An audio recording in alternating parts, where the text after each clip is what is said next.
And hey, yes, let us draw. How's it going?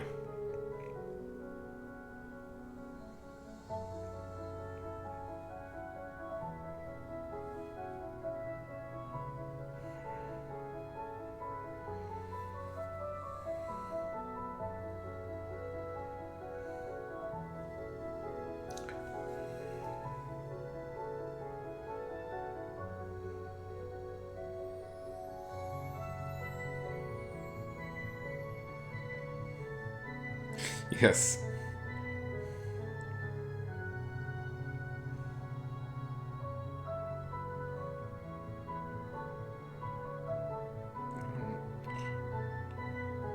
Why is my Discord community never the first one? It should always be the first one. There it is. General screen. Okay. Yeah, it's a wonderful time in the world.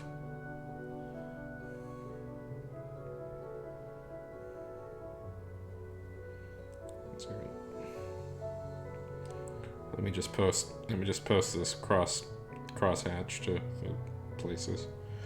Mostly to my YouTube channel and then my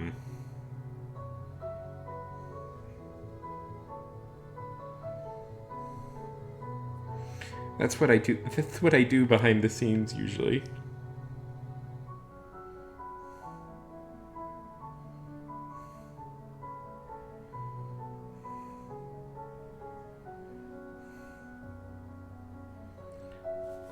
Live on Twitch.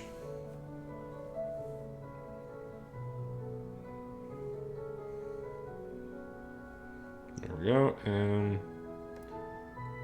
you should. I should make another emote. I'm very lazy with the emotes. I don't know. It's just decisions you have to make. What type of emote are you thinking of?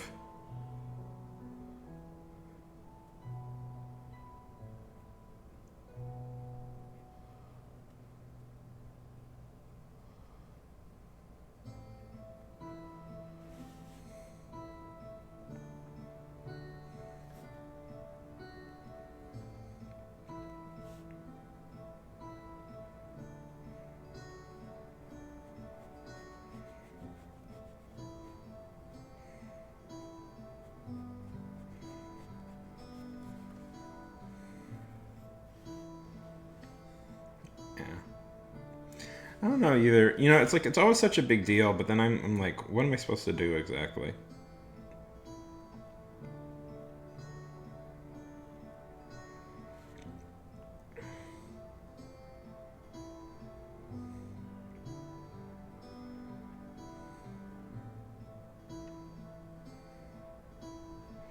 Maybe a raid or a lurking emote.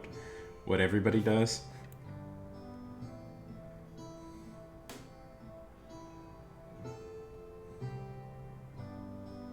Yeah. How about an emote that says kind of racist? To warn people when they're kind of getting racist.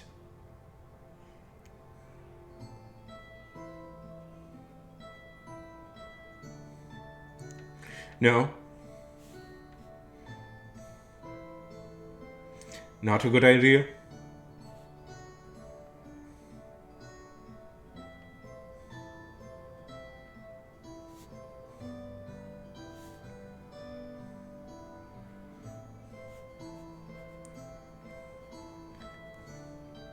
I should make, like, you need to make emotes for.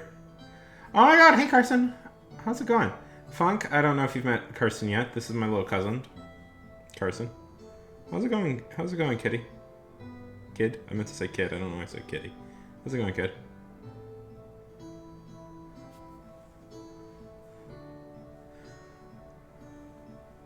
You doing okay?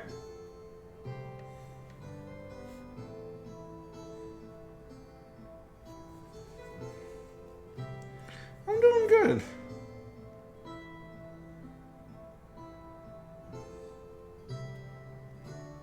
I'm doing good. We're just relaxing. It felt like just drawing tonight.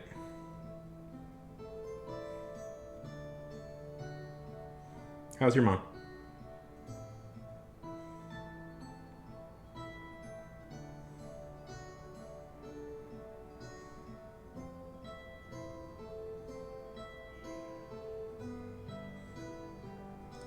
Yeah. Oh! Oh, that's fun.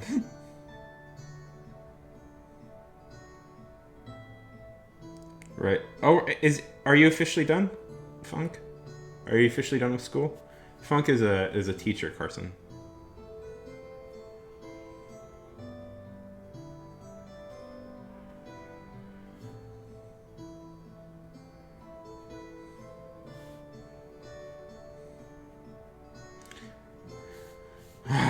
So frustrating. Are you off? Carson, do you have spring break right now, Carson?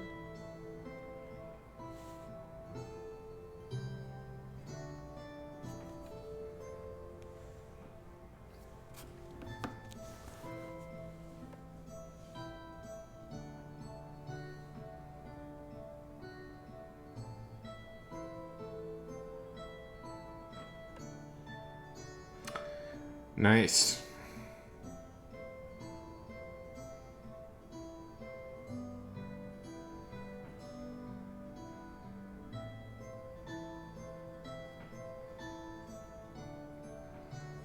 Oh, don't you hate like the day before?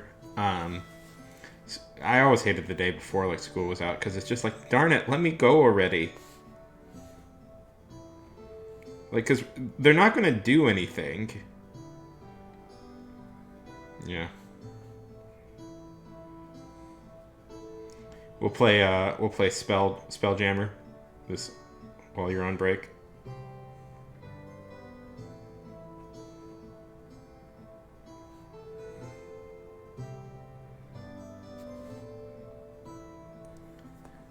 So are you playing any new games, Carson? Have you gotten really good at Fortnite, or what's the one you like to play? Roblox. Have you gotten really good at Roblox? Probably just like 4 or something. I've never played it before, so I don't know. Would you want me to be? Would you want me to be DM, or should I like go out and look for somebody to be DM?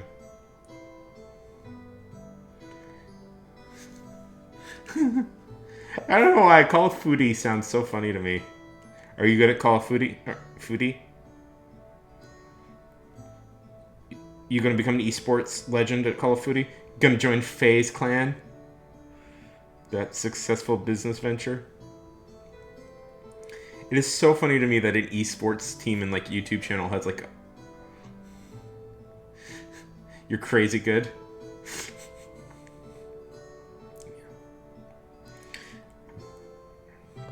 You know, that's a big difference between, like, say, people now, like your generation and mine. One of the big differences in my mind is, like, your generation can, like, become professional video game players. And you could legitimately go, like, to your parents, like, no, I want to play video games for my full-time career.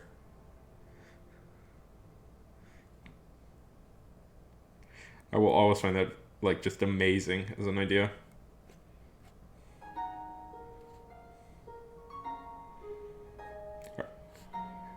What's your favorite? What's your favorite type of class? Which one do you like to play the most, Carson? Are you like a Black Ops sort of person? Yeah. Well,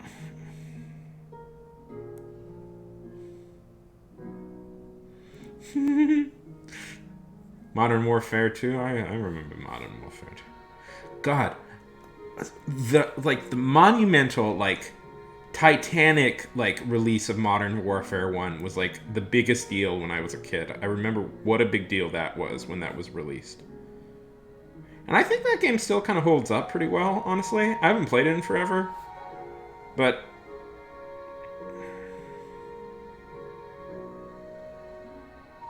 no, Call of Duty Modern Warfare. No, that's a remake, Carson. That's I believe that's a remake. Modern Warfare 1 came out when I was like a kid.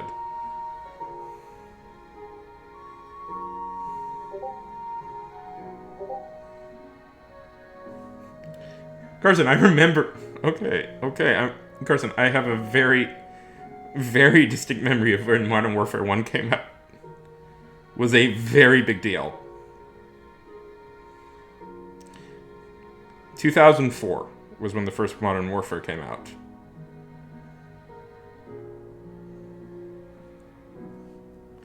I'm pretty sure you're playing a remake, Carson. Let's see. Oh, it's a first person. Yeah, okay, so this is a sequel to that one. But there was already a sequel. I don't remember there being a sequel, but I'm talking about the first Modern Warfare, Carson. That came out in 2007.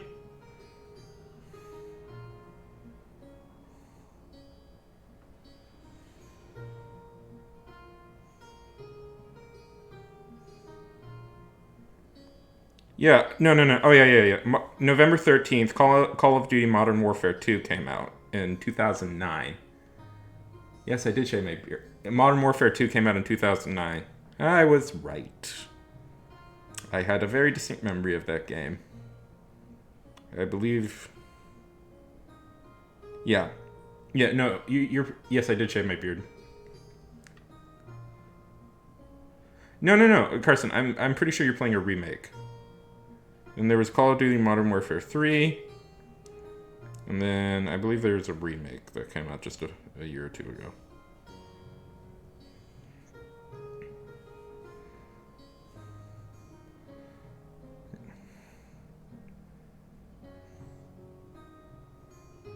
Yeah. No, but yes, I have a very distinct memory. I remember all the Modern Warfare games coming out, Carson, when I was a teenager. Trust me. Very big memory. Stayed at GameStop till midnight to get the Modern Warfare one because that was such a huge deal. First,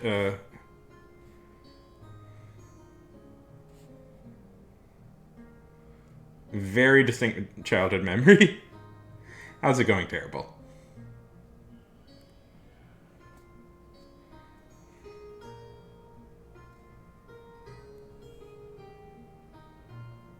Because I wanted to be the first to play it, Carson.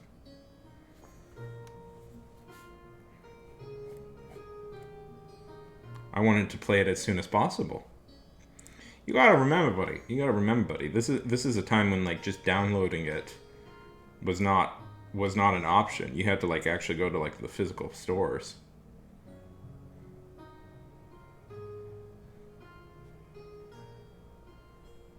Oh, I'm sorry to hear that, man. But yeah, art really does help with that. I'm glad you're feeling better, but I am sorry to hear that you had that.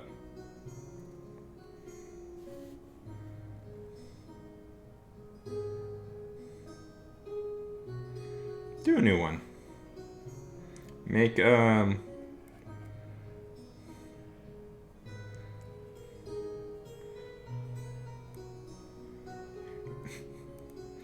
I'm trying to come up with inappropriate emotes. Anybody have one?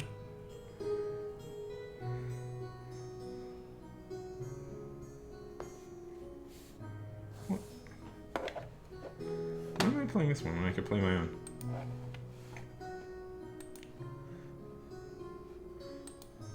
What was like the most inappropriate?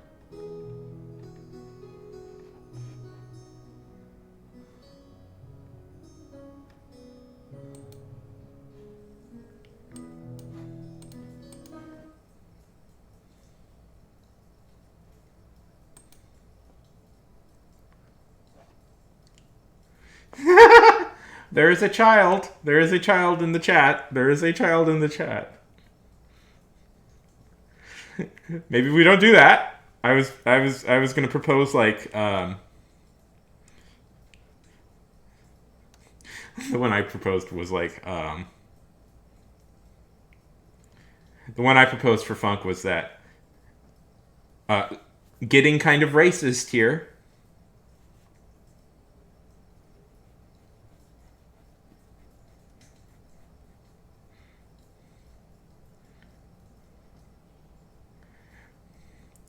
Well, it's more of a general warning for when people are starting to approach racism. It's to warn them to back off.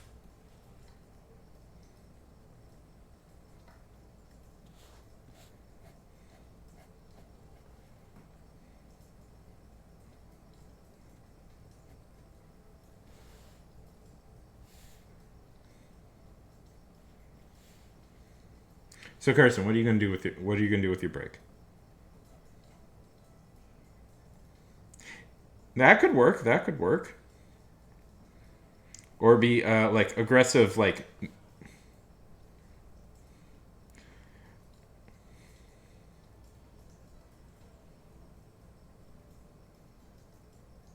yeah. How's football going?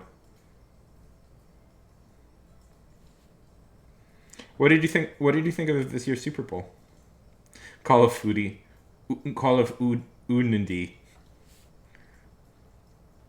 Yes, Shrek. Sailor Moon Shrek. I think that would be.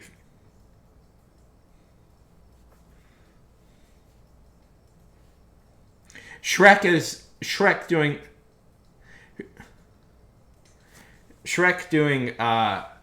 the shriek. Shrek shriek.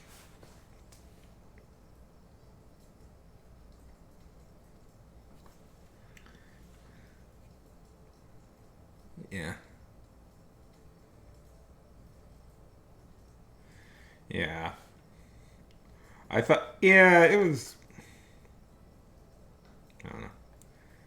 I thought I remember like the who was the team that lost again? Like the guys were just like I thought it was like quite funny how at the end they were just like, "Yeah, we'll try and get one more. We'll try and get one more," and it just didn't happen. Who were you cheering for? Yeah. Yeah.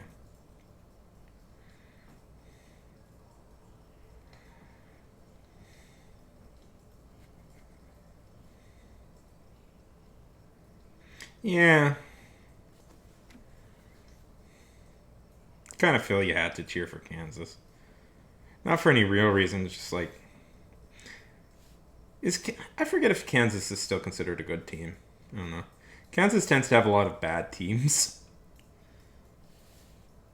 Usually, I'm more of a baseball guy, so like the Kansas City Royals are quite famously a very bad baseball team, and they've been bad forever. So when in my mind, whenever Kansas like gets into something, I always kind of cheer for it because it's like, yeah, yeah, yeah. I always cheer for them because it's like, yeah, Kansas, you're doing it, you're acting like a real team for once. And I know the Chiefs are good, but I have trouble breaking that mentality that Kansas kind of sucks. Kansas City kind of sucks. And listen, I apologize to the good people of Kansas City, but admit it.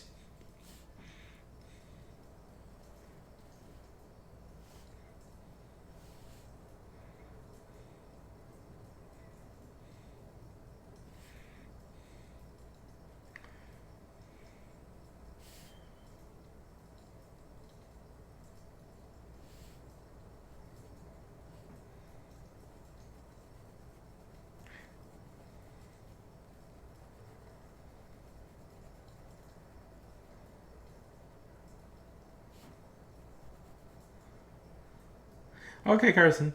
Listen, hey Carson, I want to talk to you seriously for a sec. Um, if you ever feel you need to talk to somebody about stuff, feel free to hit me up. I'm very willing to talk. Okay.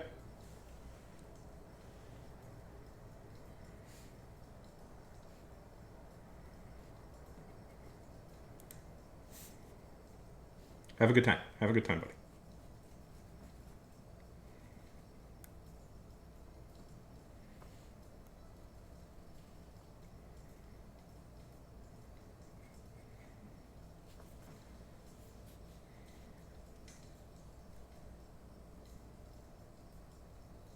Yeah. I'm. Yeah. Don't worry. Don't worry. Sympathetic here. Okay. Have a good time.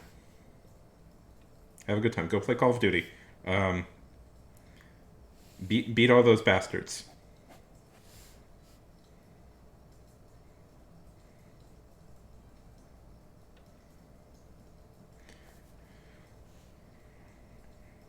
And say hi to your mom and sister for me, okay? Yes, do that.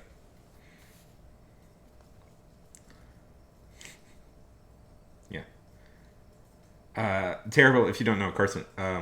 Quartz. Yeah. Terry Bell. If you don't know, Quartz is my cousin. Is my cousin.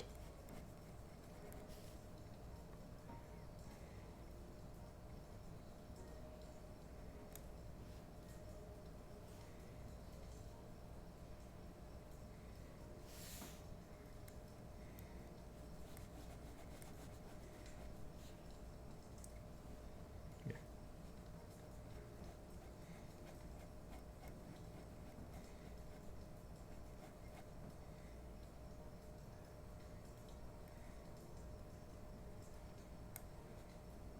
Anyways, I'm sorry to hear about your difficulties, but yeah, art is. I love art so much for that. Like, I, I have like real bad problems with intrusive thoughts. Like, I don't talk about that much, mostly because I don't want to. Yes, do that. And art was kind of like a lifesaver from all that stuff for me, you know, because it gave me something to focus on instead of just sitting around being miserable.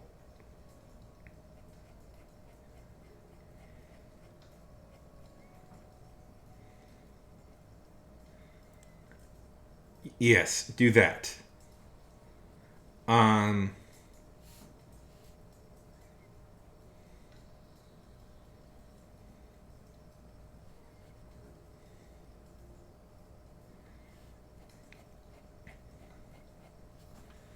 so, Funk. Speaking about Spelljammer,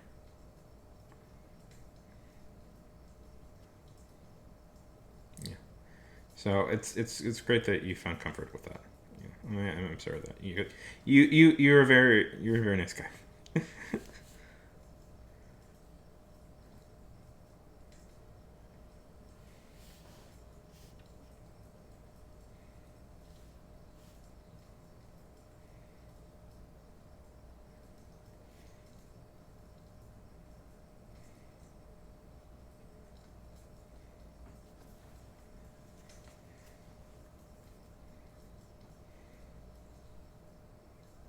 Speaking, so you're up for doing it?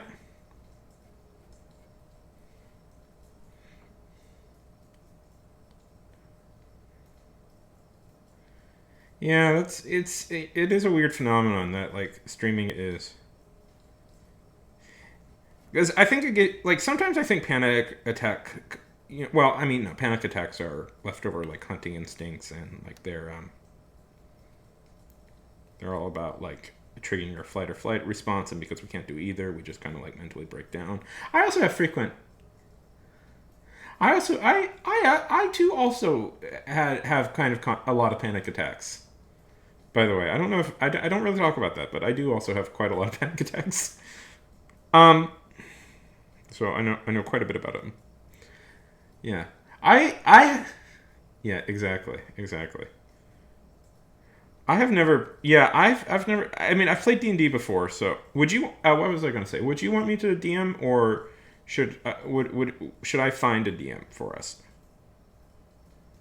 Yeah, yeah.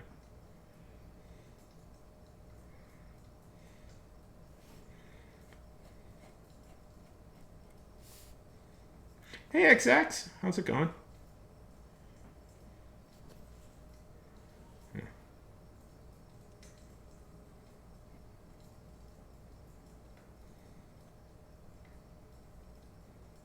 I mean, I could do it. That's good. We should all chill and be happy.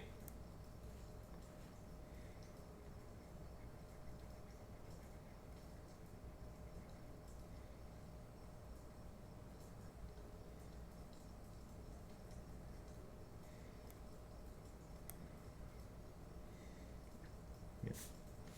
Okay. Well, I probably should get the book then. And would you want to stream it, or do you want to just do it? I'm good with either.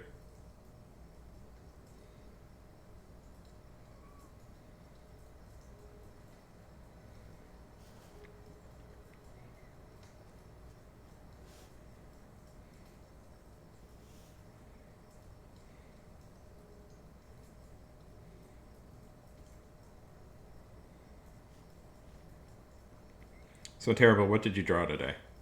What do you and Zach? How are things going? Are you working on anything fun?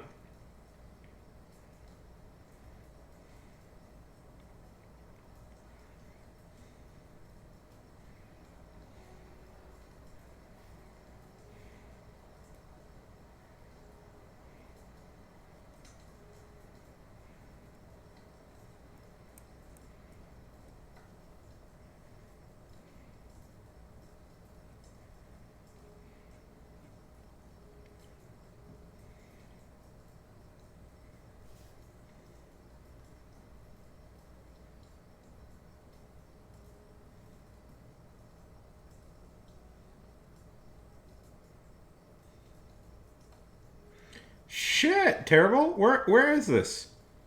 Share your links. I want to see. You know what? It's such a good idea. I might steal it from you. Oh, you aren't posting it anywhere? Not posting it to Reddit's webcomic subforum?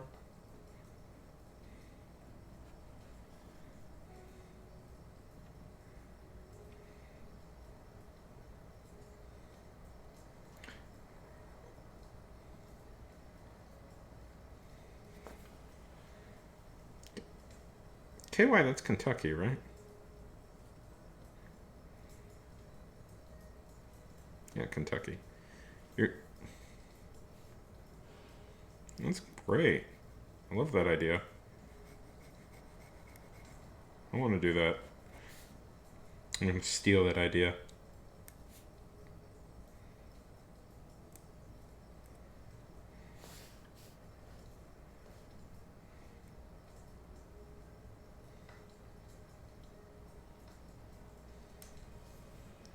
Yeah.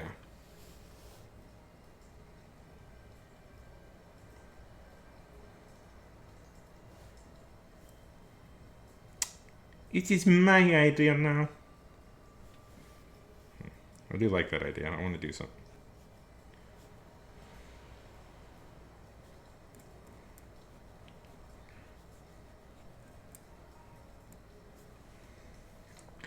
Well, I every day I read the subreddit. I go to the subreddit webcomics, and I read kind of mediocre to okay comics that people post on there, and people are starting to get kind of noticed for posting on there. So I've always, and the art there can range from pretty good to not that great. I've always like, if I can write decently funny like bits, I'm pretty sure I could. I'm an occasionally funny writer. I could write like okay bits and post these there. I have artistic ability. You should get a website going, man. Post those on the webtoons so we can all see them.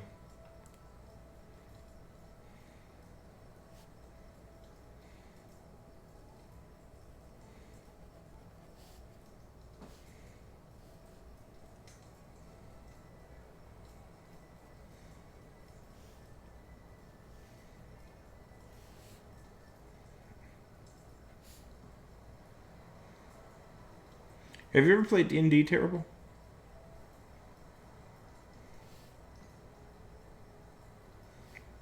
Have you seen some of these webcomics that are out?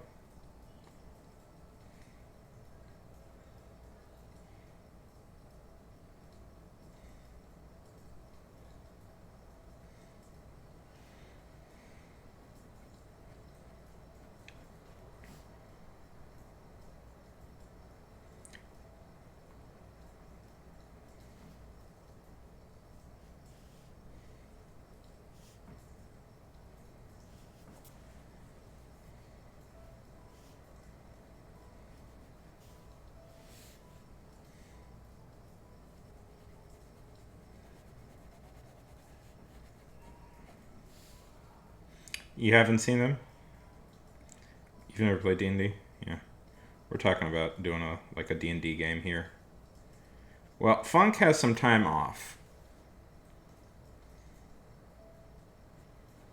Starting tomorrow, and we're talking about maybe doing a D&D game.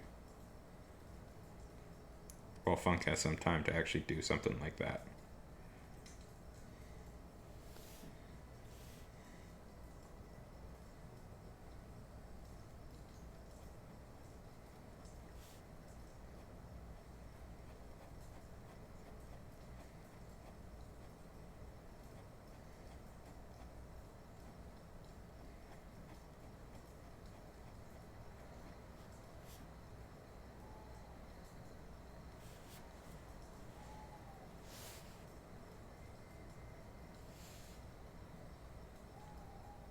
How's the story going? Terrible. And Funk? What are you drawing tonight? Yeah. What are you drawing tonight? Are you drawing your emote?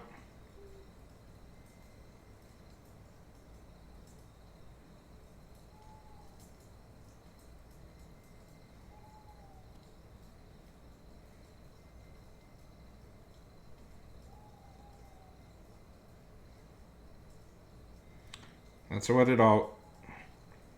And it's going to be like that for a while, unfortunately. And you're just going to have to kind of keep moving forward with that.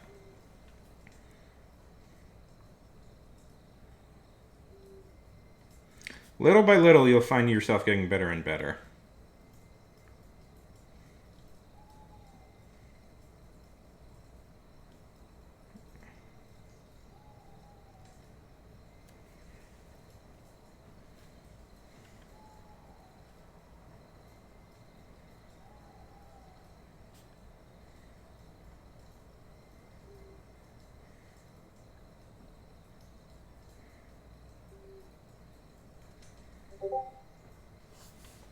Is it? I like it. I like it. Holy shit.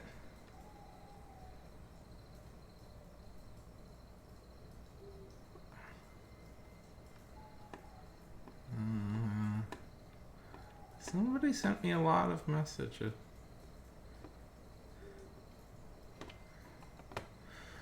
Okay. Boy.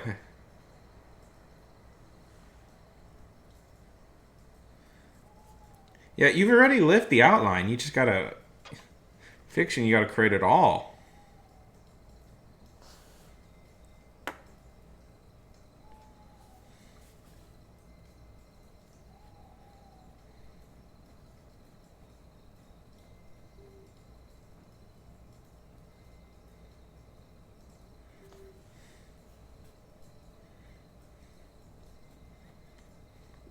That's always it in the end, isn't it? Ultimately, it's just like you gotta just finish the first draft before you can get anything really done. Like what's so unfair about writing is like you have to actually write like a bad novel first to write a good novel. You're like, and it takes so long to write that first bad novel. You're like, it's not fair. It's not fair. I did it all. I went through this all already. Why do I have to do it again?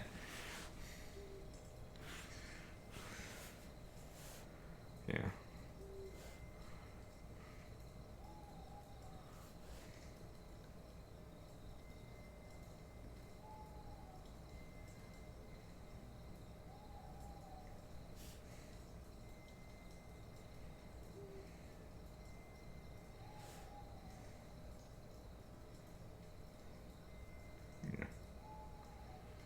You know what I've been doing lately? I don't know if this will help you.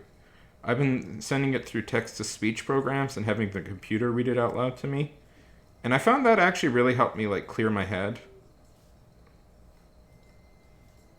about I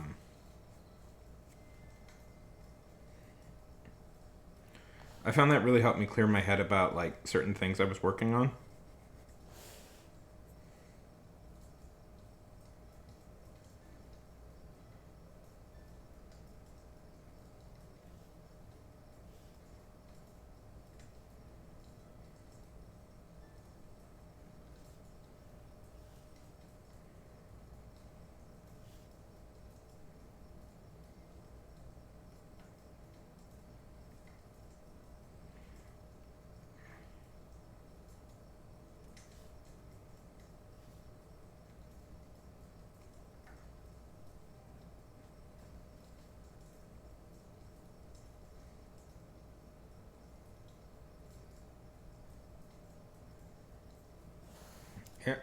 Okay, we know this. We know this.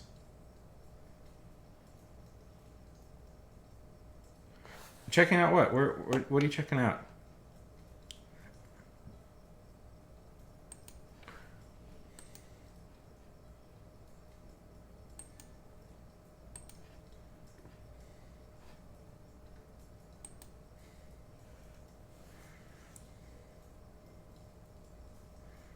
That's good.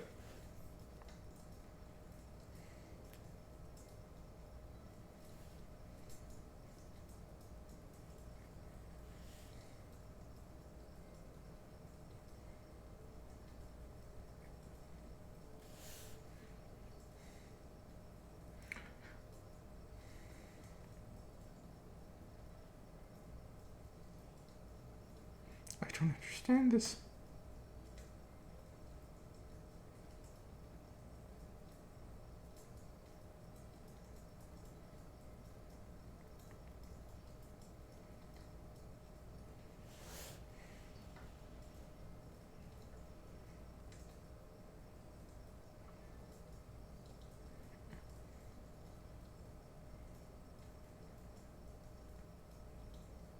So about Spelljammer. Just sorry for asking too many questions. Would you want to stream it, Funk?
Remember, if you want, you can also ask. You can request a piece of me to draw a picture. The request line is open.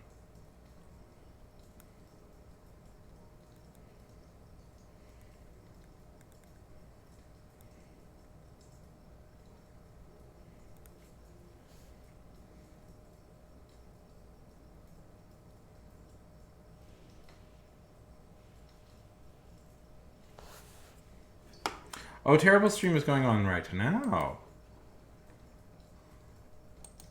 So is Gems. I always feel bad. I always stream right when Gem is streaming.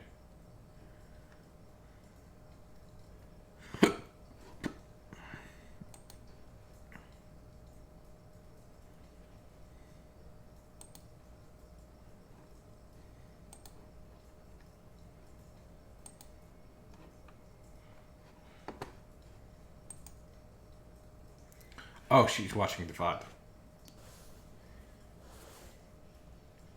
Can I save this? Can I save this? It's always the hands that screw me over. I should just spend a full day like just practicing nothing. I should just spend a couple of days every week practicing nothing but hands.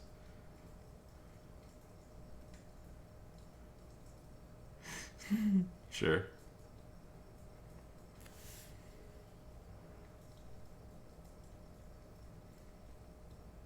Yeah, they're not that great at art isn't that great at hands. That's one of the things it's quite notoriously bad at. Yeah.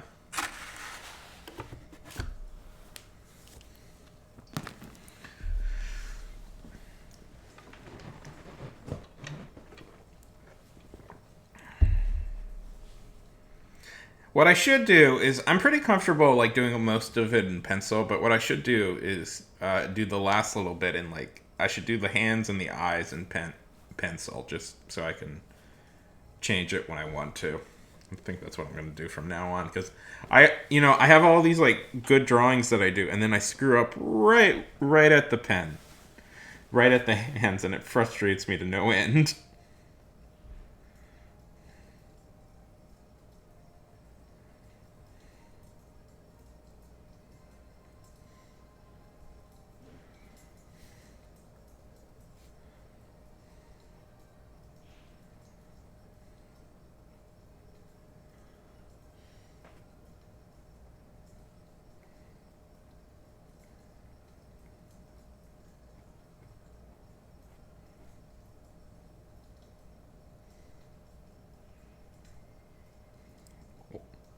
Yeah.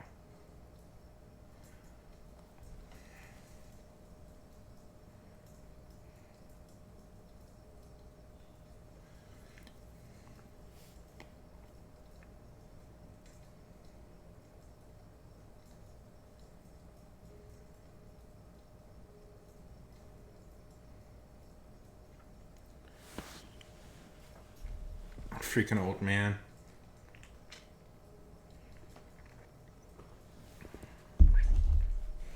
What are you doing, old man? Don't you know that video games are the best thing in the world?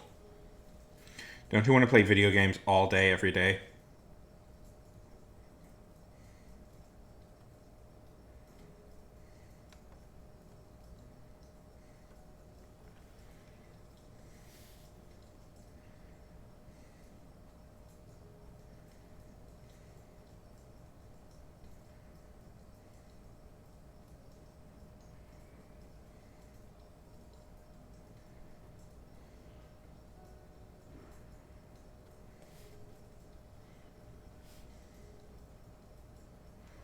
Yeah, that's kind of me too.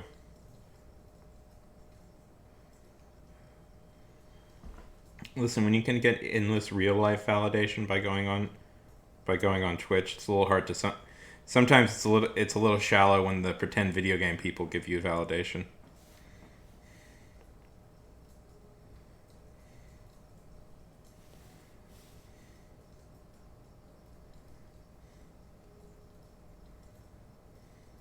You should.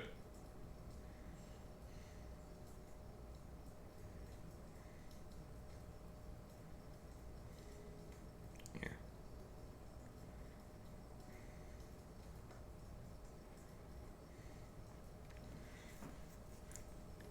Is nobody? I feel like have people heard about the fact that they're trying to do shakeups now at Twitch, like the Twitch HQ and stuff? Yeah, like that they fired. Yeah,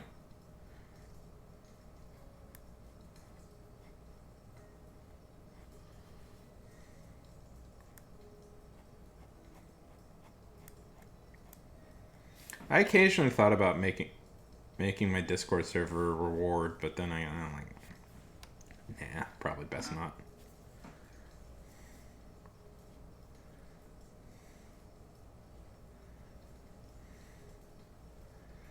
I do have an idea. This is of course very like narcissistic of me. But I was like, if I ever become one of those big time streamers, I've had this idea before that because it's like, I still want to be able to talk to people on the frequent, but like the bigger you get, the more impossible it is to kind of talk to people. So I had this idea that what I would do is I would create a special. I would close up that Discord server, not delete it, but it would be closed to the public, and start a new one. And then that way I could have the Discord server open so that all the people that I knew originally on Twitch could still talk to me freely, and I wouldn't have to worry about like any like huge followers.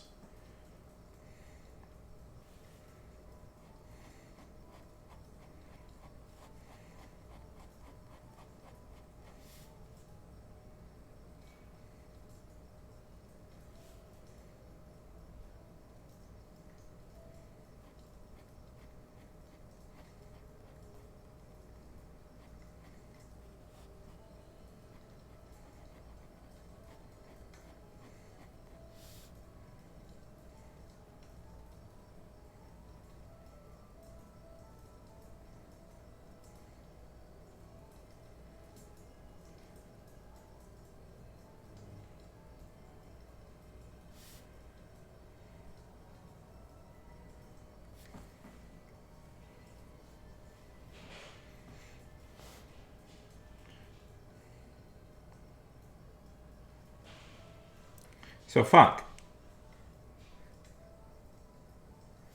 if we were to do, would you want to live stream that? Would you want to live stream us playing D&D?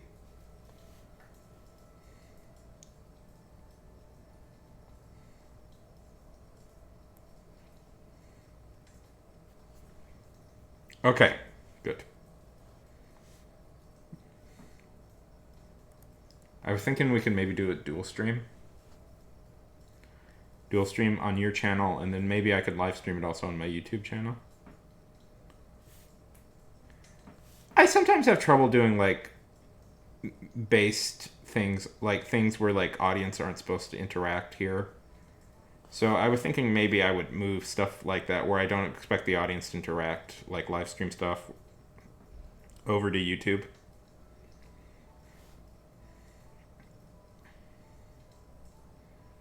Yeah. Okay, let's do it then.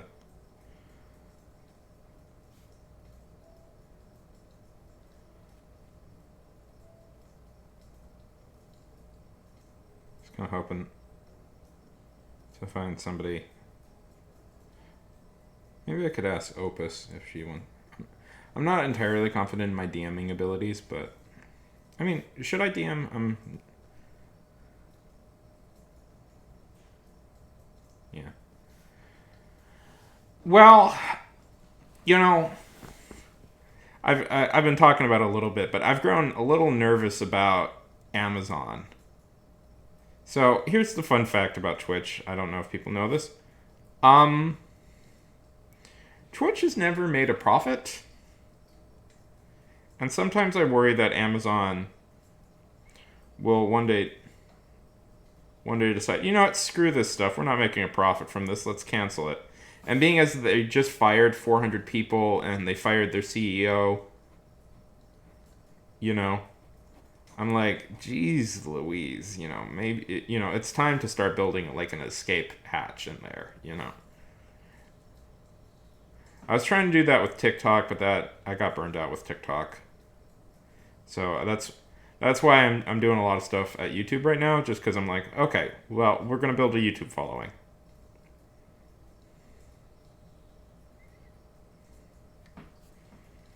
Just make. I am a little tempted by all the money that Kick is paying, but the people running Kick are pretty sleazy, and I don't totally trust them. Have you guys heard of Kick?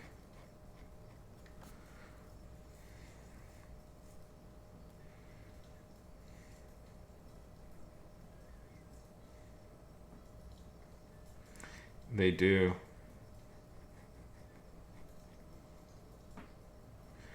So, okay, so if you don't know, it's essentially where all the gambling streamers went after Twitch banned gambling streamers. Like they all formed.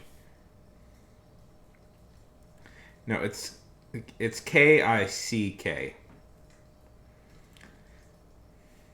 And yes, I know Kick as well.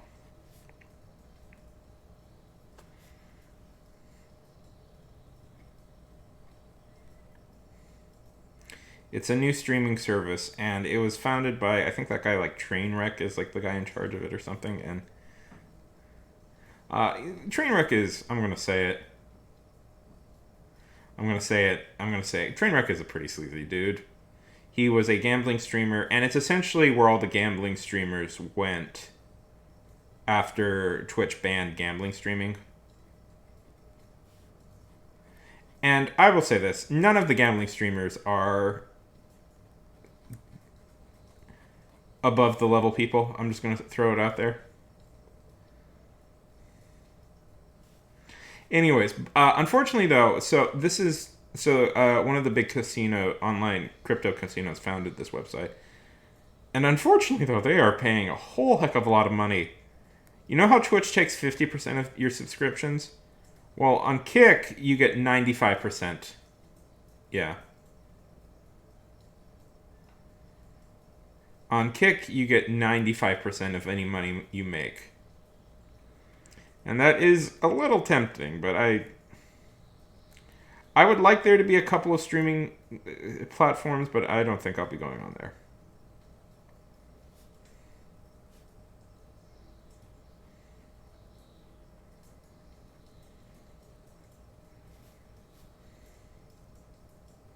Yeah, exactly. I think they're paying in real money, but I don't know. It's totally subsidized by that crypto casino, but I don't. They may. Yeah.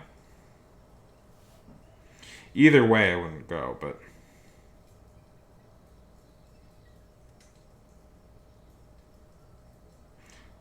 and like so and of course all the like social like the terrible people that Twitch banned are all leaping to that one. So yeah.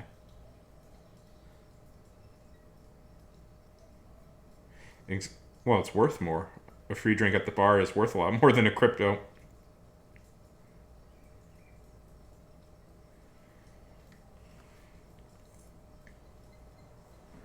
I do like making fun of crypto. I do find it endlessly funny to because it's like the dumbest thing ever. Because people are like, "Oh no, it's still early." I guarantee you, it's very late for crypto. See, the thing about crypto is that they forgot the number one rule of the I've probably talked about this too much, but they forgot the number one rule of the internet, which is of technology, which is what people ultimately want is cheaper and more convenient. And that's all technology always moves in cheaper and more convenient ways. And crypto was less convenient and more expensive than what we have now. So nobody was going to wide adopt this.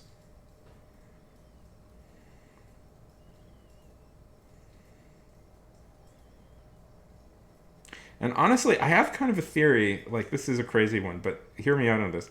I kind of think AI might be the thing that screwed over crypto because I think all the people that would be, yeah, exactly, exactly. It's like it's less convenient and more expensive than what nor what people could do. It's like because people will pay for convenience, people won't pay for inconvenience.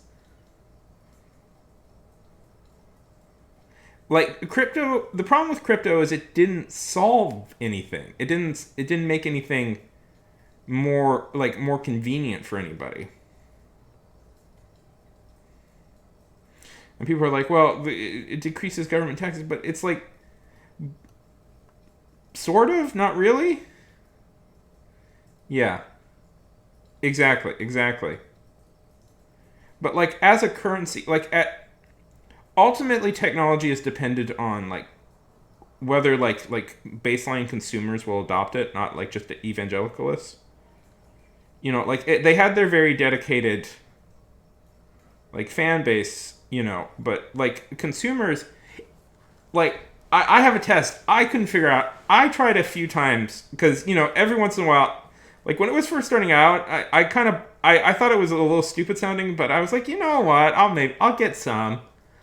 I'll get some, because it's just like, if it works out, I'll buy like a couple of dollars worth because like Dogecoin was going crazy, and I was like, you know what? I'll buy like $20 worth of Dogecoin. And if it works out, it works out, and if it doesn't, it's just all I lost was like $20. And I spent like a day trying to figure out how to buy it, and it was so complex, so strange. Like all the things I had to do before they would let me buy it, I gave up, and I'm like, and it was after that experience that I was like, yeah. After I started tried to learn how, after that I was like, oh, I'm I'm relatively competent with technology, and I could not figure this fucking thing out how they want me to do it. Like there's no way in hell. No way in hell like an average person is ever going to is ever going to use this stuff because it is just too arbitrary and complicated. And I see no advantage. Yeah, definitely. Oh, I'm never going to use Kick. I was just sometimes you read about like how much people are saying Kick is paying all this money, and I'm like, oh, that's whenever I hear that, it's always very tempting. But yeah. Oh, do you think the illegal offshore casino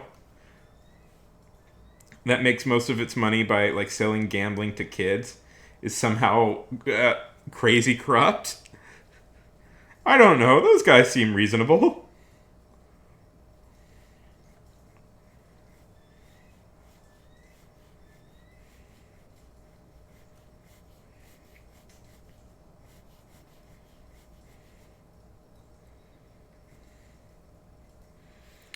I take it story.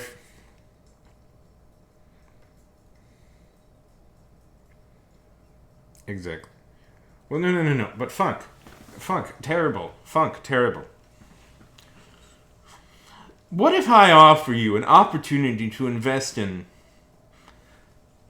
shitcoin? See, it's a coin that's backed by a big giant pile of shit somewhere in North Dakota. One coin equals one thing of shit.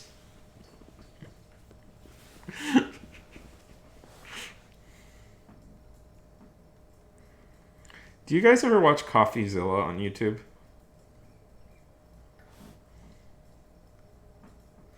Exactly. Oh, my beautiful.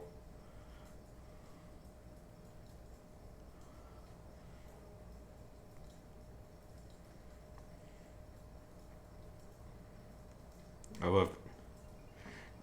If you don't, he does. He's essentially he's a reporter who does like a lot of like deep dives into like. He does a reporter that does like a lot of deep dives into like cryptocurrency. He got really noted recently because he investigated Logan Paul's whole bullshit scam that he was doing, and like Paul like freaked out and said like he was gonna sue him and stuff, and then like he like everybody in the world pointed out like he's a journalist, man. And they pointed out like he followed all the things you're supposed to do as a journalist. You have like, and if you sue him, that will open you up to discovery, and like you don't want to do that.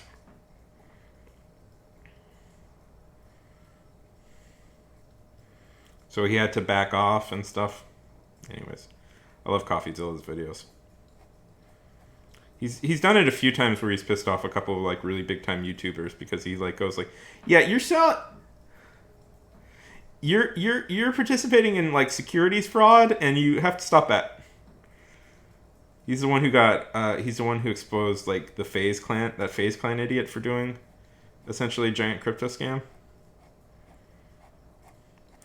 He did this great video about the this porn star who like she was selling like NFTs, and she rug pulled the whole like she then rug pulled it all, and like people were like still defend, like one guy was like, nobody wanted to buy my NFT, my Christmas I forget what her name was, like Monica or something. My Christmas Monica NFT. I spent my kids' college. I spent my kids' college fund on this, and nobody wanted to buy my NFT of a porn star. And I'm like, oh my god.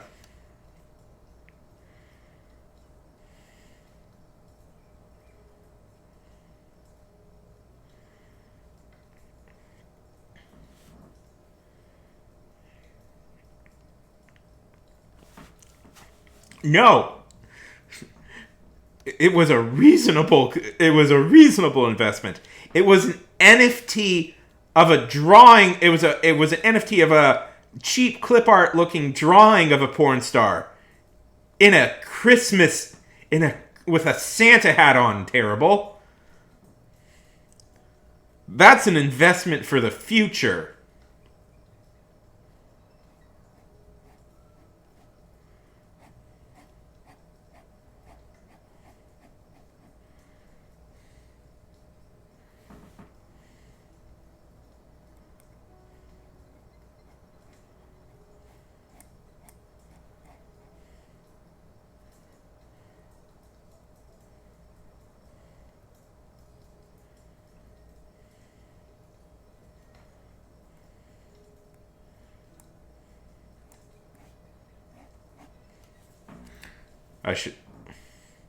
I once wanted to start a cryptocurrency called I never really did it, but I thought it would be funny to start a cryptocurrency called Exposure. Exposure. And the idea was that, like, so anytime like somebody says, well, I'll just pay you an exposure, you can go like, yeah, sure, and then like demand that they pay you in that specific like cryptocurrency, because it's like, you said exposure. But then I decided against that. Yes, exposure token.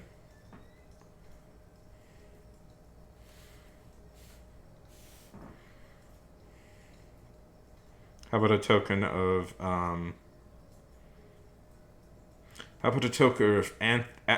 actor Anthony Quinn?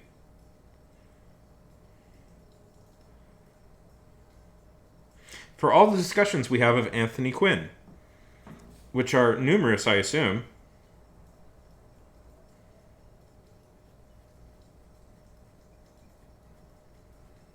The icon of North America and of Greece.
So how's the email going?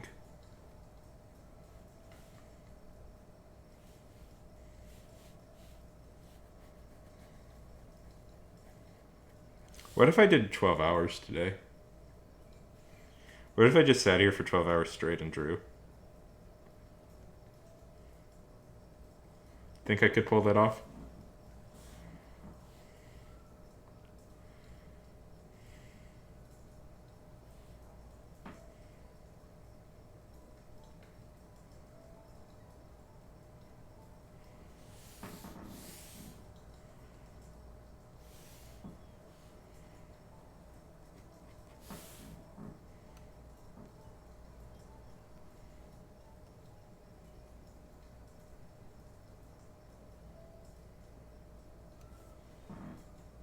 Yeah, I could eat. There's food down in the fridge. I do feel like going long a little bit.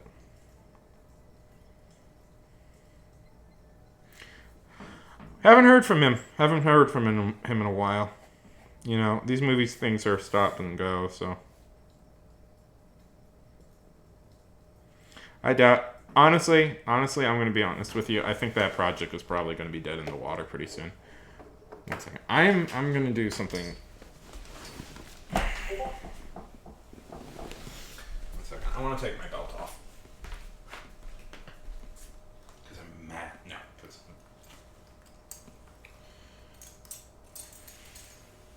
I think nobody has enthusiasm for this project but him. And he's not, as I've explained quite a lot, he's not a guy that really... It did. He's not a guy with, like, a lot of, like, loyalty. Like, not a lot of people are that loyal to him as a... Like, guys aren't really that loyal to him as a thing. It's an ironic thing that, you know, it's good on his personal character that he's paying for all this. He's paying, like... It's hard to find somebody who pays, but it also means, like, there's a little bit of a thing where it's like, you know, it's a weird thing where it's like good that he's paying, but there's also kind of an underpin that he can't get people to do this for free. And a lot of people are usually very happy to do this stuff for free. It's not hard to find people in Houston who want to do film work for free. It means, like, nobody's willing to put up with him. And it's a weird thing, it's a weird, like, paradox. And, like, yes, he should be commended for actually paying people and paying them a decent wage and stuff, but it also means, like, oh, geez, like, that means that, like, he can't get people to just, like, because most of the time, like, people around this town just fucking want to make a movie, you know, like, they just want to do it to do it. And, like, it's not that difficult to just find people who want to do stuff for free. Anyways, I think he's spending way too much money also on that. Like, the last big shoot I was with him, he had, like, 5 people sitting around doing nothing for hours getting paid. And it's like, listen, you know, part of about filmmaking is, if you want to really get into it, there's a lot of, you have to be quite a good organizer to be a decent filmmaker. You have to understand how to organize. And one of the things, especially if you're paying people, is you should not have people, because you always pay people out by the time they're there, and you should not have, like, people on set who shouldn't be on set that day. And you should, it's why it's kind of important to have a script ready. Like, you should have just the people that you need for that scene that day on set. To keep costs down.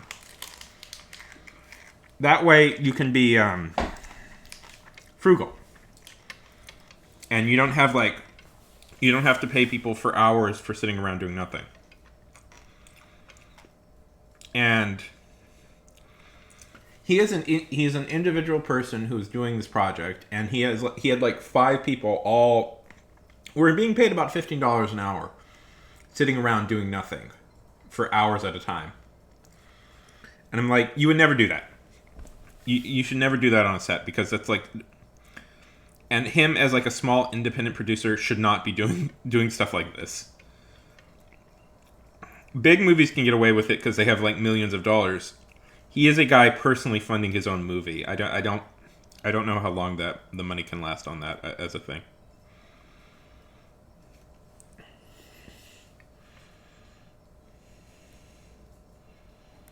Again, I'm very appreciative for the money he paid me, but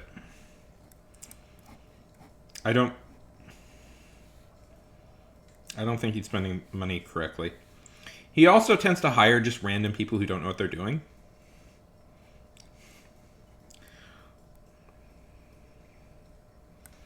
Like, you know, half the time I talk to people on the set, like, oh yeah, they're not actors. They don't know how to act. Or do filmmaking stuff. Like, this is the first time they've ever done something like this. Because he kind of just hires people off the street.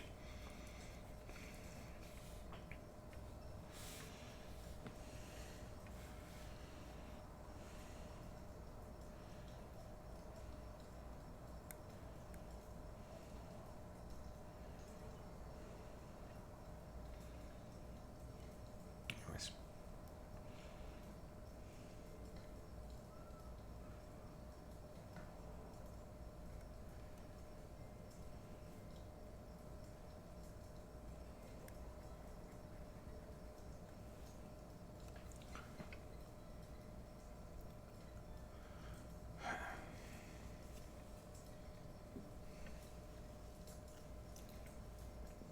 Anyways. Yeah.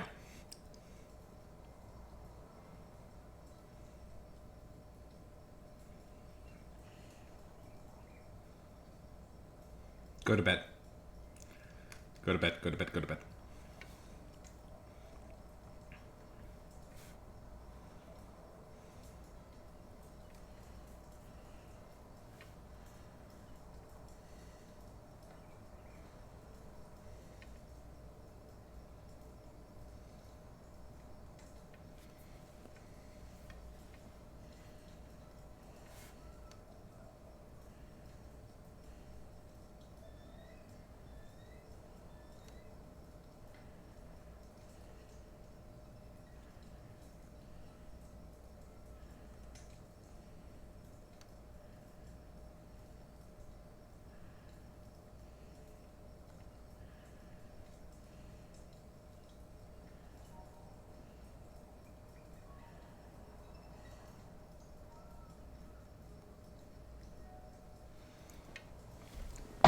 It is.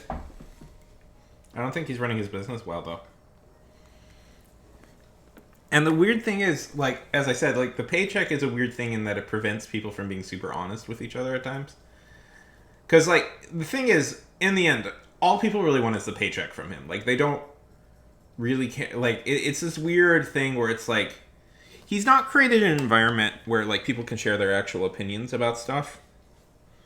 And this is, again, partly what a good director is partly what directing is mediating between like various departments. Like there has to be somebody on set who can mediate between the various departments of filmmaking and make final decisions. Like because the costumer, like everybody is going off in their own directions, and there has to be somebody on set who's like the go between all of that. Like it's the person who like makes sure everything is coordinated, make sure everything works well, and also make sure that the best ideas get used. Because if everybody has power, then nobody has power, essentially. But there's also, directing is all about like negotiating and talking and like working out ideas. But he doesn't do that. And like some directors can get kind of by on like being a little bit of prickly assholes who like are so good they know exactly what to do every time. But he's not one of them.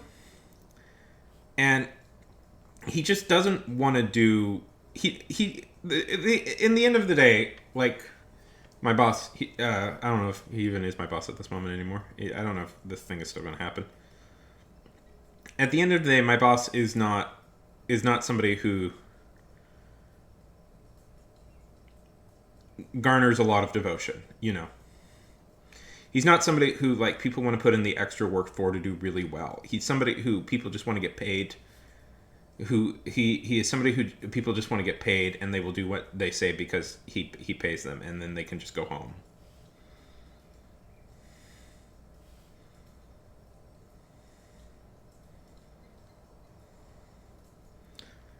And that's a bad film.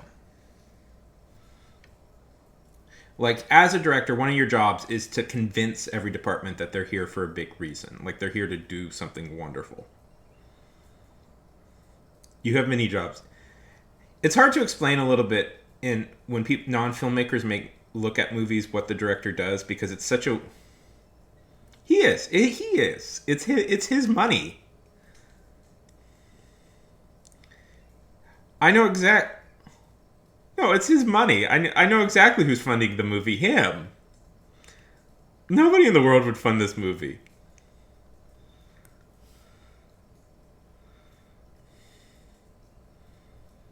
Yeah, who's funding this incomprehensible mess of a film that has no script, starring a nobody?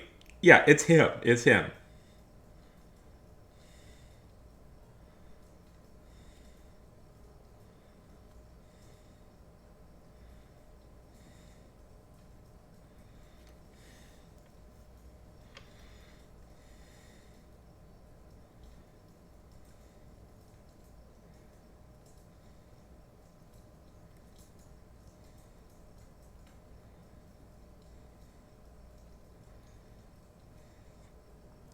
Like, there's been more than once through that whole process that I haven't been called. He hasn't called me in months, and I'm pretty sure the project's dead. Or maybe I was fired for not doing enough good work. It's he's been a little snippy about my work a little bit. He's been like criticizing it a tiny bit, and I think that's fair because I'm not putting in that great of work.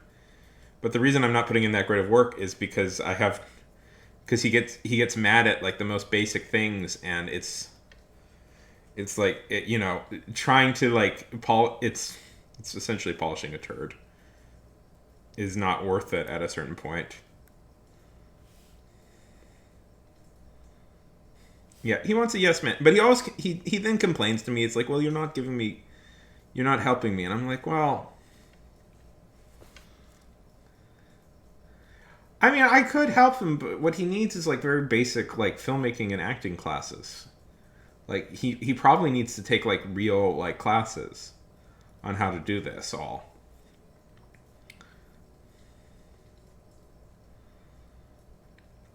Like what's wrong with him is so like vast, I would need to put in like a whole lesson plan to like help him get better. I can't just do it right out of the gate. And like the way to maybe get a good performance out of him would be to be real mean to him, and I don't want to do that because I want the money.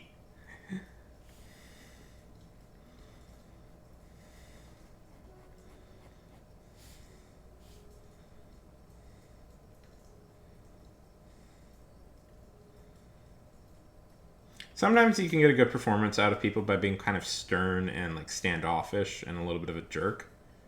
But that's a high risk, high reward situation, and also he's my boss, and I want him to pay me and not be mad at me.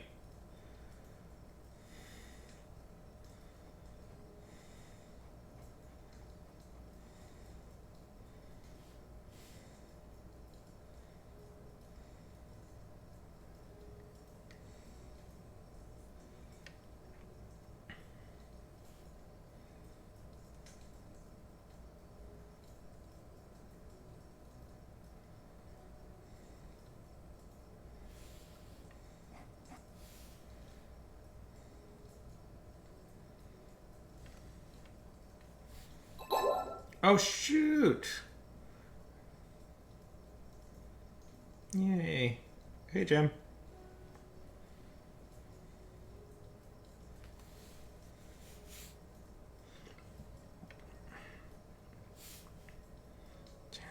Let me tell him this is a little lopsided.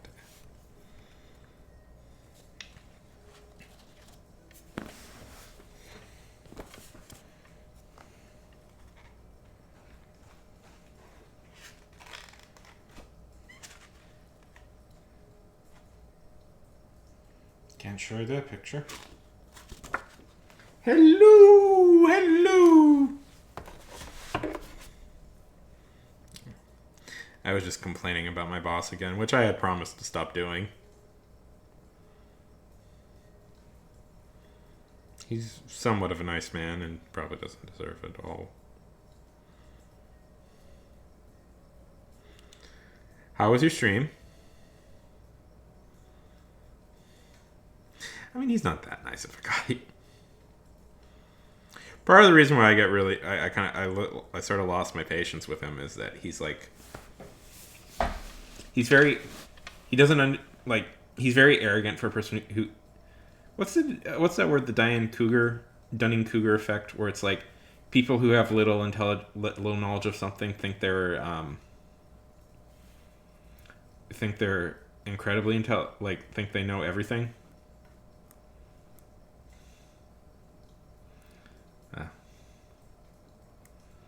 Freaking storm. The storm in your soul or like an actual storm?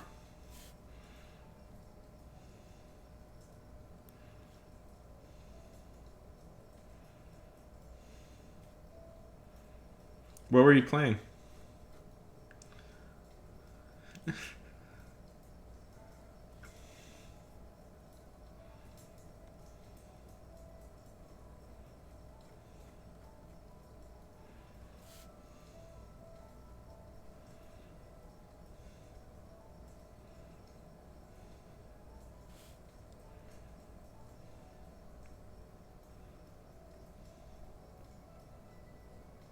Are you good at that game?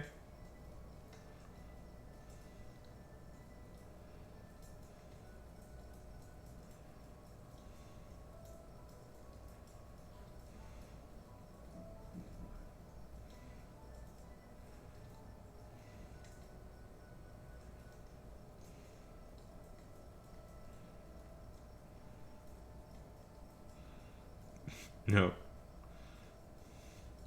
We all have storms in our soul.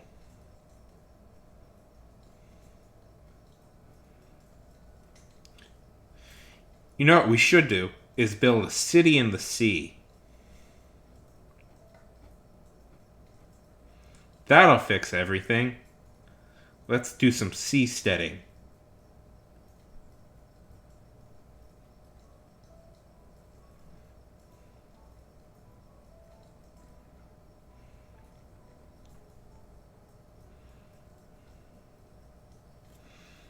A sea.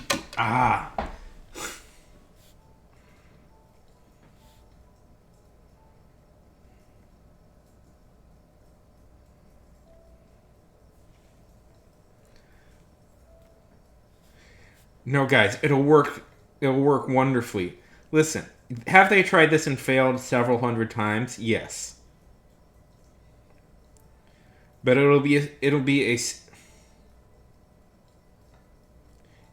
city, it'll be a country in the sea with no laws, no taxes, and I'll be in charge of everything. I mean, we'll all be in charge of everything. Total freedom. And I won't use that total freedom to eventually take over in a dictator like grip of ultimate power. Freedom!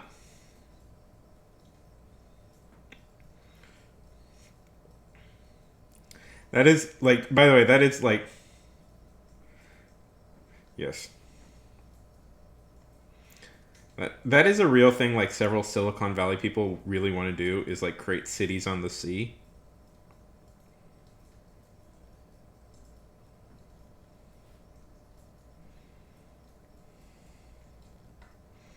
Like horrible human being, Peter Thiel is into this idea. Listen, I'm confident. Oh, I finished it. Hey, Car. How's Call of Duty? I want to. I do a lot of drawings. You know, I finished it sort of. I screwed up on the hands, and I'm like, I wasn't that, and so that frustrated me.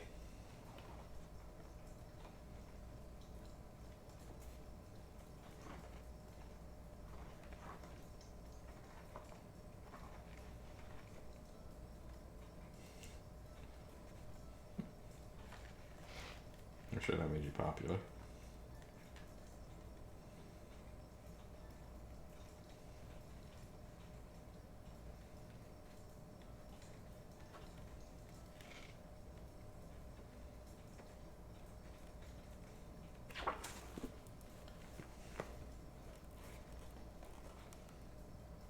Where is it?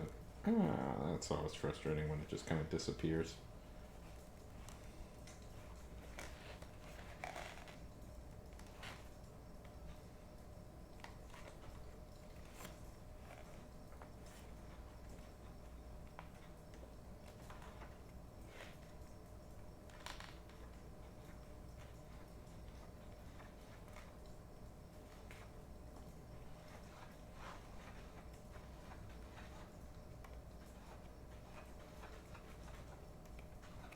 Yeah, it's vanished.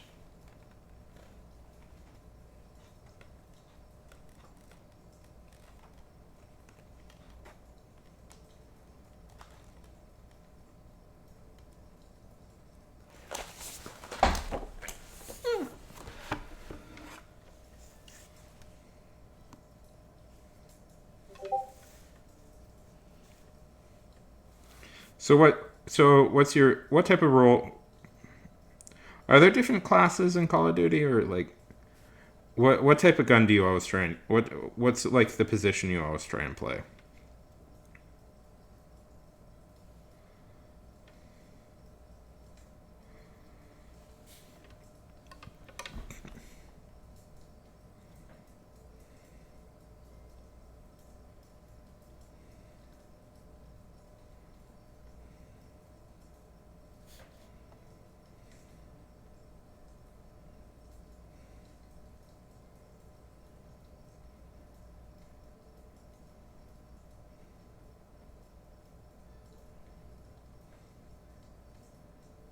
Ah, yes, words I know the definition of very well.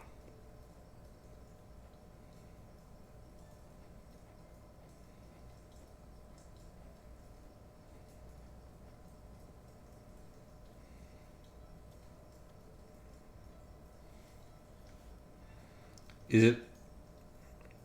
Are you an up close sort of person or a far away sort of person? Do you like to see the white of their eyes?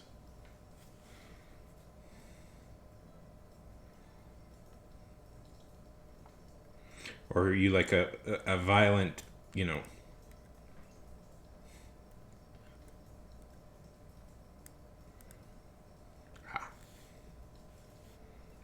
Yeah, see, whenever I play those types of game, I'm just like the stupid person who like runs in early. I'm like, yeah, I have a gun. Hello, nice stranger. Hello, nice stranger. Pew pew pew.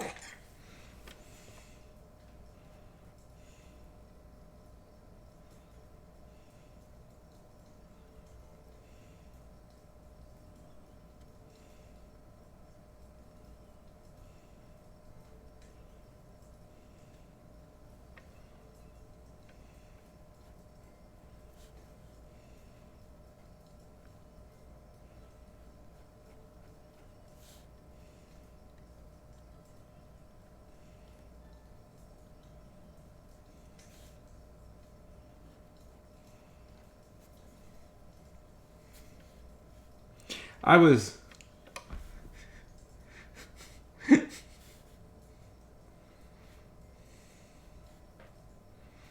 Of course, those teammates. You know, the teammates, the team that you play with, like those are your friends for life, bro.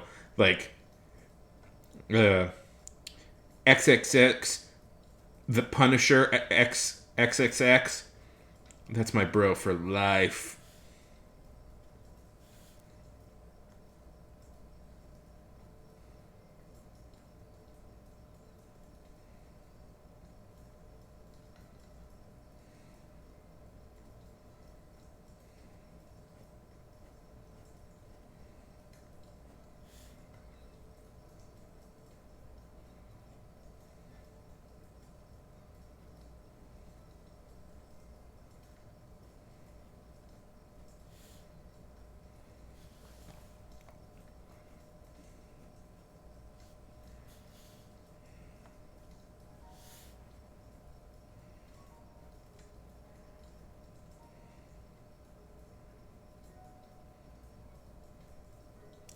So Carson, who's your favorite Canadian football team?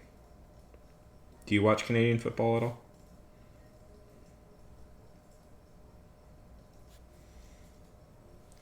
Yeah.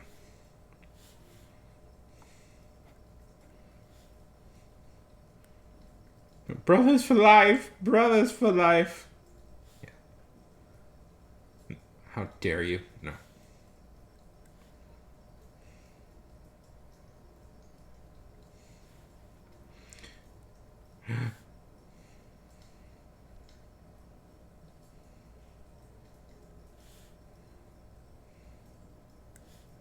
What do you have like what's like the equivalent of a guild in Call of Duty?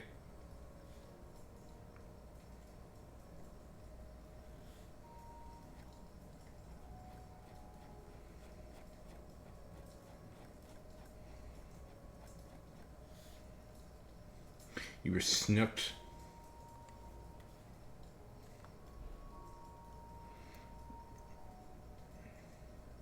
What's the equivalent of like a guild? Like, is there an equivalent of a guild? I think there is. Like, are you like a team? Is there like an official team?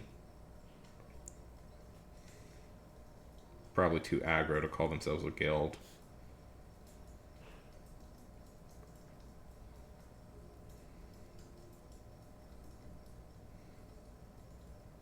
What do they call that in Call of Duty? Are you on one? Are you and your friends? Have you and your friends made one?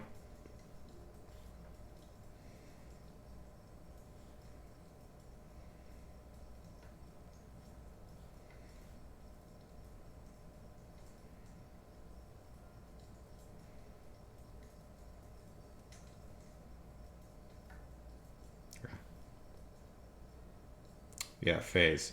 The billion-dollar company, Phase.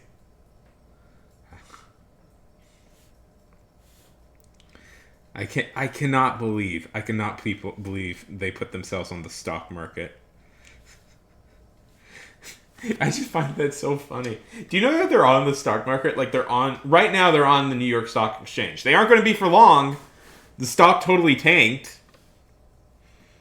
Like they're like you can buy stock in them. Like you can buy stock in Microsoft.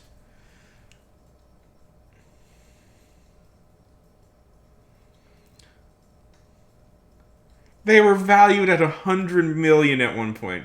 Freaking wild.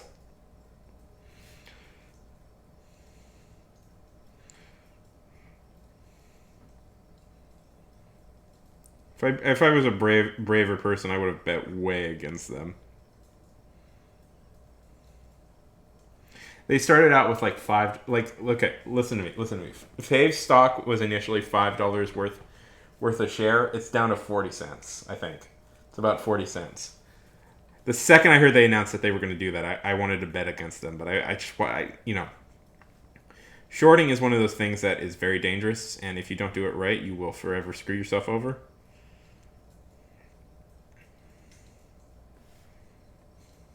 Oh yes.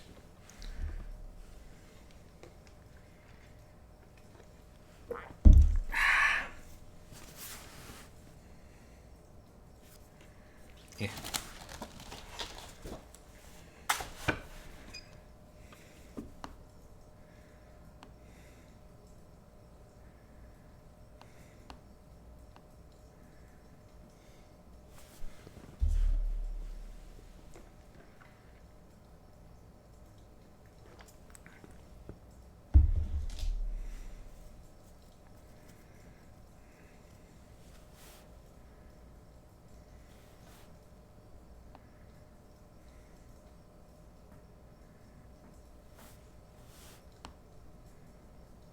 Yes, hydration is the key.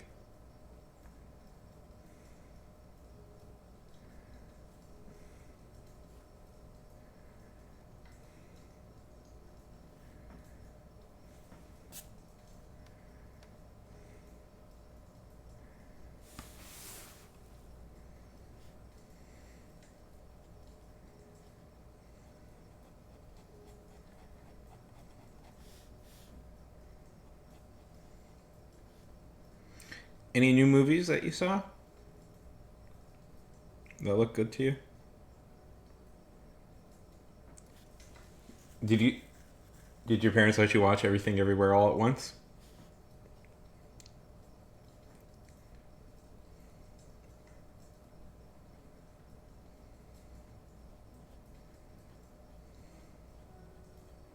Well, that's a fun one.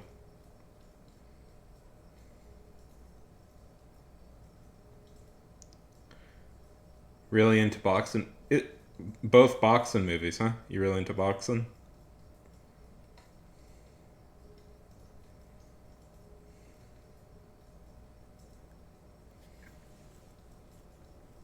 So, boxing is pretty cool.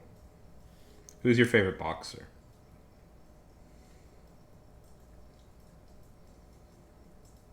Classic sport, honorable sport.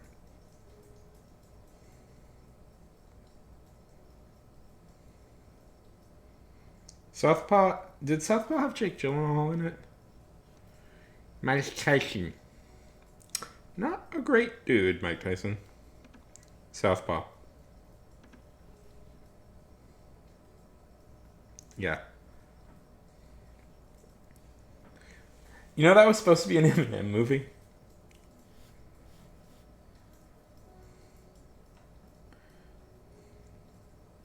I mean, I'm classic. I'm classic. I go for the most basic one. I like Muhammad Ali. But everybody loves Muhammad Ali.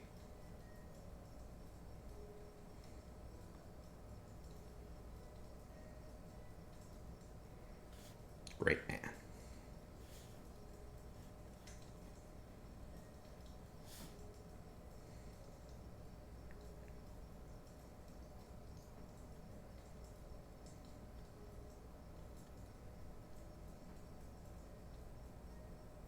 Yeah. Yeah, I mean he's a great inside. Yeah, he's great, but yeah, he's just pointing it out there that Mike Tyson has done some not great things outside the ring.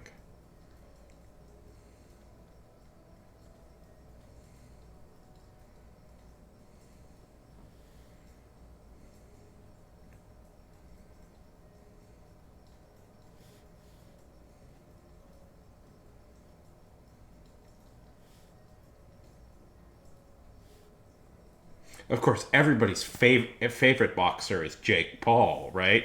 That's who we all love, Jake Paul. That's everybody's favorite boxer.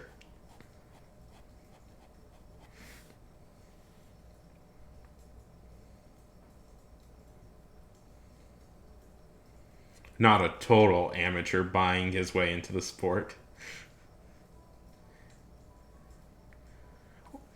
Carson, what are you talking about? Yeah, exactly. That's what he's doing. Yeah. What are you talking about? He fights exclusively old guys who haven't fought in years. He still barely win, and he barely wins most of, and he mostly loses still. Greatest fighter in the world. That was so hilarious when he fought Floyd Mayweather. Like, he fought Floyd Mayweather. Did you see that clip of when he was fighting Floyd Mayweather? And, like, Mayweather had clearly knocked him out in, like, the first round or something. And, like, so Mayweather the whole time is just holding him up. Because it's like, damn it, we can't let this... Oh, Logan. Forgive me for mixing those two idiots up. Yeah.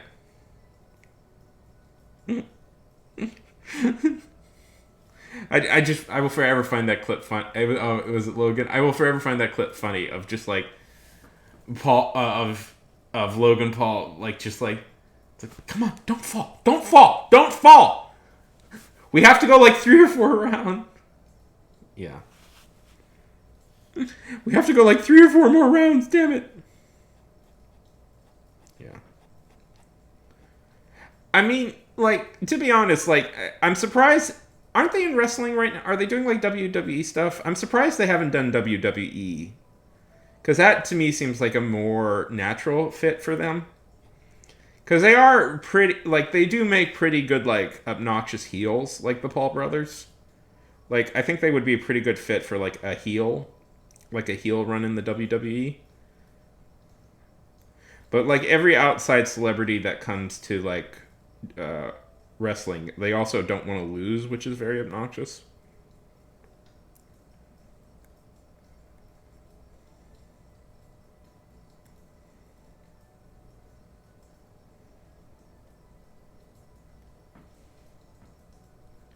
Yeah. Yeah. I can make better energy drinks. I have made better energy drinks. I grow all the stuff in my garden to make decent energy drinks. I can like I can actually make a good energy drink with the things I'm growing in my garden. I'll tell you something, Carson. Paul did not make that. His management. There's a brand management company that works with a lot of these influencers. They made that, and then they said like, "Hey, can you like?" And then they paid him a lot of money to advertise for this drink. Like none of these people are actually making the stuff that they claim to be making. They're just like advertising it.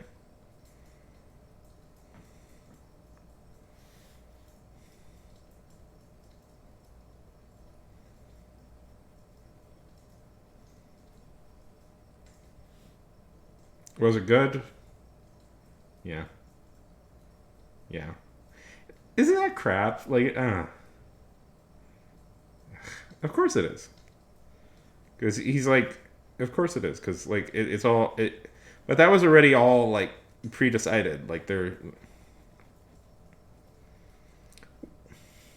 yeah. Is it like full of sugar and stuff?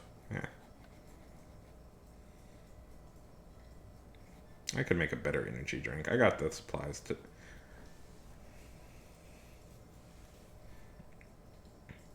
I'm sure. I'm sure it tastes fine.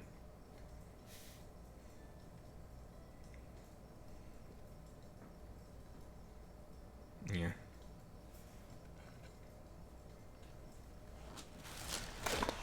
I'm sure it tastes fine. Yeah. I mean, I'm sure. I'm sure it tastes fine. It's just like.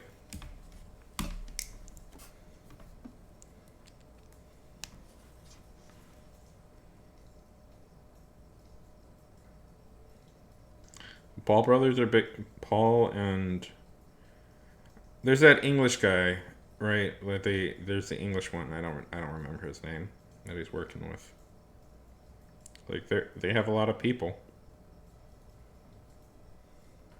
KSI.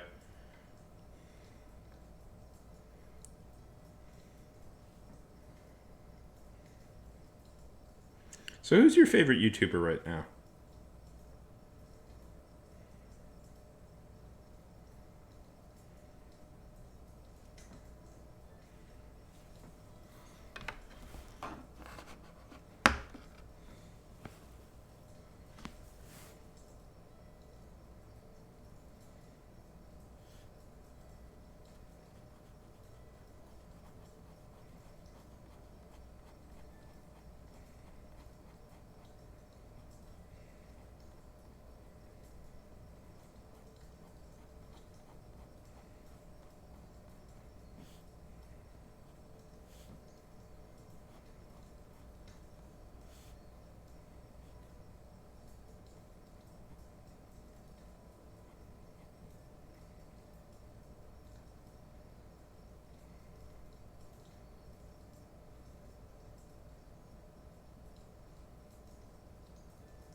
Ah, I think I've heard of Tanner Fox. I have no.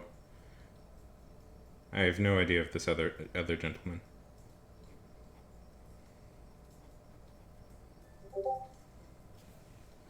Let's see, Funk. Oh, I like it. I like it a lot.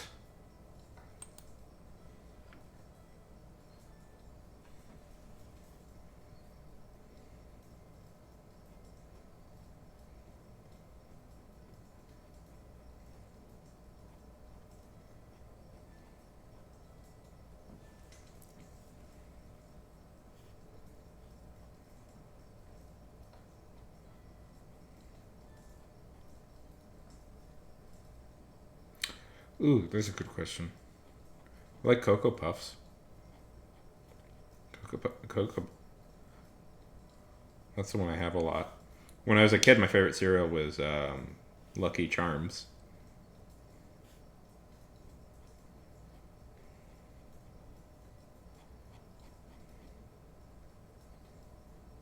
Probably a little bit too sugary for me now, but I did like them. You know what I would do? Okay, so Carson. When I was a kid, when I was about your age, I lived in the Middle East, so we didn't have Lucky Charms. So every year when I came to Canada to see the family and stuff, the first thing I would do is go out and buy Lucky Charms. And so for like the next week, what I would do is I would just have the box of Lucky Charms and I would pick through it to eat the marshmallows. Most delicious thing in the world.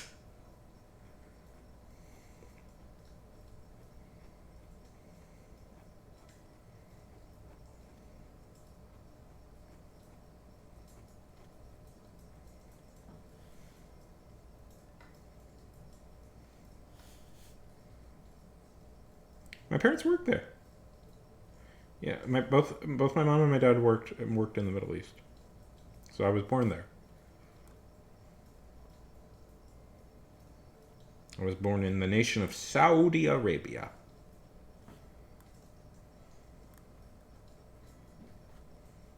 Yeah.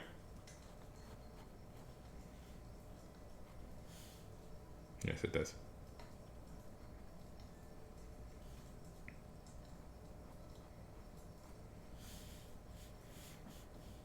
Otherwise, when I tell people that, they're always like, "Ooh, ah," but it felt like a relatively normal childhood when I was going through it.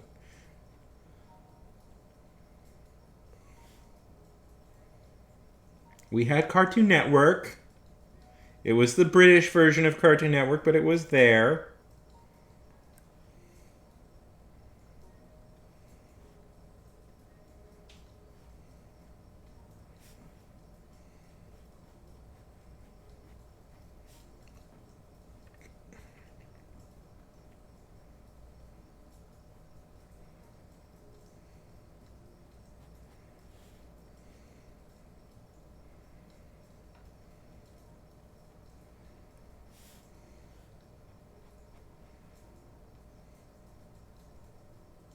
What's your favorite cartoon?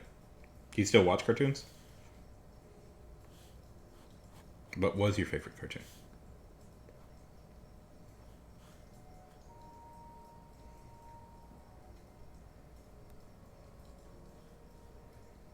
Yeah, so yeah, that was always a real big deal to me when I would get the Lucky Charms. But nowadays, yeah, Good to see. Still good.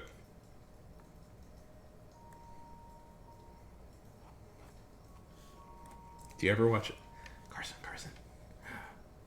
Carson, do you ever watch Adult Swim?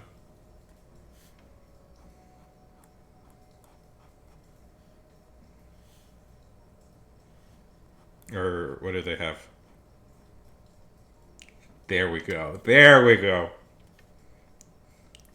There it is. There it is. Yeah.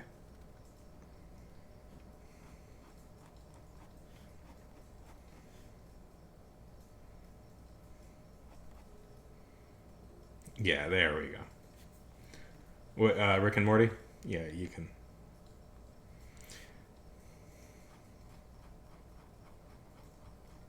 Good show. Unfortunate about that. One of the creators of that, though, unfortunately. But, we. Family Guy, yeah. I was always more of an American Dad man myself.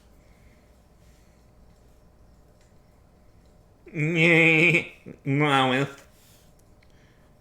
Can I do a Peter Griffin impersonation?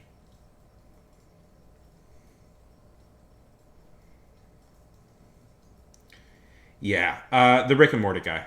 It's not. I would say it's not worth looking. I don't want to really get us dragged down on that, but there's probably a pretty good chance that he was physically abusing his girlfriend. Yeah. Peter, the horse is here. And that's all I'll say about that. That's all I'll say about that. He has been promptly fired from that, and other people are. But he was never like the main guy. It was a different guy was in charge of that, and so I'll leave it at that.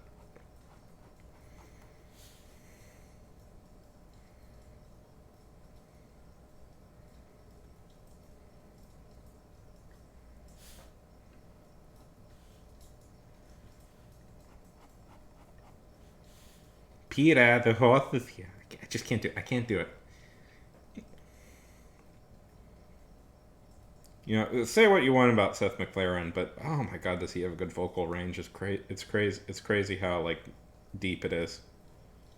Because because MacFarlane voices Peter, Brian, and Stewie.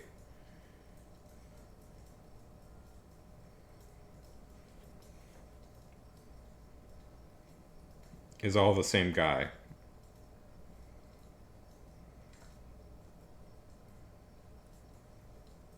Of course I do.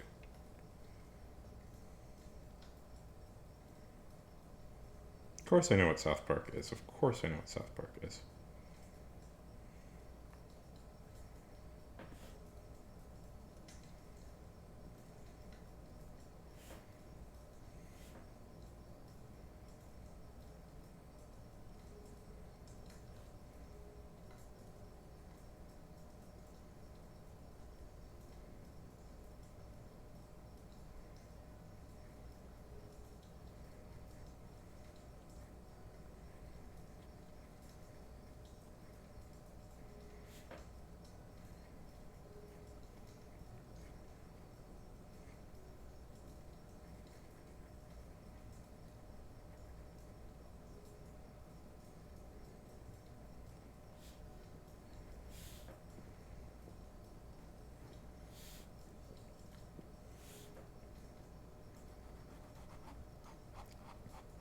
Any movies you're excited? Anything you're excited about seeing coming out?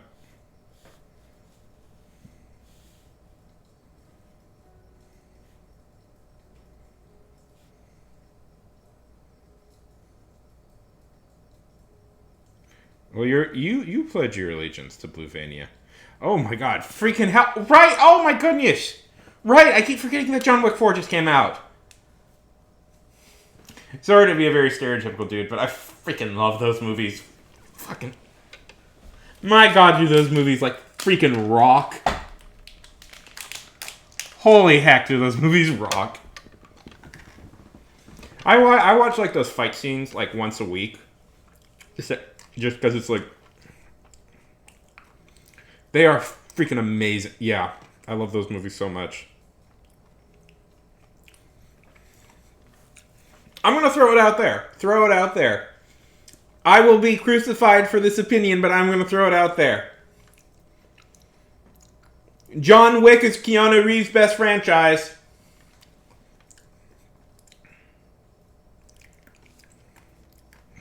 They are consistently much better than his other famous franchise. There, I said it. Yeah. Way better than The Matrix. Matrix does not hold up at all.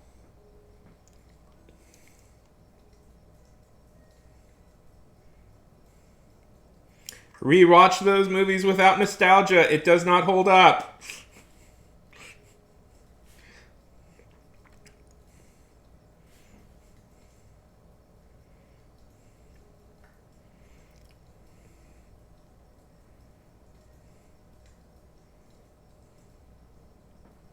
Maybe I'm just old.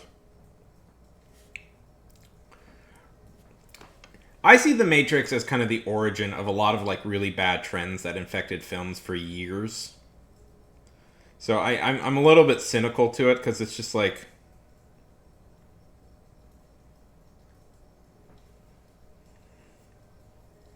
I'm kind of cynical to The Matrix because it's like, yeah, a lot of really bad trends come from this movie. Listen, I am technically the oldest person here. Now, true, Funk is younger than me by a few months, but still. I remember the post-Matrix release and how freaking terrible all the movies that were trying to copy the Matrix were. And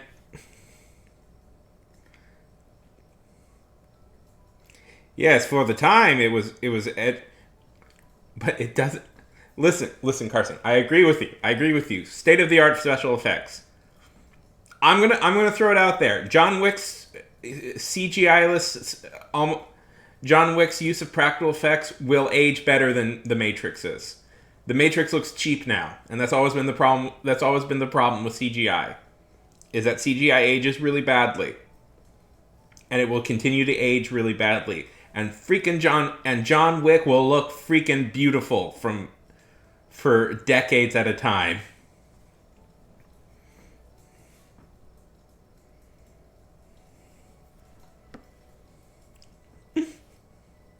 Nobody agrees with me, by the way, Carson. You are not alone in disagreeing with me on this. Everybody I've expressed this opinion to fights me on this. You are by far in the majority.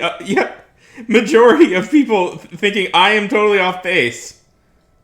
No, there is CGI, but it's a lot cleaner, and a lot of the fights are done very practically. Like a lot of the action scenes are done. Yeah.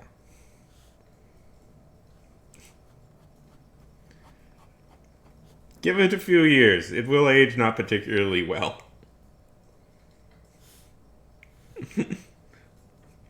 I'm shooting my shot here. It doesn't. Yeah, the Matrix crawled slowly. Slowly. No.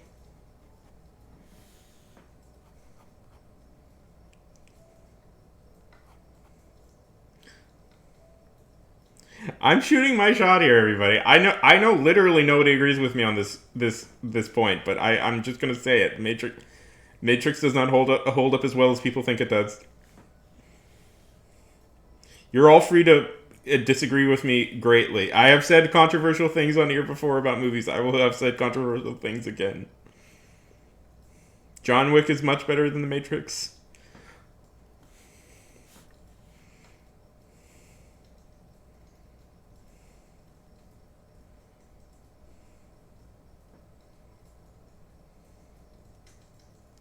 Yeah.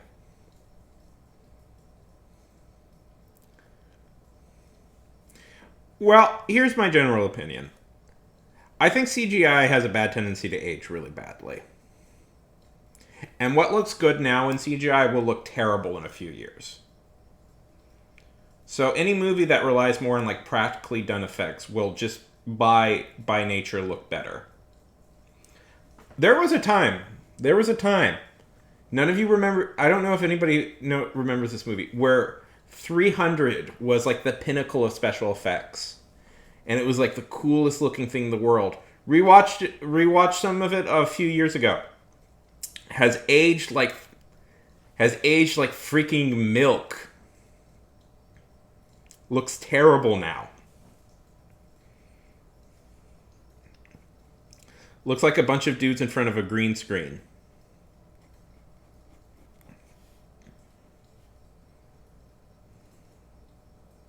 And yes, these are all important tech innovations, but any movie that sells itself on being a special effects marvel,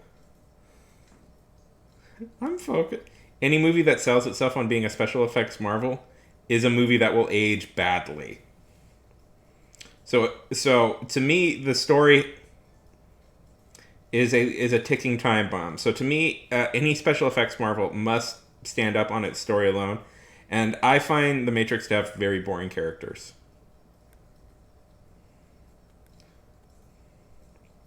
With a plot that is not that original and ripped off from about a million better movies.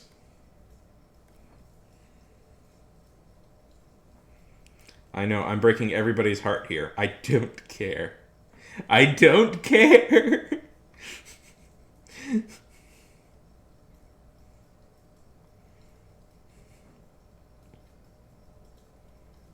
And if you like the movie, all power to you, by the way.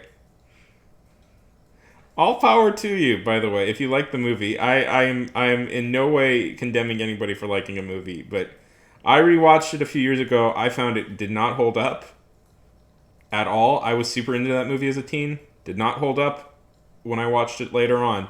Who knows? Maybe I'll rewatch it again and I'll like it. But at this moment right now, my opinion is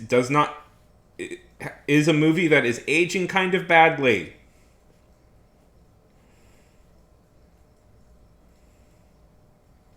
Maybe I'll rewatch it. Who knows? Maybe I'll like it again.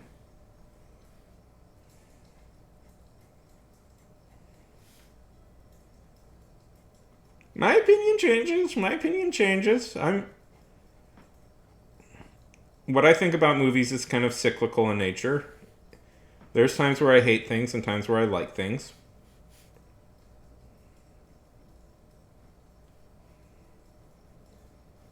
I used to think a lot of anime was kind of trashy. And, I'm kind of coming around to like now, like there's good stuff being produced.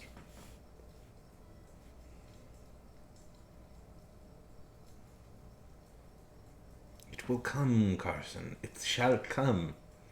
Remember that life is remember the life we are living. Remember that the life we are living is not a straight line, but a beautiful wave. You will find eventually there will be something that will appeal to you. Try Cowboy Bebop. You may like that. Carson, you also unfortunately grew up in a yes. You also, I will say this, Carson. Your childhood corresponded with a very low point in anime. A lot of garbage produced right when you were a kid. I kind of understand why you would maybe not think it's all that good. Carson, I thought the same way as you when I was a young man. When I was a kid, I was about your age. Things change.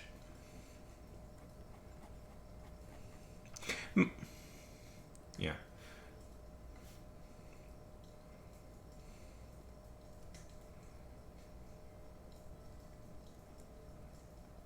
We all live.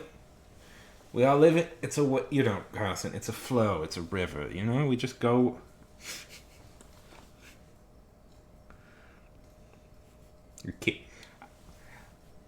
I will say this, Carson. I know some anime you would probably like. I can already tell you. I'm already pretty sure I could get you to watch. There's a few that you would probably be into.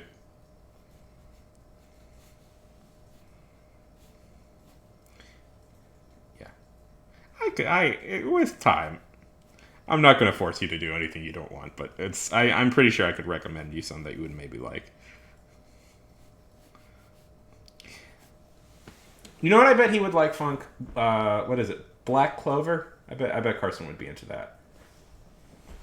Also Akira, because you remind me a little bit of Akira, Carson.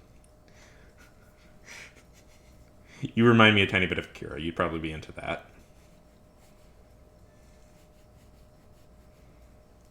Cowboy Bebop, and let's see what else. Something something good and violent. We need something. We need something with a lot of blood.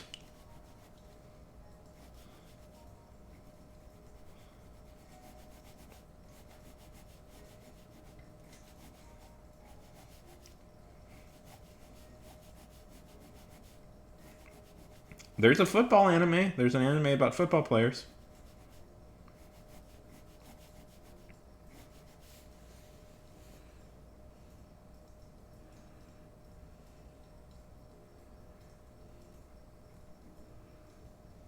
Was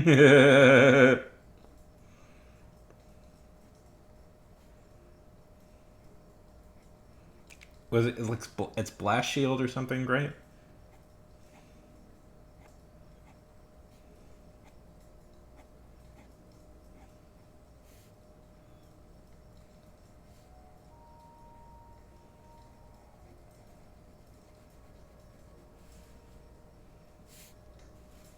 You know the one I'm talking about, right, Funk? It's like Blast Shield.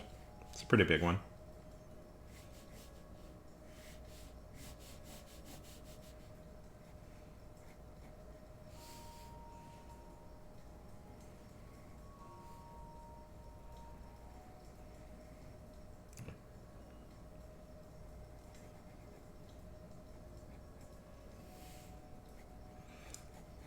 I do have a right.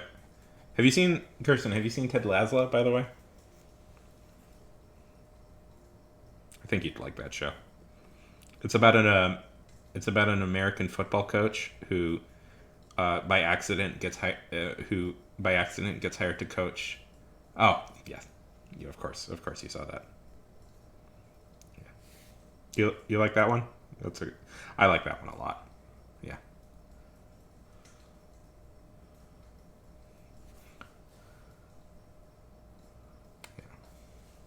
I don't know if we'll ever.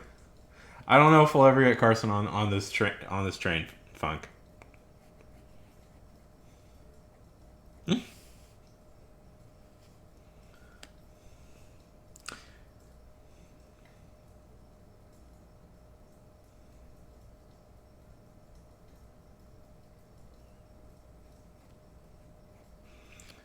Me, I no.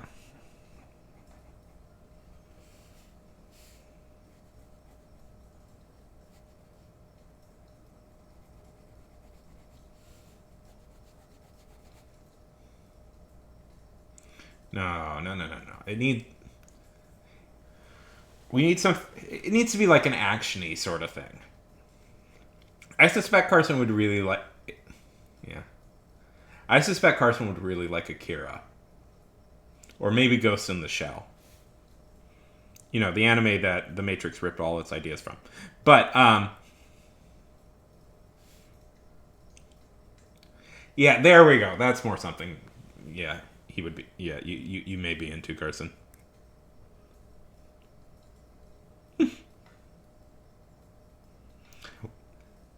Yeah. If you liked The Matrix, you'd probably like Ghost in the Shell. But no force. No, it's a series as well. They made a series, by the way. If you don't know, there's also a series. But I'm not going to force anything on you. Obviously, you don't have to. Like, of course, you don't have to watch it if you don't want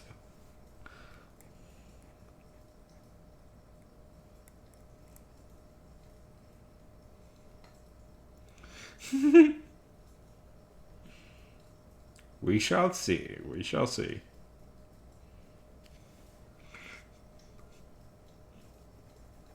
I know what your next. I know what your next. When is your birthday, by the way, Carson? I forgot. I don't know if I have that locked in.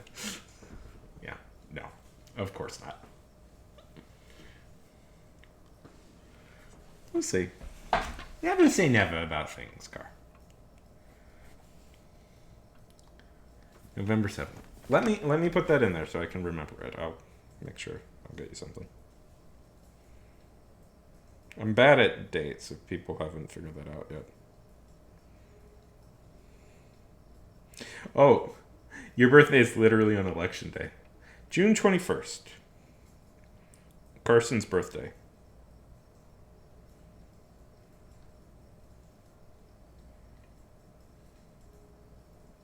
I will be 31. Yeah, I won't.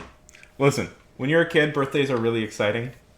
The older you get, the less fun it is.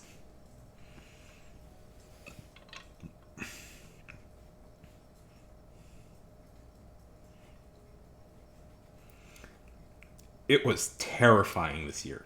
Terrifying this year. Not at the moment. Probably will. Probably will sooner, but we took a bit of a break from that.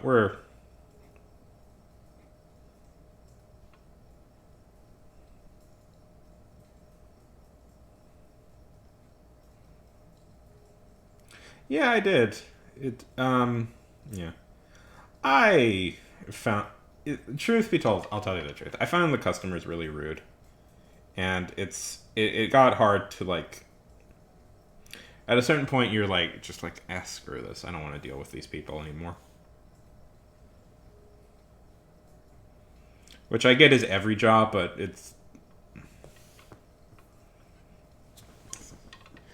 they're like mean and they get yelly and they're like if something isn't perfect they'll like give you a bad rating and like after a certain while it's just like I would do minor things wrong and they would give me a bad rating and I was just like after a certain while it's just like this is not worth it. It's not worth it to deal with it's not worth it to deal with these like people and anytime I would be like, well, I need a tip. Like they're like, well, why do you want a tip? And it's like because that's how I get paid to do this job, is with a tip. And it's like I had to get into fights about tips. Like you have to tip me or I'm not going to do this job. And like nobody ever wants to tip. And I'm like, I'm done. I'm done. Done with this. Don't want to deal with this. So I don't know.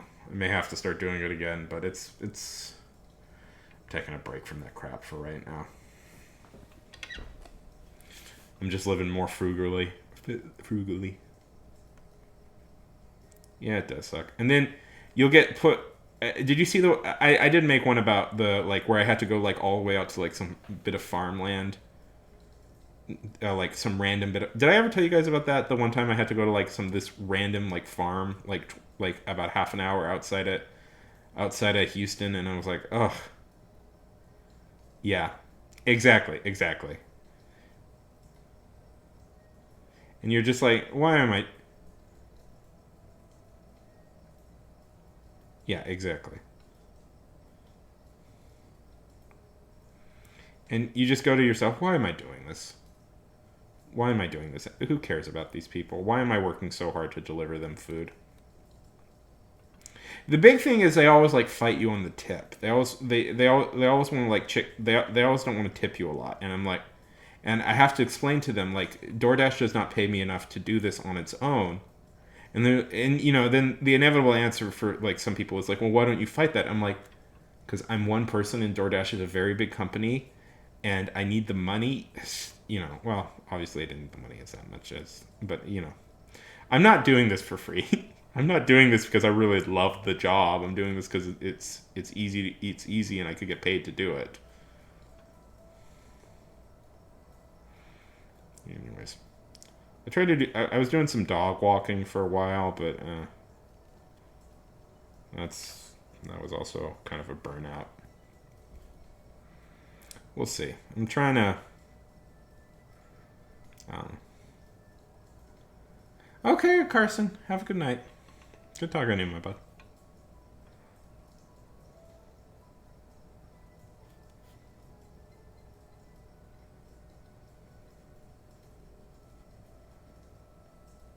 You still there, Funk? How's the drawing going?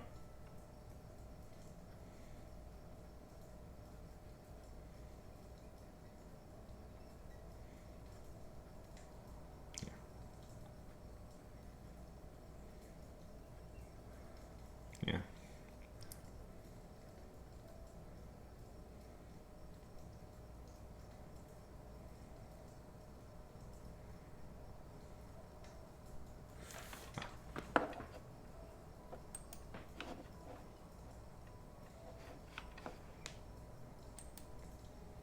Probably gonna. Should we draw? We should draw something together. Let's do it. Let's do a mutual reference. What do you want to do?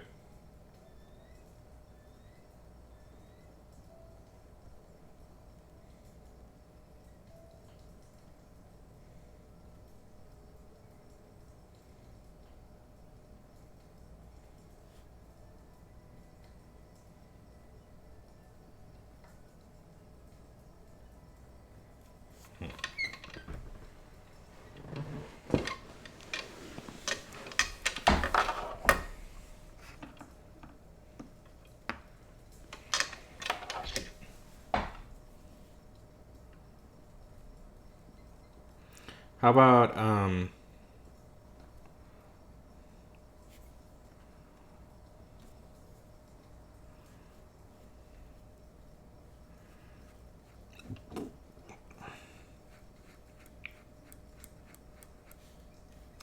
how about we have you created your D&D character yet?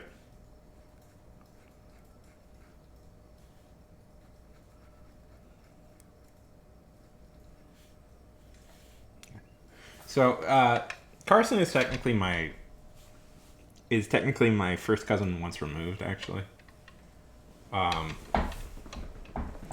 his mom is my cousin. His mom Nicole is my actual cousin. Is my yeah yeah.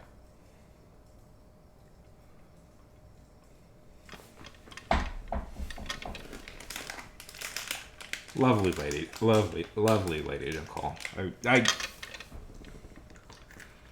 Nicole is essentially like my mom's. Nicole, in many ways, is essentially my mom's other kid. In a lot of ways, in that my mom loves Nicole like a daughter. So, you know, we try, you know. So it's I always try to make sure to like.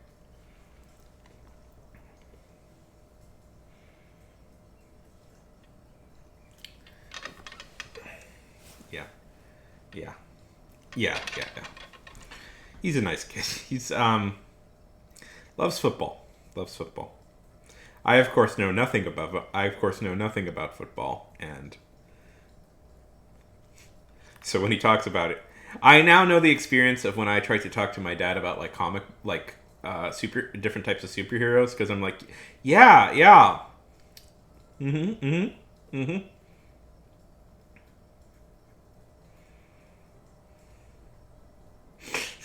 Yeah, like right, yes, I know, yes, this football player, yes, he's good. Oh, that's good. He's good.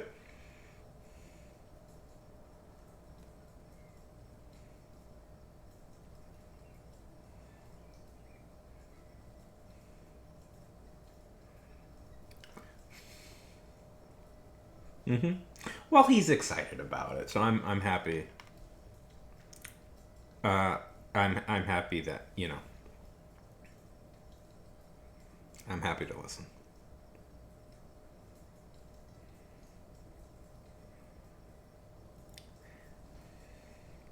Now, Funk, I would never recommend this because clearly I'm very against AI as a concept. But okay, can I admit something to you? I've started to use like AI art to generate like reference images for myself to practice with. And just because it's me and you here, I feel free to admit that.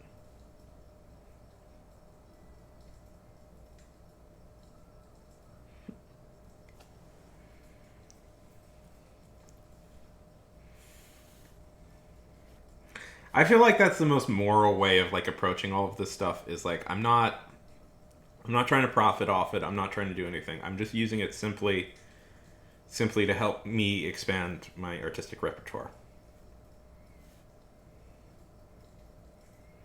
So I was going to suggest that maybe you could design like a character using AI art, and then we can try and draw her, like your D&D character using AI art, and then we could try and draw her.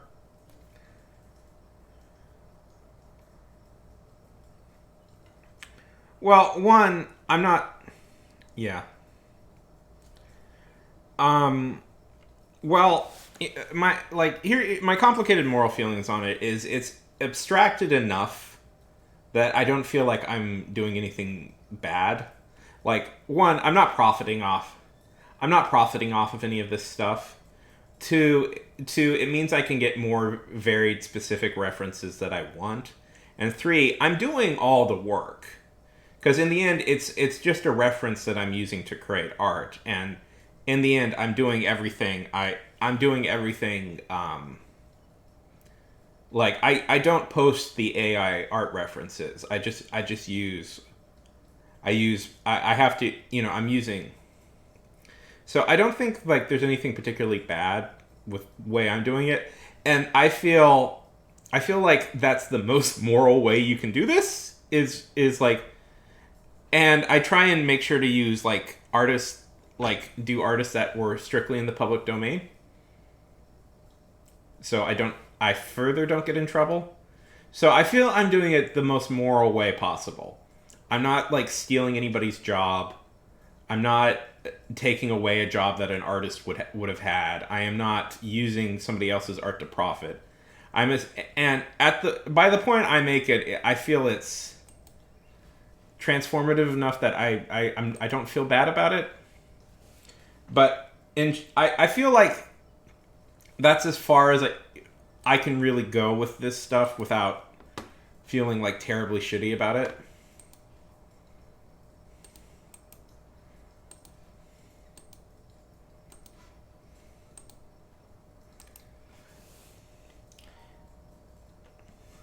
I need you to tell me I'm a good person. Try this one. Try this one. This one is the one I've been using. But it's like that's as far as I go. That's as far as I go. I would never try and profit off of this stuff. Like maybe off of my own art that I create using it as just pure references, because I don't think it's bad. Because once you draw it enough, like once you do it all yourself, I think it's transformative enough that it's fine. You know?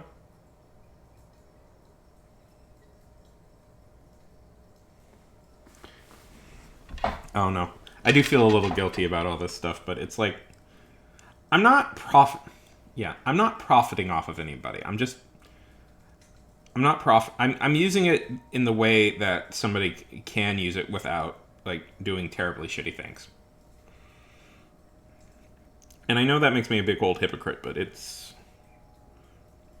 been helpful. And you should not try and sell your AI art ever. Like nobody should ever try and sell theirs.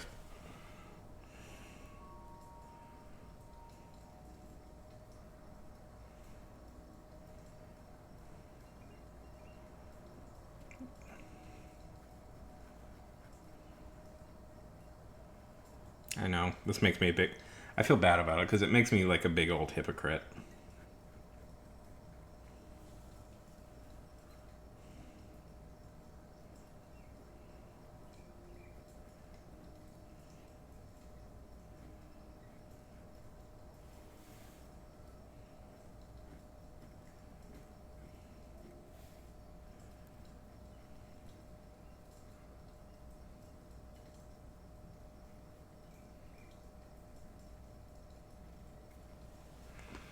Okay. I mean, feel free to use like anything. I mean, this is just for our own personal use. It's not. It's not like you're gonna. I don't know. Put fantasy. I would use the word fantasy and the word.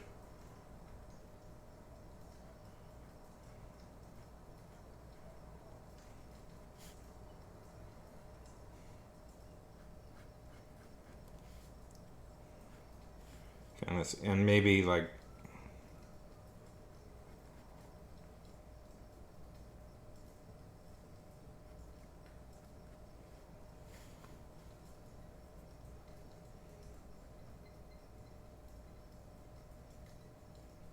I mean, do you want to put like. Put fantasy, but you could put like steampunk. See, this is what I mean though about like.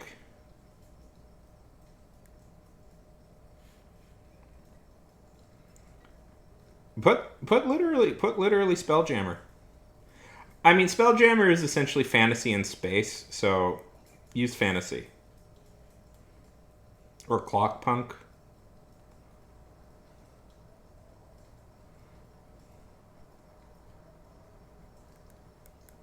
And here's the thing I've learned from playing with these programs. I would say pick somebody famous as like the model of it. It's easier if you pick like a well-known person.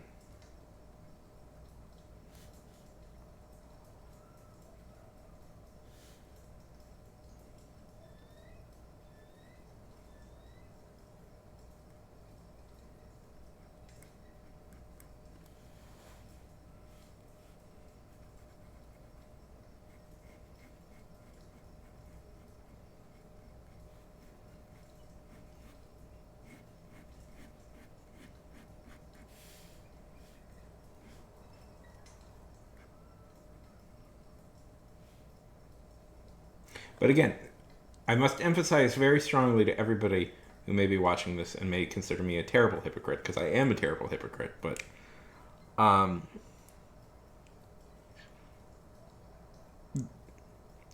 I feel like using AI art as reference and then transforming it, like drawing it on your own, I feel is transformative enough that it's okay. But do not actually profit from the AI images you generate. Like, it is very bad to do that.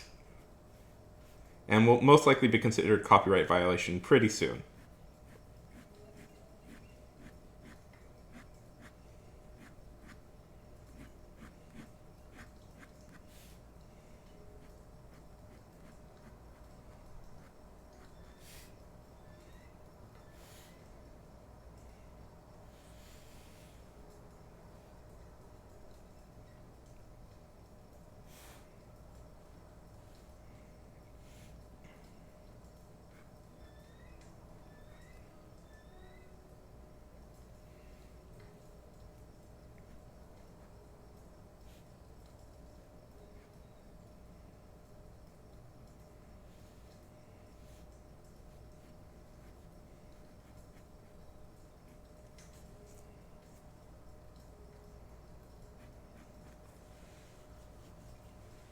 I feel like I'm using it the most moral way I can, which is so hands off, and I have to like I do all the artwork myself. I just use this as for like references, but it's like beyond that, it's like I don't see any moral way really to use this really. That's not fair. There's some moral ways. It's like I mean like the using AI for restoration, AI for like to help with animating like extra frames and stuff. I feel is very useful.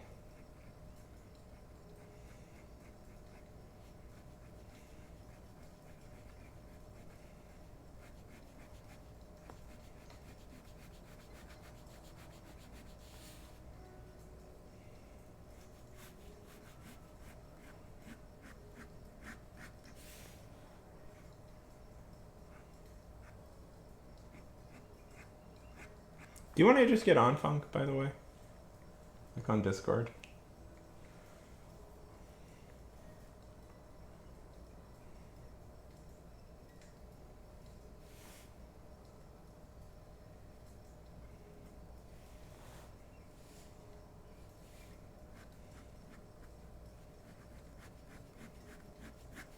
Do I feel very guilty? Do I feel like every time I've played with it, I feel like I've betrayed my artistic brethren? Yes, I do.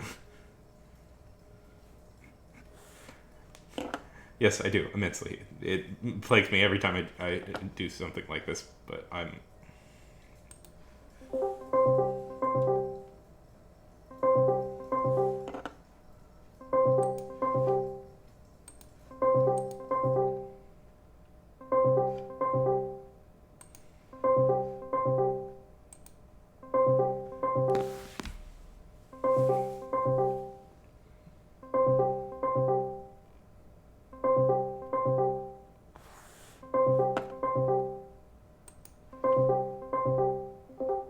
Hey! Can you hear me?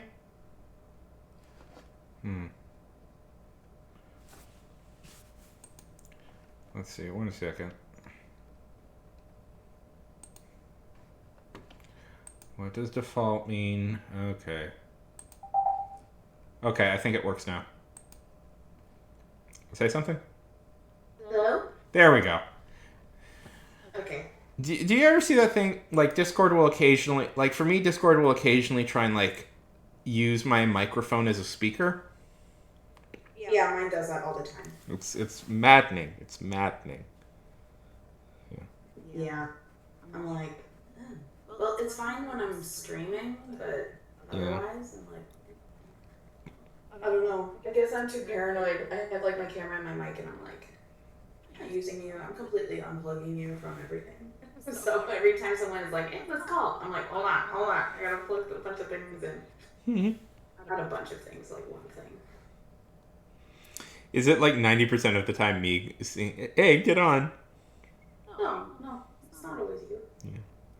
I just feel sometimes when we end up talking, when it's just us here and you're on chat and we're talking, I'm like, why don't I just call? Why don't we just have fun? Why don't I just bring Funk on? I don't think it gets a little ridiculous after a certain point of like, wait a minute, we've talked we've talked a ton of times before. Why don't I just have her on? Yeah, true. Okay, I think I got one. Yeah. Can you tell I feel very conflicted about this AI art thing? Yeah, I was gonna comment, like, you honestly just, it's like, yeah, tell us the same thing in different words again. Like, well, you weren't responding, and every time I see somebody not responding, I was trying to make a reference. I get nervous. That they're judging me silently. Yes, we can tell. You feel so guilty. I do feel. It is eating me up inside because I do think it's really useful for generating like reference pictures. I think it's a really good resource for it, but I understand that it's also completely evil. Well, you dragged me right on in, so. Yes, I condemn everybody to hell. Okay, well now I have to find a way to make it actually show up. I'm the type of person that every time I send like a joke in text, I always think silently when nobody responds, like, oh god, they hate me now, and I've totally ruined this friendship forever. You're an overthinker. You are. No, I don't do that. I don't do that ever. I don't let my paranoia get to me. Yes, you do. No, I don't. Who's saying I do? Wait, hold on. How do I... This thing weirdly won't take PNGs. So I have to make it a JPEG real soon. Oh yeah, that's also annoying. And I'm like, alright. Can I make it not a PNG? Can I make it something else? Question mark? I shouldn't say I'm so good at multitasking. I'm not, obviously. Yeah, that's a really annoying thing about it. I always find about Discord is that it always downloads to like.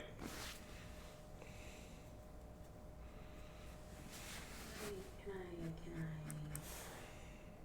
Oh, how do I do it? How do I change it?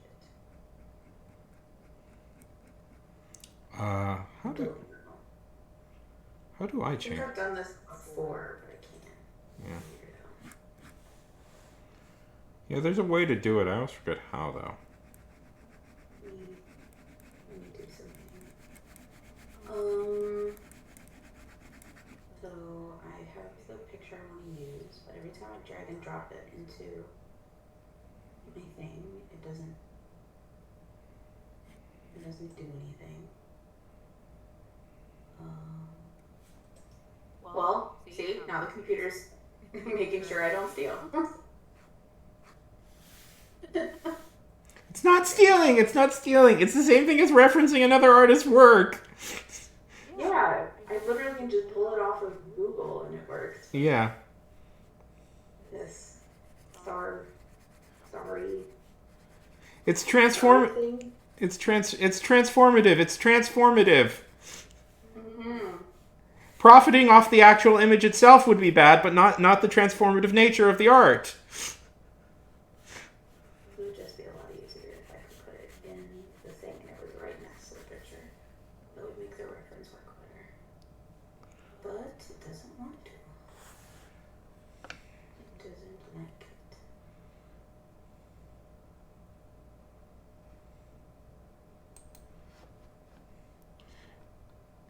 You know, I have, not to brag or anything, but I have a secret Discord that I use to transfer stuff from my phone to my computer all the time.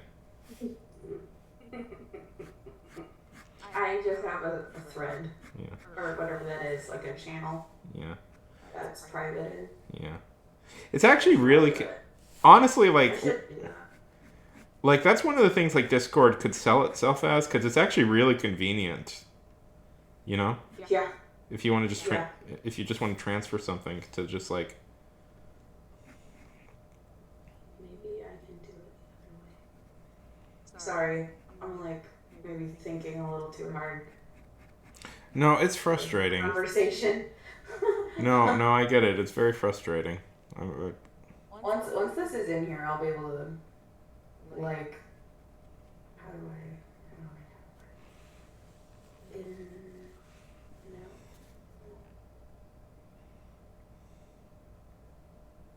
I just want to put a picture inside that is a PNG, but oh my god, I'm gonna have to go on the internet to do this.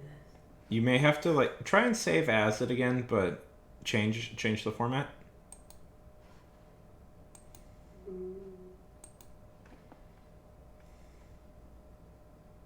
It just downloads it as a PNG. It doesn't give me an option. That's annoying.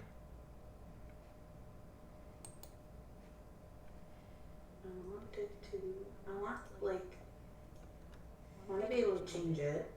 It won't let me get rid of the PNG. It just has to be a PNG.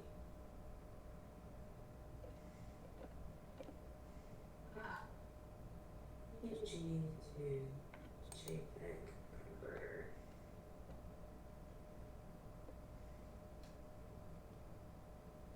Okay. It's just for one photo, just one. Yes.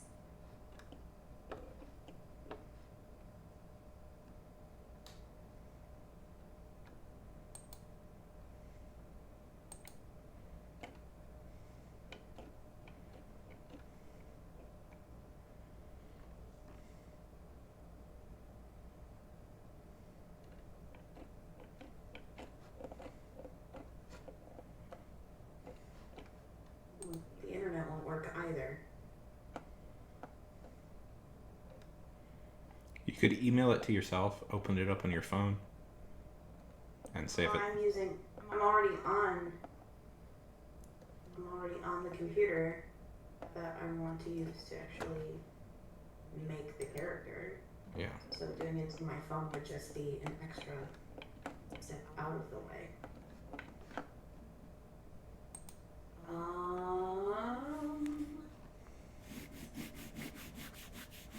me see if this one works better. Yes, try every single PNG to JPEG converter on the internet willy-nilly. It'll work great. No virus is there. Yeah. Not like every time I download a video from YouTube, I'm afraid that I'll get a virus. JPEG. Why is this so doobly-doo? Are you laughing at me? No.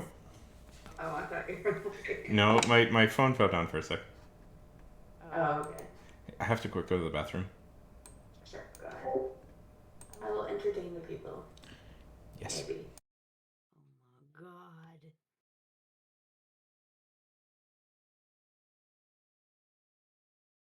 So unnecessarily hard. For no reason.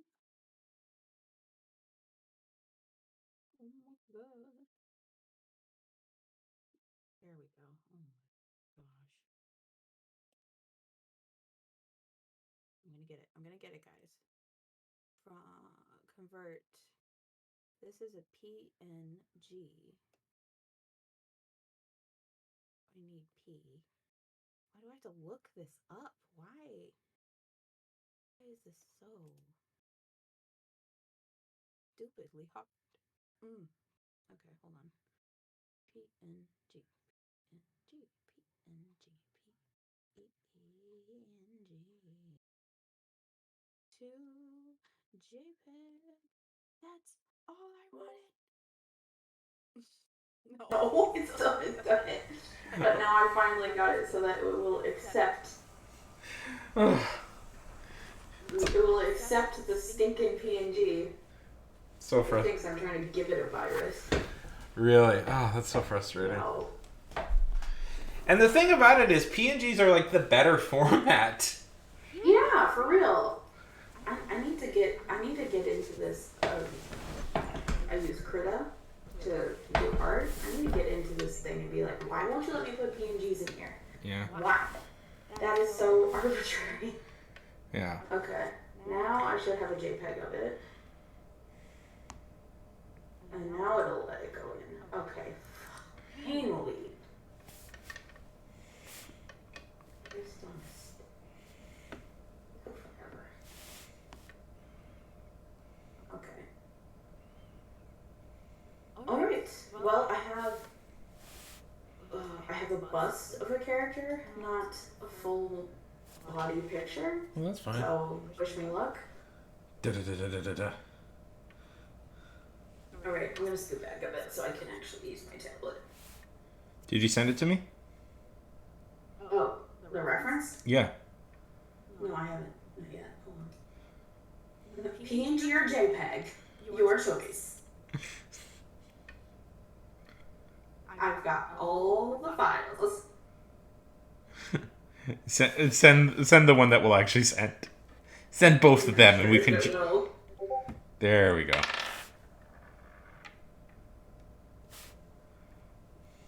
So that's the reference. That's Wonderful. what I got. And I'll work with it. We'll each try and draw it. Okay. All right. Sounds good. Yeah, this is definitely a real person out there somewhere. Yeah. With like their facial features changed and stuff. Mm-hmm. Sorry, you can hear my desk creaking as I move. Are you excited? Are you excited to be off by tomorrow? Yes. Oh my god. So ready. So ready to just chill. Yeah. School is. I can't imagine going back to school again. I mean, it's different because it's not like school. Yeah, I keep thinking to myself that I've been thinking about trying to maybe go back and get my master's, and then every time I remember, I'm like, oh, I don't have to do any of that school stuff anymore. Yeah.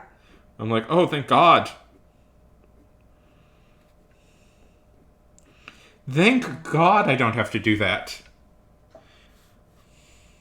man, it's already just interesting things happening. What's happening? starting over.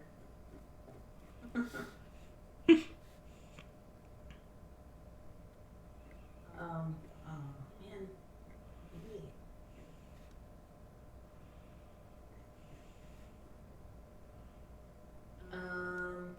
Yeah.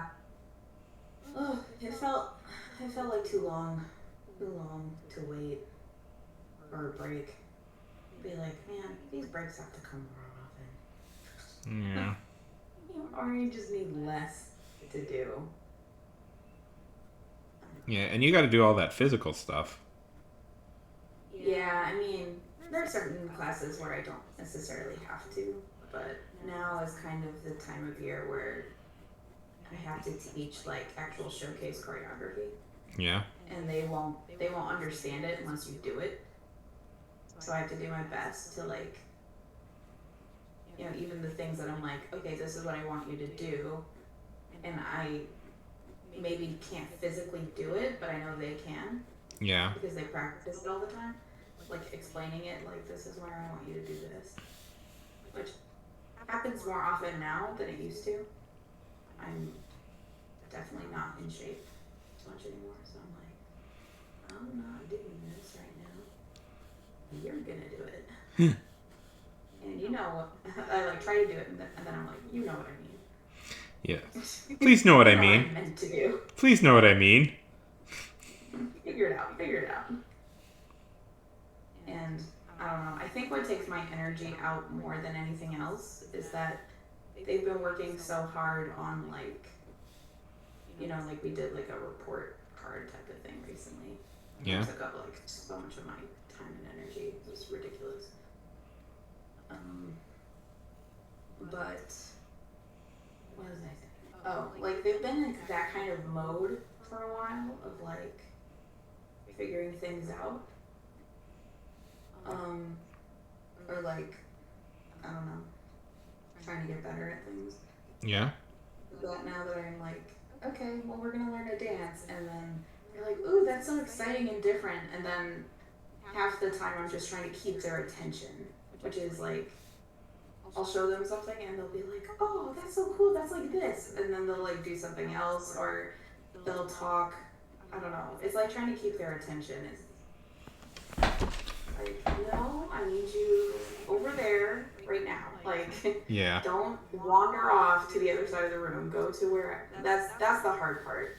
In a classroom, it's, you know, whatever. Get, you know, partner up for your lab thing, or, you know, study with this person. For dance, it's like, I need you on that side of the room in like 3 seconds. Go. And they're like, what? What did you say? I'm like, I said, go to the other side of the room. And they're like, what? And I'm like, oh my God, just listen to me and get over there. I'm going to start the music, and you're going to not be in the right spot, and you're going to have to run fast to get there. That's hilarious. Ugh, it's annoying. I have to repeat myself. So just don't listen. Now, is this like, do you teach in a place that's like, this is like serious kids who are like trying to be like actual professional dancers, or is this like a recreational? Yeah. It's a mixture of both.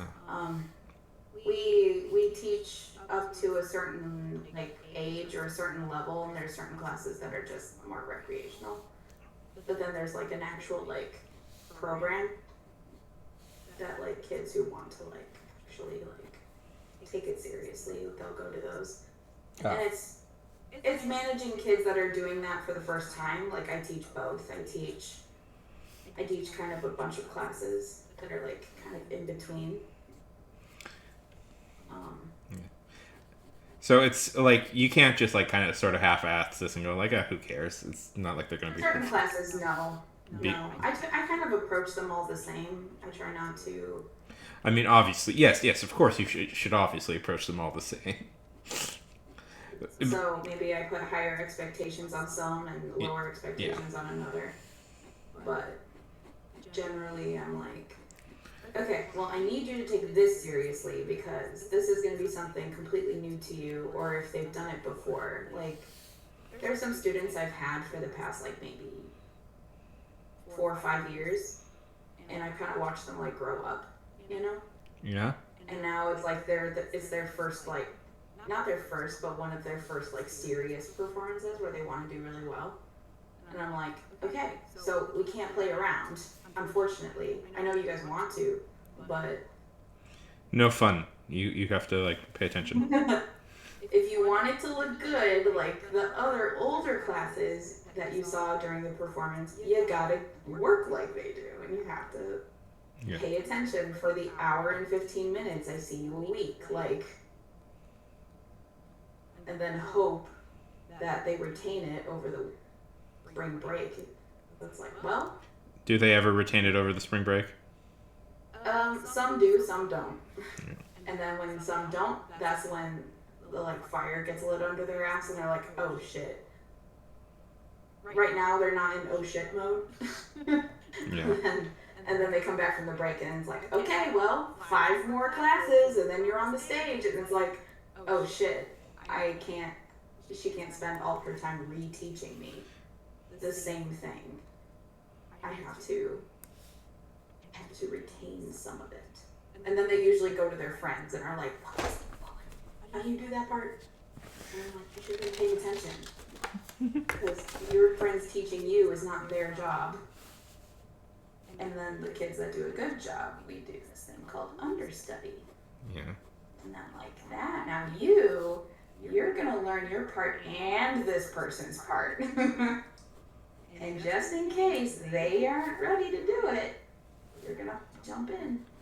Or someone gets hurt. Well, You're gonna jump in and do it.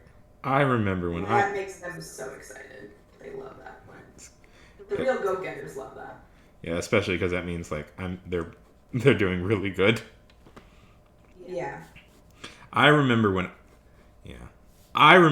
I was taking karate as a 13-year-old. I mean, clearly I was the best. I was a blue belt, and I was always at the back of the class. And I never competed in tournaments, but I think I was at the level that the other kids were. Of course you were. I remember a very distinct embarrassment where, like, a 12-year-old, I was like 14, and a 12-year-old gave me some advice. And I was like, oh, this is, and he was trying to be helpful, and I was a little, like, standoffish to him, because I'm like, you're fucking 12. I'm like 15. I would think I was like 14 or 15. And you're like a little kid. I don't want your advice. Yeah. Well, that's Anyways, clearly I made it. Unfortunately, a reality of some things. Yeah, I know. You get that one older kid that didn't start and they were like 5. Yeah. They're like, okay, here they are. And try not to... It's funny, for the last few years I've actually been teaching a class because that would happen so much. We're supposed to have a class on Monday night for older kids who are just starting. Yeah. So it's like an easier class, but for older kids that don't want to go to, like, the little baby class. It's like, obviously, we don't want you to have to go to the little baby class. Yeah. But what happens is, and this is what gets on my nerves the most, Yeah. is that class didn't fill up as much, even though we're offering a very nice gift to some of the older kids who might want to try. Yeah. It fills up with maybe 2 high schoolers who want to start ballet, and then about 3 or 4 little kids who are about 9. Ooh. And they want to start too. So now there's this, like, giant Imbalance. age gap, and it's still an imbalance. Fortunately, this year I have 2 high schoolers and about a 12. I think she's 13. Yeah. And then a 9-year-old, 2 9-year-olds. The 9-year-olds are being very, very mature. They understand that they are in an older person class. Yeah. And most of the time I'd be like, you guys don't belong here, you belong in the actual classes. And then they go, well, I can't make it on Monday night. And that was the reason why they need class. Really? Yeah. You can't make it to a certain night? And you wanted this so bad? oh, and I'm kind of like, okay. So you really should be in the little kid class. You're just, for convenience's sake, you're here. Well, I'm pretty And sure it's not their convenience sake. It's their like parents. it's the parents' convenience. Yeah, Y- exactly. Yeah. So it's kind of looking at the parents like side eye, like, okay, that's not what this class is about, but Yeah. it's another paying customer. So what are we gonna do? Money is always good. Yeah, turning down a student is not something that even the little kid recreational classes studios will do. Yeah. They're like, that is income. That is enrollment. That is tuition. Do not turn it away. I mean, the little kid Figure it out. recreational You class just figure it out. thing is, I'm pretty sure, like, their whole deal is money. like no shade to them. Like, little kids, there needs to be that The little kids bring in the dough. That's Yeah. for sure. Yeah, like, yeah. But no, Any girl, anyone who grew up female, yeah. if they had taken a dance class at the ages of between 3 and 5 years old, you will probably get a good number of people raise their hand. Yeah. They've been there at least a few months out of their young lives. I figure that's like a common girl experience, is that you take a dance class at some point. It's definitely more common for yes. I say for people who are female at a time in their life when they were young. Yeah. But it is not exclusively female. True, It's true. even exclusively female. Have you noticed more boys in like the as time goes on, or is that not a thing? When we see a boy take specifically a ballet class, we are like, you are the king. We bow to you.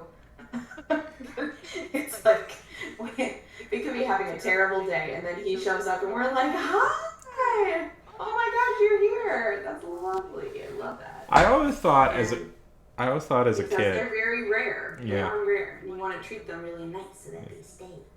I always thought as a kid, I was never like, obviously I was never super athletic as a kid, so I didn't do this. But I always thought as a kid, I'm like, if you were to take one of these dance classes, you would probably be like the only boy in it, and like your chances of like, When they're young enough, they don't care.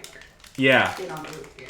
When they reach 5, 6, then they're looking around going, uh-oh, I gotta get out of here. yeah, Lucky girls, they don't care. They see a bunch of kids get to go in there and run around and jump around to music for an hour. Why can't I go in there? yeah. But when My sister is in there. Why can't I go in there? Like, and then they grow up and then they go, wait, this is girly stuff. I don't want to do it. when I was like 14 though, I had the thought, it's like, I bet there's a bunch of like just really cute girls, and I'd be like the only boy. And then that's where it comes back full circle. Yeah, Wait. Oh wait.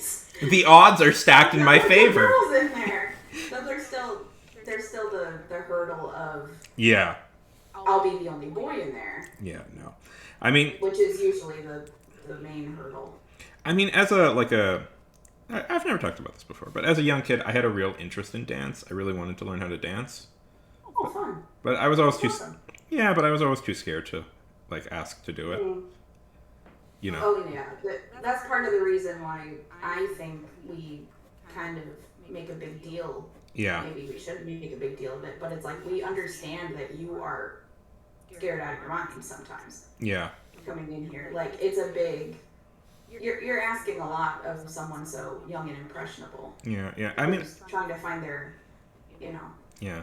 I really wanted to take a dance class when I was a little kid. I really wanted to do that. I was just too nervous to ask to do it. Yeah. Do you think your parents would have let you? I think they would have. I think they would have, but I think it would have been like. I'm pretty sure they would have let me do it, but it's just like, I was too scared to be like orchestra. One, I was always scared of like doing stuff just in general. So, but I think they would. I think My dad would have probably been like, whatever, like rolled his eyes a little bit, but he would have been fine with me doing it. My dad actually let me do quite a lot of stuff, even if he wasn't totally okay with it. Well, that's good. Yeah. I mean, I think, yeah. Like the It's improv. tough. It's more tough on the parents for sure because Yeah. you'll decide you want to do one thing one year and then another thing another year. Yeah. And if you get serious about anything and you stick to it, well then that's a time and money commitment. Yeah. To like outside of school. Exactly. So I totally understand when parents are like, we don't want to have to come that day. We don't want to have to be there for that long. And it's like, well, ask your kid. Like, you guys have to compromise. It's not up to us. We'll tell you what the requirements are to make this work. Yeah. Then it's up to you and your kid to actually talk through it and decide. Yeah. Oh wait, this is way more work than I want to do. Yeah. You know. I think I would have liked to have learned how to tap dance. That was the one I was always really interested in. That's my one regret in life, is I took tap as a kid and I hated it. Yeah. I hated it. I had the worst tap teacher in the world because tap is not a boring style. Yeah. She managed to make the whole thing so boring and so monotonous because tap is all about rhythm, Yeah. And we learned one rhythm. And it was so just boring. Like, I swear. And then it was because of that I went to my mom and like, tap is boring. And she goes, oh, really? I'm like, yeah. Like, I don't want to do it. Yeah. And she's like, okay. And then I never looked back because I did well in ballet, and ballet was something that a lot of the places kind of prize. Like, oh, if you can dance ballet, you're like legit. Like, Yeah.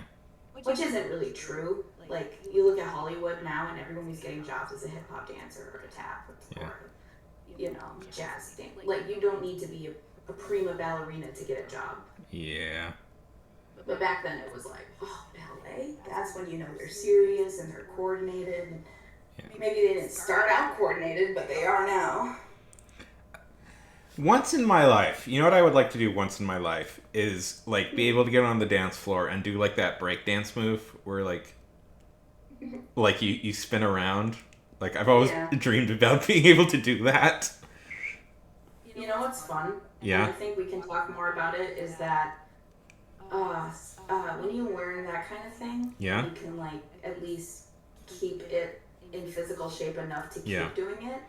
You can be hired to do so many other jobs, like not just dance, but you can be like Yeah. the overlap of choreographers and like fight choreographers for film. Oh, it's almost like the perfect circle, right?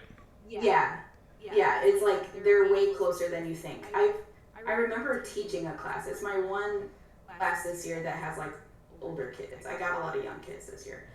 They're like high school, like they're in a tougher class, and I was like, okay, so this move we're about to do right here, I saw in The Hobbit. Yeah. In that like ridiculous that ridiculous scene with Legolas on the bridge. You mean that was, Lego like, Man? falling as he was running, and it's only for a split second, but he does this move, and I'm like, that is a dance move. That is a dance move right there. And none of the kids they might have seen The Hobbit, so I was like, okay, so if any of you guys have seen the Hobbit movies, this happens in this scene. And they're like, what? And I'm like, yes. Well, it wasn't on TikTok. It wasn't on TikTok, Funk. They didn't see it because it wasn't on TikTok. It's true. No, but yeah. I always find that stuff like so fascinating. Like, yeah, because essentially, because I know there's been a proposed Oscar for choreography for years. Mm-hmm. And like the big thing they've always said is like they probably meant like make it a like dance and fighting would be just under the same category. Yeah, I suppose. I think it's just because the Tonys are so heavily musical and dance related that a lot of they're trying to find a way to make it work at the Oscars. You know, Michelle Yeoh was a dancer, right? Yeah. Sometimes you can tell. Yeah. It gives you a little bit of a certain quality. Yeah. She quite famously actually has no real kung fu experience. Mm-hmm. Yeah. But then again, like not to talk like not to like no, this is a compliment, but like most of like the kung fu guys, like you know where they train, right? Adrian, It's a I'm too tired to remember. it's an opera company. Yeah. Most of them are like it's like a dance and opera company. Oh yeah, for sure. Yeah, so it's I like mean, it's why are all the girls just like in love with Tom Holland these days? yeah. He grew up in every British heartthrob out there grew up at the drama, dance, and Yeah. arts academy. Oh, I mean I was talking about like I just mean there's the kung fu guys, but yeah, Tom Holland. Wasn't he also a gymnast, Tom Holland? Oh, he was on Broadway. Yeah. He did Billy Elliot. I mean, Broadway. to be fair, like for a good Spider-Man, you need somebody like that. You need a dancer for Spider-Man. Yeah. For it to be really. A dancer or a gymnast or like somebody who's like used to moving their body really. If you don't want to hire too many stunt people, you want to get somebody who has that build and that physique and that ability to at least hit the poses. Yeah. I mean, then again, like Tom Holland, you know, part of the reason people like Tom Holland is because he comes off as like a legitimately nice guy. Oh yeah. It's not quite as simple as all that. But. Well, also he has like that whole soft boy aesthetic where it's like he's good looking but in an unthreatening way. Mm-hmm. You know. I'm having fun with this characters. Yeah. I'm not really looking at the reference that much anymore. Yeah. I think after a certain point, the head is angled in Yeah. a different way, so I have to like kind of ignore the reference a little. Yeah. But that's what I mean. But yeah, continue. No, with this program, that's what I mean. It's fun to like use this as a reference generator. You know. Mm-hmm. Do I feel bad that it's using other artists' work? Yeah, but I use other artists' work as references all the time. If this ends up on the internet at all, yeah, someone will use ours. Yeah. Well, the thing is, I don't consider it bad to like if you sit down and you draw it yourself. Mm-hmm. To me, that's transformative enough. That's not that big a deal. You know. We can at least protect it under copyright a little bit. Well, protected under copyright, and you did the work. You know. Yeah. You did all the work. You didn't let a machine just do it for you. Mm-hmm. You know, you transformed it. You used your own artistic instincts and abilities to turn it into something vastly different. That's transformative enough in my mind that it's not hurting an artist's revenue by like publishing it. You know. Yeah. What is sleazy is like would be to use like this actual thing and just sell that. Yeah. You know. Yeah. As your own. I shouldn't say that I don't know how to use any AI art thing. I did use Artbreeder for a while to come up with some character references.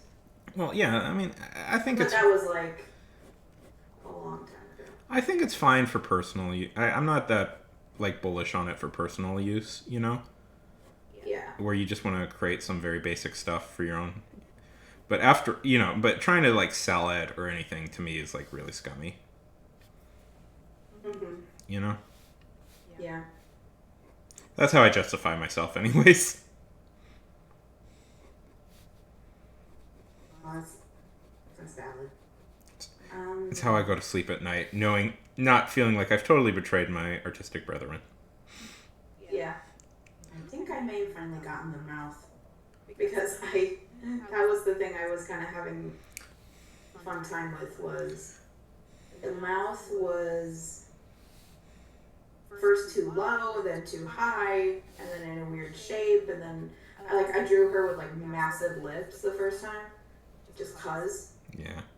Like I basically drew a circle and then a horizontal line through it and was like, yep, we'll start there. And now I think I finally got what I want the mouth to be. I mean, I'm using the glory of just pen. Yeah, so you can't erase anything. Yeah. Which usually should intimidate me, but in some ways frees me because it means that just keep going. Just keep going. Yep. That's why I struggle somewhat with digital art. It allows me to erase too easily, you know? Yeah. I realize now that when I was working on that emote, Yeah? I actually keep a lot of the mistakes in there, or what I considered mistakes at first. Yeah? And then I was like, I'm just drawing another line over it to make the line like fuller and thicker, but I'm not actually gonna go back and delete that layer with all the sketches under it. Like, I'm gonna leave the sketches there because That's what you should do. they build the Yeah. whole look. Yeah, that's what I found with this is like weirdly you shouldn't erase it. You should just kind of go for it and it'll look better. Yeah, it looks fuller. Yeah.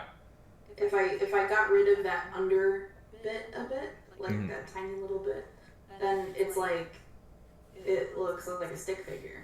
Yeah, yeah. It's hard to explain, but that's like every art teacher I've ever had has said that's how you should do it. Okay. I'm kind of curious. I haven't looked at your stream for a sec. I should look. Oh, yours is good. Thank you. Yeah, I like it. I don't know what. Yours looks way more like her. Like you're more true to the reference, and that's actually like, I don't know. Mine is close, I suppose. Yeah. I mean, I did give her pointed ears. I guess I could have done that myself. Because she's an elf, right? Or is she a? I believe so. Yeah. I was mostly like, well, Spelljammer is sci-fi, right? Like. Well, no, it's fantasy. It's fantasy sci-fi.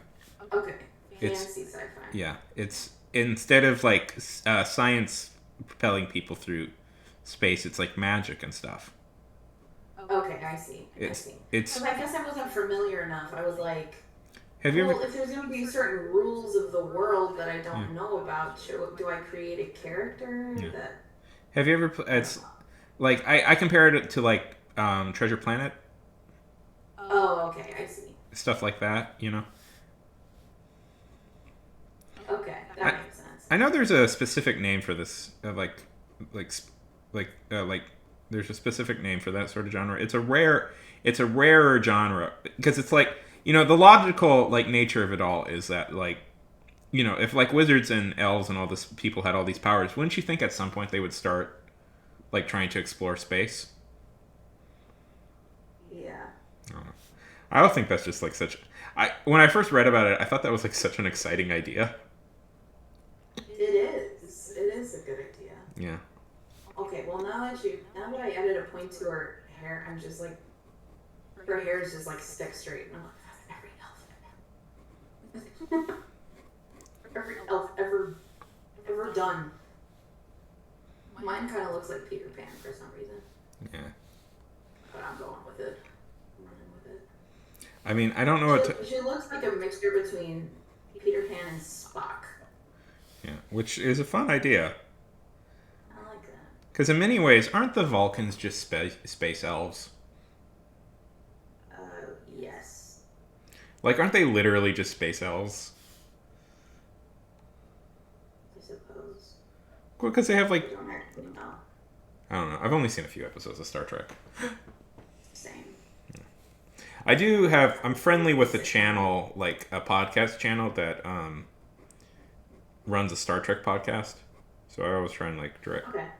So, you know, because of them, I talk about it, the more my character is becoming Vulcan. Yeah. So because of them, I've been meaning to like get into Star Trek just because like they talk about it all the time. Mm-hmm. So yeah.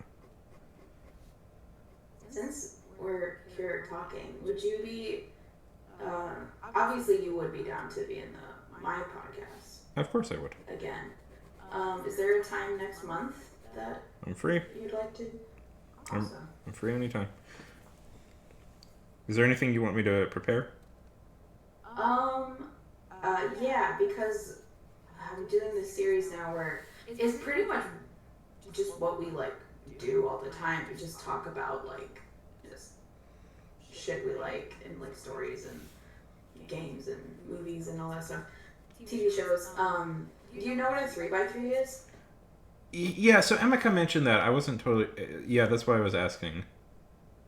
Yeah, well, there's this thing. I think it was bigger in like when Tumblr was a bigger deal, Yeah. like way back in the day. But people would make these 3x3 grids of just like covers of their favorite things, and it was kind of like top friends or top whatever. And people have been. It's kind of like made a resurgence in some like nerd circles. I would say like gaming and like anime circles, and I was like, okay, well, if people are into this, maybe this is the best way to. Yeah, I mean, So you would basically just make you a. would pick like nine TV shows, 9 movies, 9 whatever within a category, and we Okay. would just talk about it. Sure, I can do that. Yeah. Yeah. If you could send me like an example of what they look like, just so I could. Oh yeah. Yeah, I can do that. Yeah, just so I can get an idea of what I should be doing. Yeah. Because I have a lot of. Needless to say, there's a lot of things that I'm very interested in that I could talk about. Yes. No, I knew. I was thinking like, well, if Sean doesn't do this, that was a waste. Yeah. Let me send this. Yeah. I wasn't on Tumblr, if you can tell, when as a young I person. wasn't either. Yeah. I wasn't really on any social media as a young man. I started my Facebook, and that was my first ever social media when I was like 15.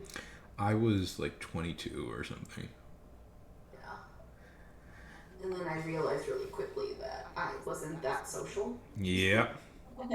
Being social IRL was enough for me. And then I was like, oh, I don't actually kind of like this. But then it was too late. Like, everyone was on social media, and it was like, Yeah. I had like a kind okay, of. go live in a hole then. Yeah. I've always had sort of a contempt for a lot of the culture around social media. Mm-hmm. Like, I think it's real, like, I don't know. I think it's like angry and very moralistic and like in like a lot of really bad ways. Yeah. You know? I wonder if this will work. In case it doesn't do anything. Okay, I'll send you a example that I made. Let me see.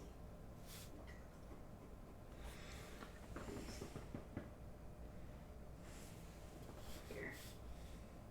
Oh, here it is. This is an example. Sure. And there's a really easy website that basically just gives you a grid, and all you do is upload pictures and it makes it itself. Sure. Somebody sent me a very long message on Discord, and I haven't got a chance to read it yet. Oh, Yeah. It's about. long, interesting. So, like this, like just best. Okay, yeah, I can do something like this. And you can pick, I mean, Emeka and I just did it like a few weeks ago, and hers were kind of all over the place. Yeah. She did kind of have a common like genre. Hers was kind of like, we talked a lot about like, what is it? Kind of like spirit, not spiritual things, but like the spiritual realm, like a lot of ghost related things, and because that's what she's really interested in. But hers had like movies and characters and like manga and like all kinds of it. She told like a personal story too. Yeah. And I'm like, usually I would say stick within a category and just like you can make it be whatever you want. It doesn't have to be the same genre of things. But like stick with like comic book characters that you really enjoy, or TV shows you really enjoy, or movies you really enjoy. Something that we can like have an isolated conversation about. That kind of flows into the next thing. Yeah. I wonder if you can guess what I'm thinking of doing. Something art related. Well, no, I was thinking maybe superheroes, like comic books. Oh, okay. Because I'm like, well, with you, it could be anything. It could be it could be historical. Oh yeah, it could. Things. Yeah. It could be comics. It could be superheroes. It could be anything. I have been fascinated lately by like, well, mainly because I'm listening to a podcast about it. Like a lot of like cult leaders and dictators and like. Okay, you know what I did when you mentioned Behind the Bastards? I found it on Oh, Spotify and did I you? started adding things to listen to Yeah. later. Have you listened to it? And I haven't been able to listen to a lot of them, but I saved a ton of episodes. I think I saved like maybe half of the episodes that they actually put out. Because everything is like a part 1 or part 2. I'm like, well, now I'm going to have to listen to both. And it's like, okay. Yeah. His stuff is. That's bad. Yeah. I'll just get around to it. No, it's like, it's a lot, and it can be quite. I'm listening to the one right now about like the guy who planned the Holocaust. Oh my god, yeah. Like this was the guy that Hitler called an Ironhearted, or like the young god of, like he had like a ton of nicknames, like the young god of death. He's like considered like out of all of it. Grubel? No. This is a different guy. This is what's his name? I forgot. Yeah. Anyway, so. Oh my gosh. Okay, you don't know. Maybe Reinhard Hendrik. Oh yeah. Maybe I'm getting a little too personal with this one, but when I was going through the episodes and I saw one on Focus on the Family and James Dobson, I was like, hell fucking yes. Somebody's covering it and doing like extensive research because we need to talk about this. I haven't heard of this one yet. Oh my god. It's because my family growing up. Oh shit. Listened to. My dad is pretty conservative, so they were like, ooh, Focus on the Family, good Christian family values. And oh man, the history behind that shit. Oh. I assume it's like every other Christian family value thing, full of true. abuse and violence.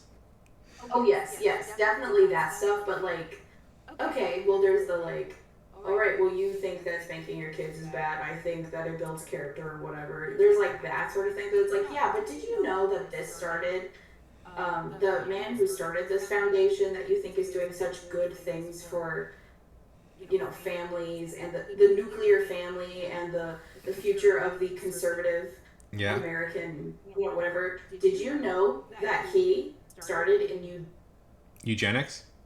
Yeah. They're always eugenicists. It's like every time they're eugenicists. It's like when you get. I know, and it's like you guys are all fucking lying if you're gonna sit here and tell me that eugenics has nothing to do with this. Oh, it's always eugenicists. Literally eugenicists. And I'm like, oh my god, I listened to this as a child. They listened to this. That's what's so funny about it. It's like half the time you're like, it can't be about eugenics, right? It can't. Like these guys can't all secretly be eugenicists, and he's like, and he was very passionate about eugenics. Mm-hmm. Like, if he's got anything scientific to say, it will be. And he had a mentor in the 1920s and 30s. Yeah. You better fucking believe there was eugenics in there. He will. The guy will at some point bring up. Well, the the Nordic race is so pure. Like a really good one. Like I was listening to the one I listened to a little bit of. I mean, I'm listening to one about a Nazi right now, so obviously that pops up quite a few times. Yeah, no, I know. But the really fascinating one, because I had known the basics of this story for a while, but I never really looked that far into it, was about the founder of Kellogg's. Oh yeah. John Harvey Kellogg, one of the founders. There's two founders, and there was a whole split when because essentially there was two brothers. There was John Harvey Kellogg and Walter Kellogg. Yeah. And John Harvey Kellogg is the one who founded it, but Walter So, John Harvey Kellogg was the Kellogg's were Seventh-day Adventists, and I don't know what they're like now, but before Seventh-day Adventists were like not supposed to like really have any like Kellogg's is so fast. Anyways, but the big split comes in that Walter Kellogg wanted to put sugar on cornflakes, and to the Seventh-day Adventists that's just like evil and like lust filled to put sugar on food. As they drank their Coca-Colas, yes. Yeah.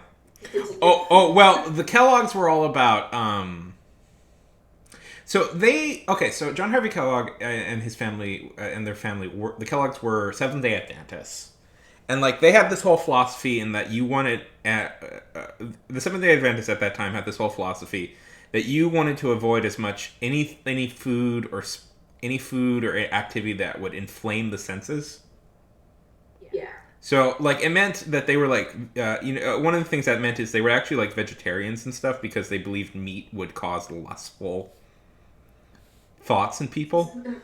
Okay. Yeah, this is real.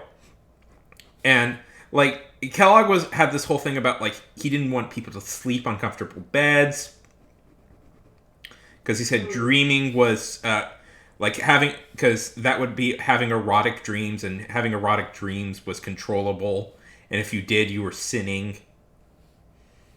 Yeah. Like, if you get down to it, like Kellogg and his ilk wanted I don't know anything about what the modern day Adventists are, and I'm sure, like every hard, extreme Christian fundamentalist group, they are squeaky clean.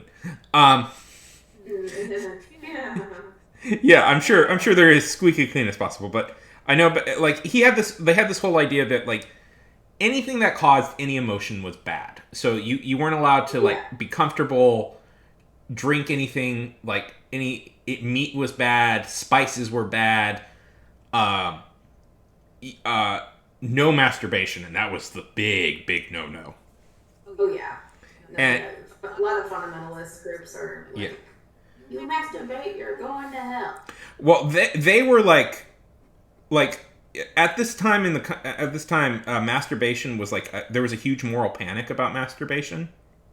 Yeah.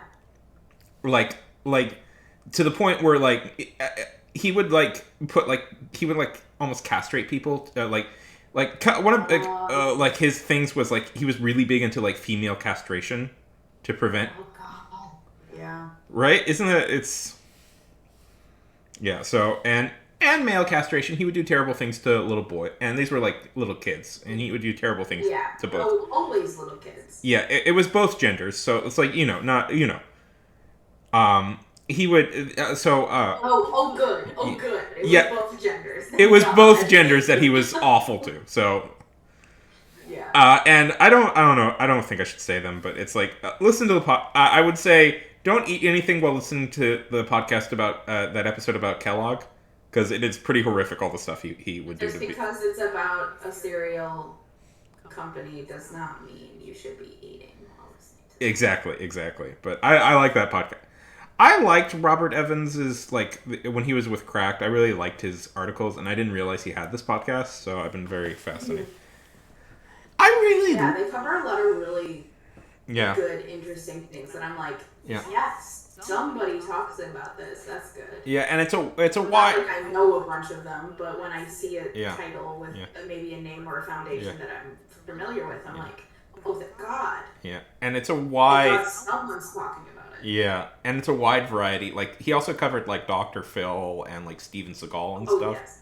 And my twin brother Sam Bankman-Fried. Mm-hmm. Ugh.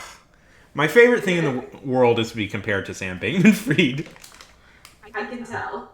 Love it so much. Okay, well, I think I've created a Vulcan. Let me send you a quick snip.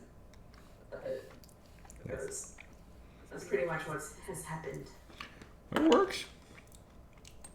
It works. It's a character. Yeah. You have to always rename it some gibberish, or else it will be like. But it's like tradition. It's like it's essentially D&D in space with like fantasy people in space. So. Okay, well that's simple. Yeah. So like don't. I won't overthink it. Yeah. It's I forget like it's like science fantasy or something is what this particular genre is called. It's Oh, I like it. Yeah, it is very. Yeah, it's very Vulcan-y. As we were talking about Vulcans, I was like, I'm gonna make these eyebrows a little spikier. I'm gonna make that. Yeah, I'm pretty much Vulcan. And you know what? I do think it's funny. That's fine with me. Less creative struggles for me. Well, you're like the actual Star Trek character designer, and that often like most Star Trek aliens are just like people with funny haircuts, Yeah. which is always the funniest one because it's like you can tell like the designer is like I don't fucking know. They wear their hair weird. I'm sure this character that I'm drawing, there's an exact look-alike in a Doctor Who episode somewhere. Yeah. Can you see mine? Let me look again. I like it. Oh, she's so good. Thank you. I'm good at I feel like I'm learning a lot with like this pen stuff. Like I've been quite that's a drawing I can't show on air. Careful. Yeah. I mean, I don't know. There's not you know, if you want to learn how to do art, you eventually have to draw nudes, you know. Drawing nudes is an important part of the process of learning art. So I don't consider it like bad, but it's like Twitch certainly gets mad if you accidentally show stuff. Right? It's like, what? Where did you get that reference from, Sean? I AI generated that reference. You AI generated it? How fucking dare you? Well, like, I don't the internet has no shortage of... I don't think you're supposed to be able to, but you know, if you word it right, they'll do it. True. Yeah, so it's surprisingly how easy it is to like circumvent those protections. Because all last week, my trip last week, one of the funnest thing I had was like fucking with ChatGPT and getting it to do stupid things that it hated. Hey, Callie. Hi. And I kept trying to make it do dumber and dumber things just to see how far I could push it. That's funny. And it got mad at me a bunch. It's like, that's bad. You're not allowed to do that. It wouldn't write ChatGPT would not write a storyline where it was revealed that Garfield is secretly John's brother who died years ago and was resurrected as a cat. It also didn't want to do That's what you were doing. Oh my god. It also didn't want to do a storyline where Garfield, first of all, presses his claim to the throne of England, and then after taking it over, restores the Holy Roman Empire.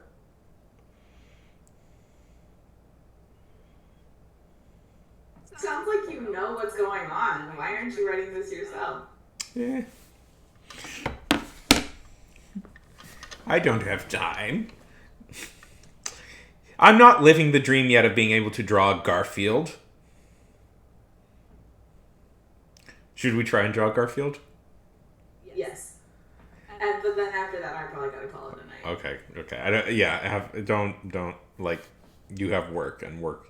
I don't, which is. I'm trying not to go on a lot. Yeah.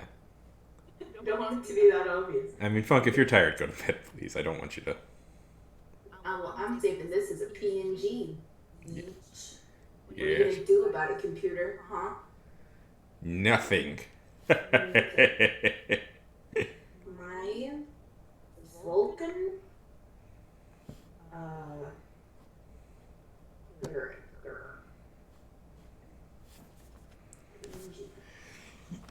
I should be able to do this from memory, but I just can't.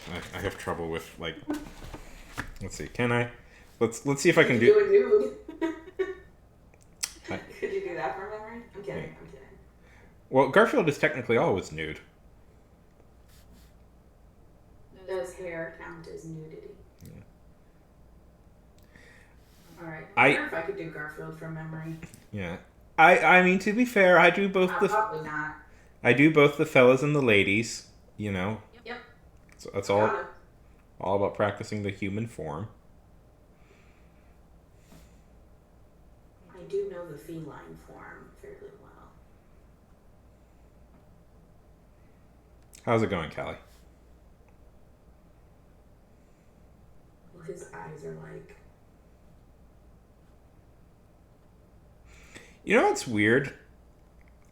people like redraw Garfield all the time to make him like absurd things, but Yeah. it's so easy to keep like his basic like form. It's kind of led me to the conclusion I think Garfield is a well-designed character because you can It change totally is. because you can change so many elements of Garfield and it's still obviously Garfield. And it's like, oh shit, like, people make fun of Garfield all the time, but like that's a sign of a good character. That's like a good character design is that you can change it a lot and like people can still recognize it. Let me see.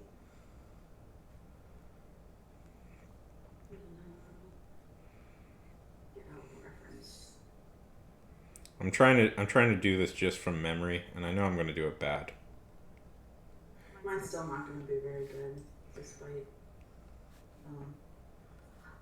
Why does it always pick a format that is not good? It always has to pick one that's. Oh, I found, That's very I found good, a reference picture. You won't guess where. Where on my Discord? No, on howtodrawgarfield.com.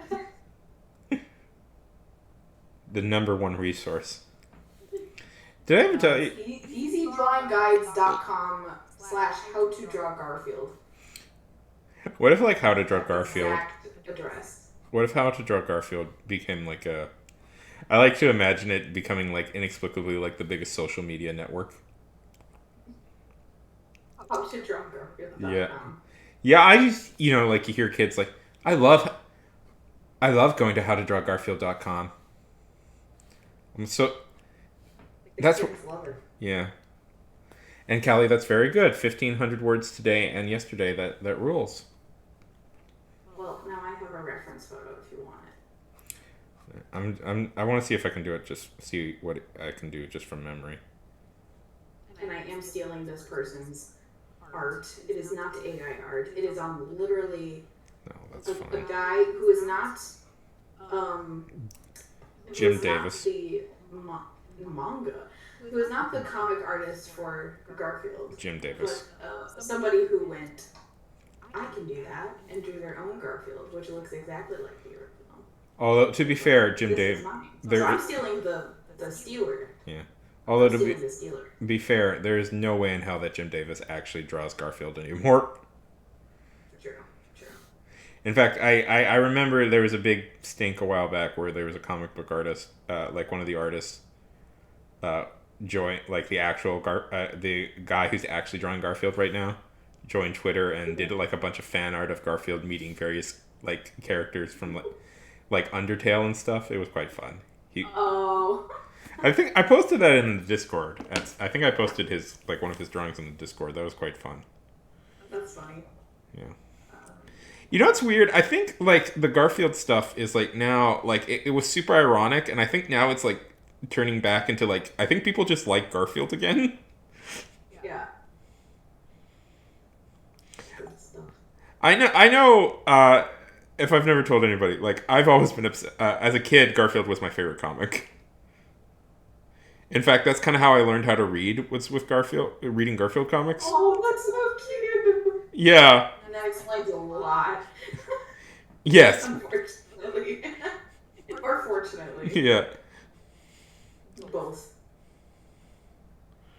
You can hint at my fascination. You kind of get where all my instincts come from. God, we posted a lot of stupid stuff in here. This was like my favorite thread for a long time. Was this Garfield thread that I made? It always made me laugh. I need to look at it again. Is it in your like actual server that you have? Yeah, it's only pictures of Garfield. Oh yeah. This always made me laugh because like somebody. Oh my gosh, you have some left over from the trip. Oh my gosh, I'm so sorry I didn't see this. Oh my god, yes. You're gonna have fun with this. What? Just going through this whole thing from start to finish. Yeah. This whole Garfield thread. I kind of wish I could get my Discord like more active again because it used to be quite an active thing. Yeah, you have a lot of people on here. Yeah, it's hard, I try and start conversations every once in a while in there, and it's just like,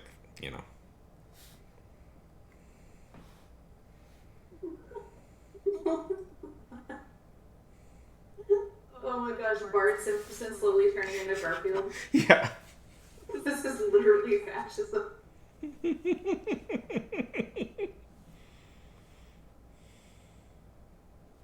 Oh my god, yes. Yes, okay. I think I've only, like, now that I've gotten to know you a little bit better, Yeah. now I'm like, look at it properly and be like, oh, this is hilarious. Like, he really does like Garfield. I do. It is a sincere affection for it is cloaked a little bit in irony, so I don't have to, so people don't go like, do you just like Garfield? But there is a very sincere, lifelong affection for Garfield. Oh, I love John 3:16 Yeah. sign holder in the Garfield. Oh my god, that's hilarious. I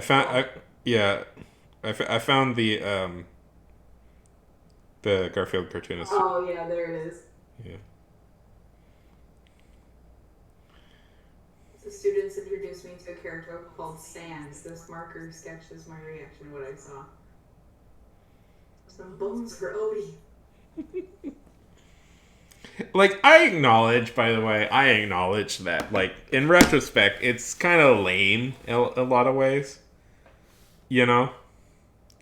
Like, the humor is... This guy making fun of other Well, things, like, crossing over with Garfield. Yeah, well, no, it's just like Garfield itself is kind of dumb in a lot of ways, just because it's like, you know, like, it relies on a lot of, like, similar jokes and stuff, but I loved it as a kid, and so I always have, like, good memories associated with, like, Garfield comics.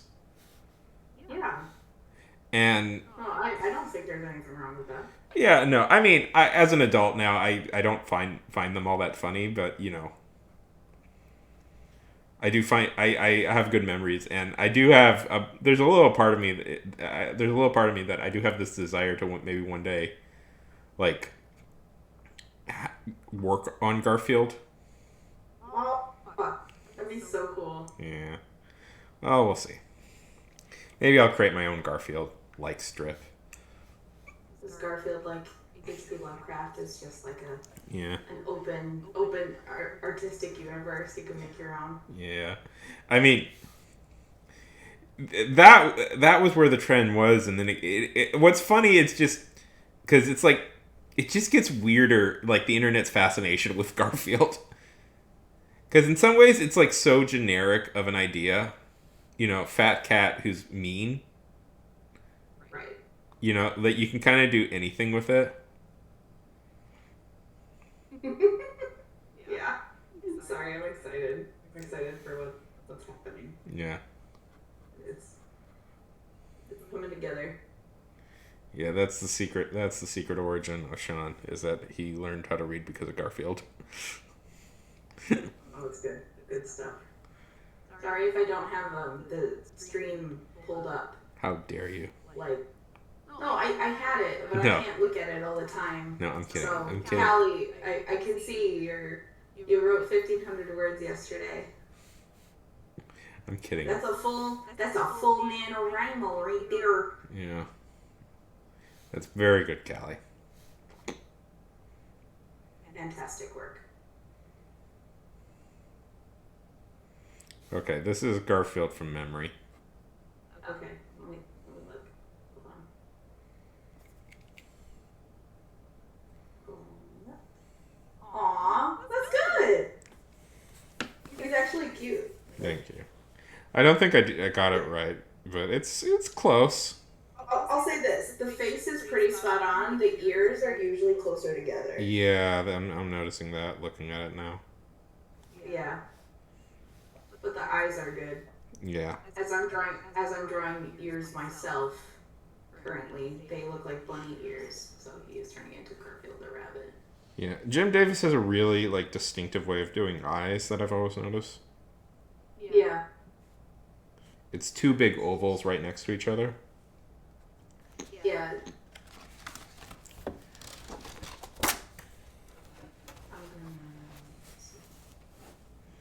Ears? Not that big. There's just some lines that I want to that I want erased.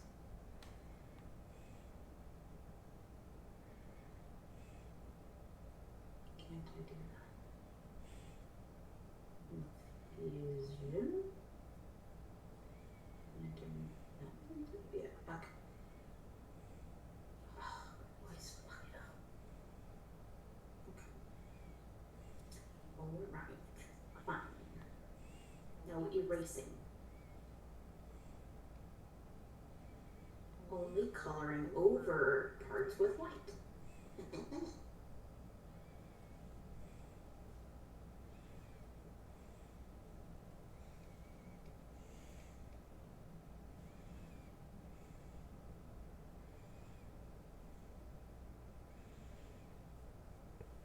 Like from references, I can do a lot more. You know, I'm somewhat weak without my prefer my I'm somewhat weak without my precious references, but weaker without them.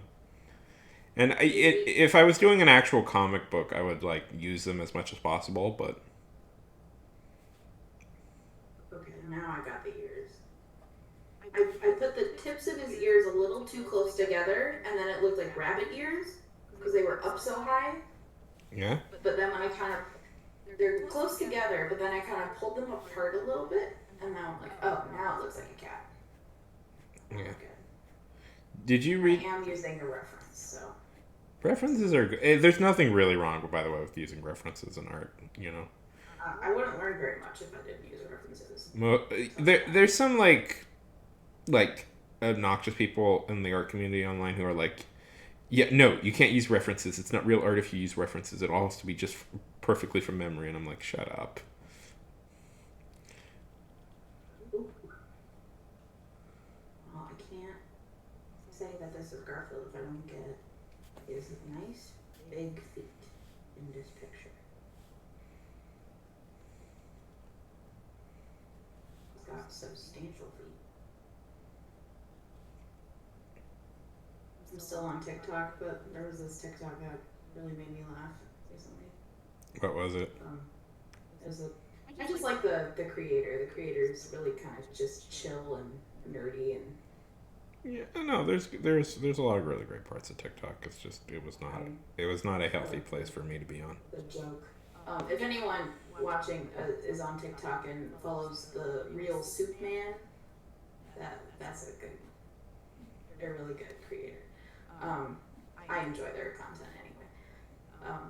It just started off with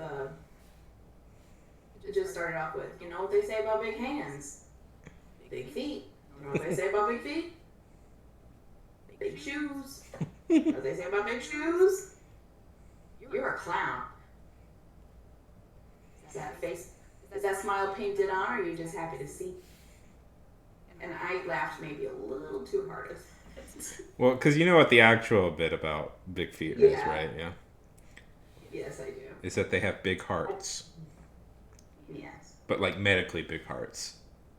Like you need to be checked up every 6 weeks type of. Yeah. Type of thing. Yeah. Like you're at a serious risk for heart disease. You know what they say about big hearts? Big veins. You know what they say about big veins? Don't know. You got it. Big penis. Heart condition. There was a Steve Martin movie I remember where he plays a character with a really big nose. Yes. Roxanne. I didn't want to say it because I wasn't sure if I was gonna remember. I'm like, I think it's Roxanne. Yeah. But then I was getting in my head about it, and I was like, have I ever mentioned how much I like Steve Martin as a creator, as a person? Mm-hmm. Yeah. I bore people. Sometimes when I do these things, I talk about the same things over and over again. Oh, it's okay. Yeah, I mean, yeah, well, because it's just like, you know, you do this because it's like, we all do this because it's like, at some point you're just like, I don't know what the fuck to talk about. Tell me more about Garfield. Tell me about... Garfield, despite what people will tell you, Garfield is in fact named after Jim Davis's grandfather, Garfield Davis. Okay. Not that. Not actually. The president. Yeah. There was an earlier. He had an earlier strip about bugs, There was also a Garfield was initially in the animated series. Garfield was voiced by Lorenzo Music, who also voiced Bill Murray. When they did an animated adaptation of the Ghostbusters, he voiced the Bill Murray character. And then Bill Murray went on to voice Garfield in the movie. There you go. The Garfield. You know, I know something about Garfield that you don't. Tell me. My little brother was obsessed with the Garfield movies. Really, they are not good. They're not good. They are quite bad. But he was like, he wanted to put Garfield on to like calm down at night. Like he was like, I'm anxious, put on Garfield.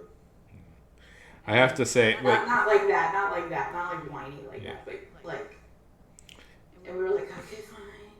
I have to say, not to throw my brother under the bus, he probably won't listen to this. No, I mean Garfield it's fine. We all like stupid things as kids. We were wondering why specifically those movies, but I don't know that it had anything specifically to do with Garfield. Maybe he just liked that movie as a kid. I think he just liked, or maybe he just liked the dogs and the cats. Perhaps. Maybe he likes Garfield. Maybe he just likes the snarky attitude. I remember seeing that movie as a kid and being very disappointed in it. Yeah. You have no idea how hyped I was as a child for the Garfield movie. I talked about it nonstop for a year. Oh wow. Because Garfield was my favorite thing ever, and I was so excited there was going to be a movie.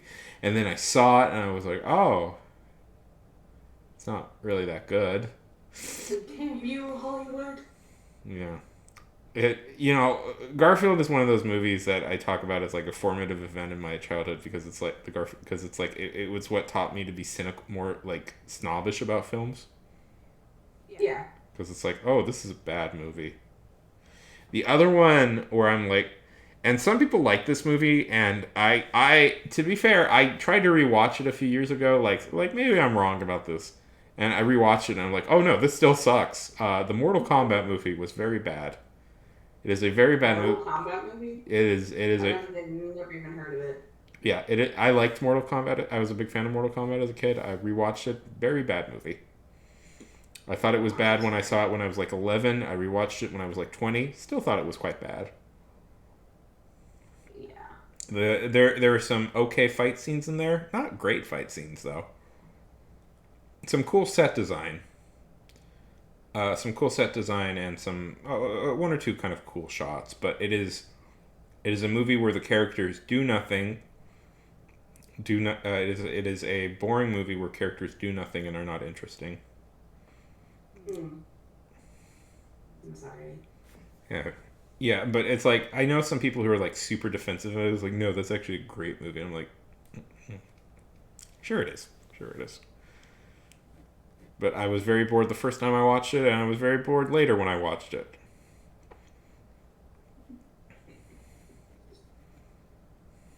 So, as a kid, I am not that... I was a bit of a snob, I was a bit of a snob even as a child. That was where the snobbery really took off. Yeah. It's and then they... And then I get to the point where I'm really snobby about The Matrix now and stuff like that. Well, who isn't snobby about The Matrix? But I don't like The Matrix. You can tell.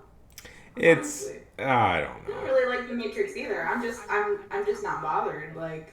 I think it's not aged particularly well, is my real opinion. It was innovative for the time, but I to me, and maybe I'm wrong because Carson is 13, so. Yeah. But to me, rewatching it, all I see is the origin of every bad trope that Hollywood followed in the 90s for years. Yeah. Every bad idea, every bad instinct, the terror, also The Matrix has just a terrible, in my mind, aesthetic that has aged very poorly. Oh yes, yeah. I think that was mainly where, when you were talking earlier, I was yeah, was just the aesthetic is bad, and the action has not aged particularly well. I don't think. Well, no, I don't think so either, and mostly because when you do something and it's that popular and it's that groundbreaking at the time, Yeah. people are gonna copy it forever and do it better Yeah. Yeah. as time goes on. Yeah. And it definitely has like that is part of the problem. See, the thing is, in a weird, but I also think because it's so like reliant on like CGI and stuff like that. Like to me, oh shit, oh heck. Oh heck! Oh damn! Let's stop saying controversial things. Hello, Chicken Wing. Thank you for the raid. Holy heck. Thank you for the follow. Welcome. Hello. Hello, Steph. Hello, 711 Chicken Wing. Hello, Mexi Minion. Thank you for the follow. Planet Neverland. Hello. We are drawing Garfield because Garfield's the best. Garfield is life. Garfield is energy. Love, energy. How's it going? What were you guys doing?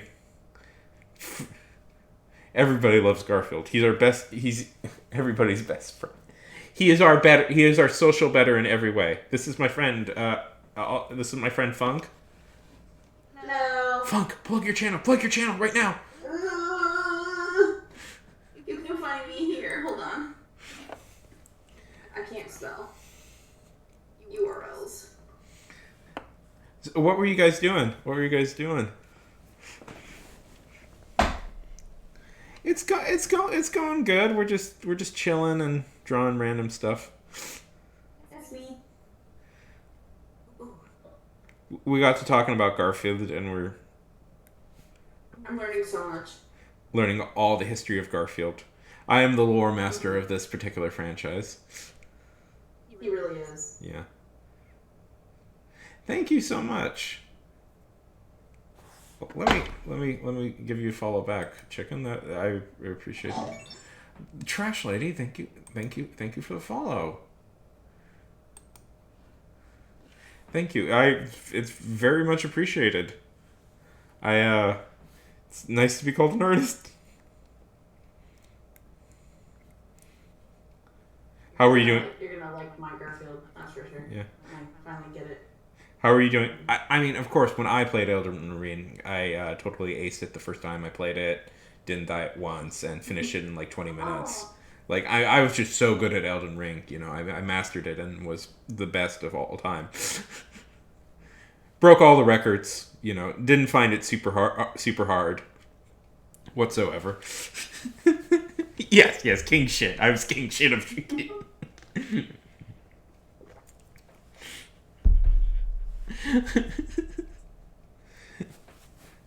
Good stuff. Yeah. The best artist that ever the best Elden undefeated Like Elden King. undefeated oh, his arms are crossed. This is going to be undefeated speedrun record. I don't find it incredibly hard at all. So what type of stuff do you draw? Oh.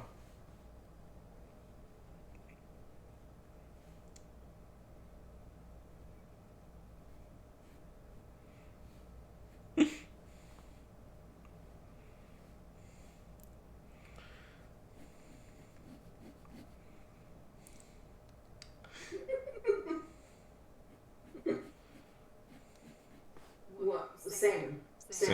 I draw like whatever.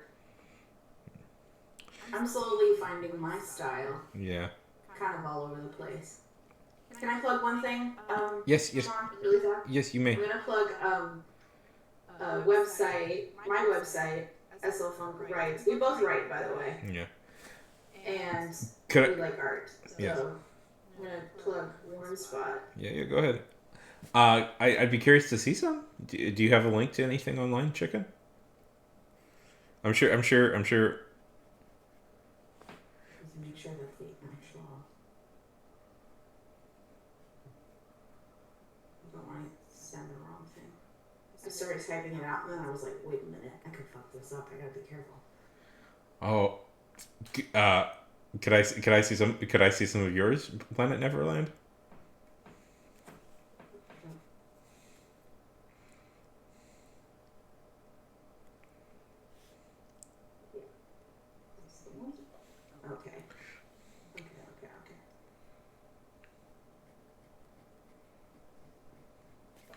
Ooh. This is a page where I've been uploading some of my art. I have to update some of it again, but Yeah. I could draw a little bit. Ooh, let's see. Right. I'm excited to see chicken wing stuff. Yeah. Oh, that's so freaking cool. Oh, jeez. That's cool as heck. Are you looking at this? No, I haven't seen it yet. Hold on.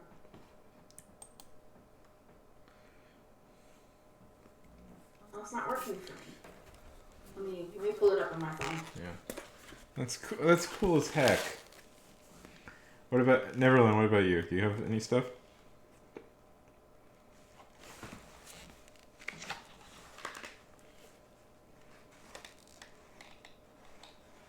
Oh, nice. Oh, I like it.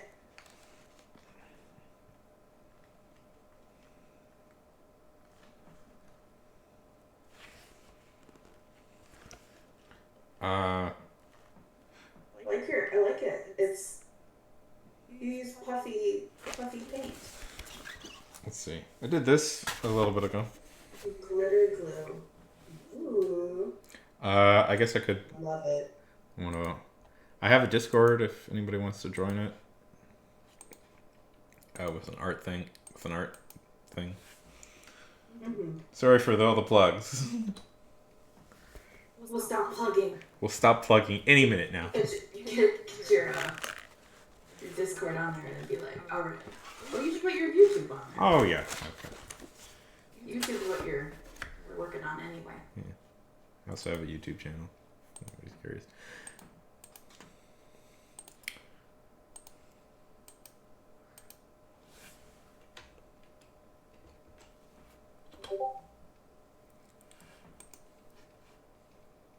So, let me reference. La, la, la, la, la. Oh, you guys should join the Discord server. Discord server for the Garfield page alone. Yes. But if you wanted to be there more seriously, then that's fine. So how is Elden Ring? How are you doing in Elden Ring?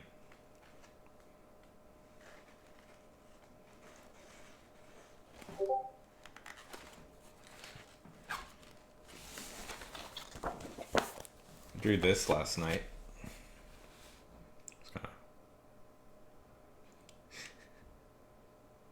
I saw that. I waved hello. Let us see. I'm excited to see. Oh my god! Holy heck!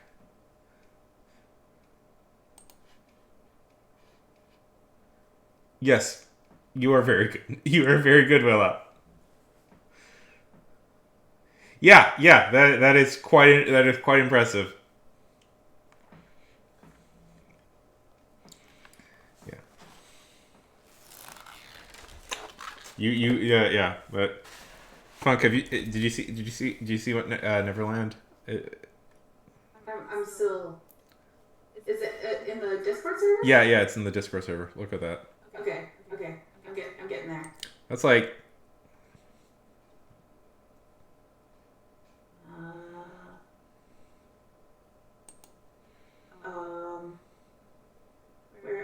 Where? In art. Where should I look? Art. Art? Oh yeah. Okay, I have to scroll a little bit. Oh man, you can hear me scrolling through everything. Oh wow, yeah. Right? Very good. Holy shit. Yes, it is very good. You got the chops. Mm-hmm. Yeah, no, that is legit. Oh, for real? Yeah, right? You're about to see us. I'm kidding. Yeah. And by the way, my Garfield picture is gonna have a slight inside joke, so be prepared. I love inside jokes. I can't wait to be part of one. No, wait.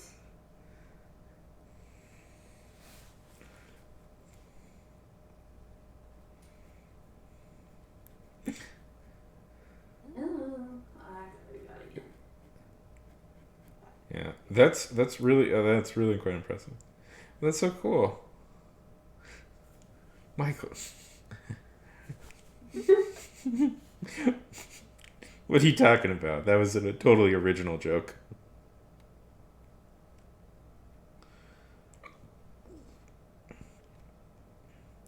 I'm such an original. I like all like I like such obscure things. I like The Office. My I like coffee. My favorite movie is like my favorite movie is like the Shane Shock Redemption and Finding Nemo. Like just I'm so original. Yes, please do.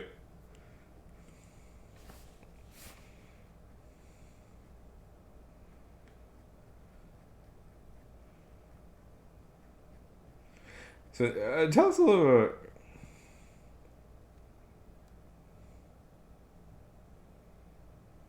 Ooh, I'm almost done. I'm so close. I'm excited. I'm excited to see. I hope you are. See, isn't it good? Isn't it good that you came on? Yes, it is. It is good. Good artist in the chat.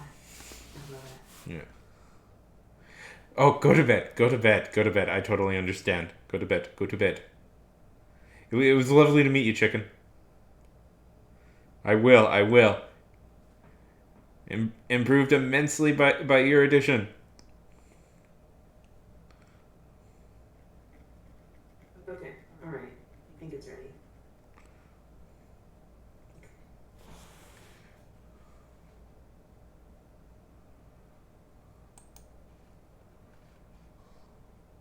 E&G, baby. Okay. Have a good night. Have a Whoever. Yes. Neverland. Good night. good chicken. And chicken wing. Yeah. Oh no, not Neverland, just chicken wing. Never. I had to catch up. Yeah. See, this is why you should always pay attention to chicken. This is why I shouldn't be drawing. I should be paying attention. Paying attention. You gotta rise and you gotta grind. Oh my god. Always be on your grind. I'm excited.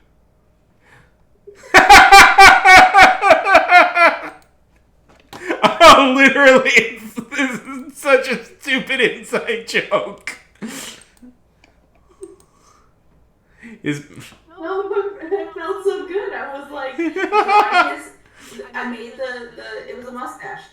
It's a mustache. I was like, oh, he's a foreign dignitary. He's a king. He's a prime minister. He's bringing back the Holy Roman Empire. He will, yes, he'll use his ability. That stupid. Yes, it's Garfield it's Garfield who's bringing back. It's like it's 5 levels of inside jokes. Oh my god, because I kept. No, seriously, all the more reason to go through that page. Yeah, of like bits I was doing about Garfield trying to like become a. Perfect. Yes, an adaptation of that particular bit I was doing. You're welcome. That the internet it was deemed too silly by AI. My art spits on your AI. Yeah. Freaking ChatGPT not creating the story I wanted to. And it was so sassy about it too, which is hilarious. It's like, that's not based in reality. Oh, fuck. Oh, that's why I did that. I realized I drew him without a tail. And then I'm like, well, of course he's tucked his tail into his pantaloons. And he No. has a cape. Yeah. Holy heck! Look at this. Look at this. Look at what Neverland is doing. What are you doing? Look how beautiful this is. Oh! Holy shit! Right? Yeah.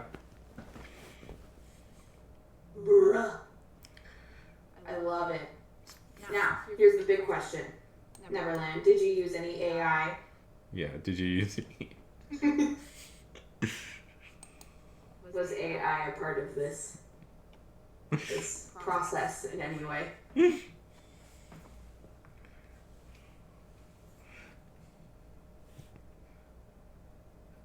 Yeah, never met her.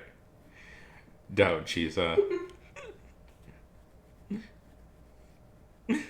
but that holy heck is that like legitimate? Oh man, that is very impressive. I Did, love it. yeah. It's so good. Did you go to like art school, or are you like?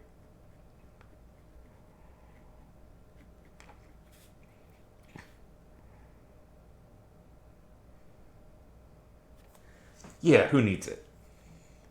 Me, who took one art school class and got a B. B is passing. B is passing. That was a nerve-wracking class. Because the teacher would stand behind me the whole time, and it would just just shoot. Oh, dang! Oh, you do all sorts of cool stuff. You're a not starving artist with that carpentry income. Yeah. What are you talking about? People value art so much. No, how they're not valuing Neverland's art Yeah. beats me. Yeah, because it is. Why do you even need that carpentry license? Yeah. Who needs it? That's you do all sorts of cool stuff.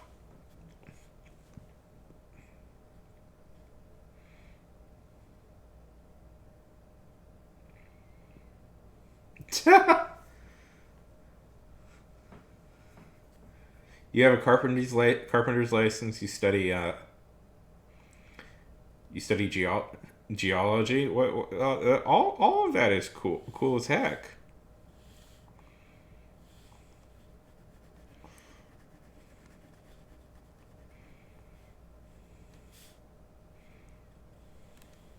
Listen, money is a construct, and so listen, money. Who needs money in this society, anyways? Why would? Yes, you're very well rounded.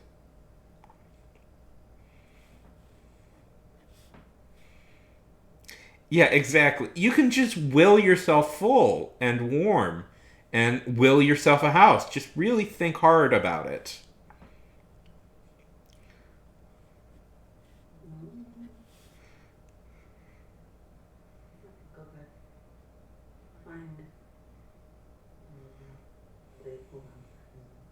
I am still somehow too tired Yeah. to make my brain think of the right thing in the time that I need to do. Exactly. Just think hard about not think hard of like I am in a big giant mansion. I own a house. I am financially stable. People value my work. I am well invested in a variety of high yield mutual funds. That will Where did it go? Sometimes your channels for me don't pop up until someone posted them. Really? Like, I'm trying to find the Garfield thing and I can't find it anymore. That's so weird. Like, it just disappeared. I know it's there, it just isn't showing up for me. Let's see, where is it? Oh, it's just under general text channels. General text channel. Yeah. No, it's gone. That's It's weird. gone. That's weird. I don't Oh know. well, I guess Garfield can't make it to the Garfield page. I mean, His Majesty. I'm gonna post it. You should post it. Then it will show up for me. It's done that in the past because your stream update thread also disappears. Really? I Oh. notice that more often. Yeah. Well, according to all my statistics, almost nobody clicks on the stream update thing, so I don't even know why I do it. Well, I do. I try to anyway. Yeah. It is very funny that I don't know. Oh, we'll have a good day. Oh, thank you for the follow, Neverland. Yes, go to school. Go to school. Have a good time. Have a good time. It was lovely to meet you, and you Yes. are legitimately a very talented person.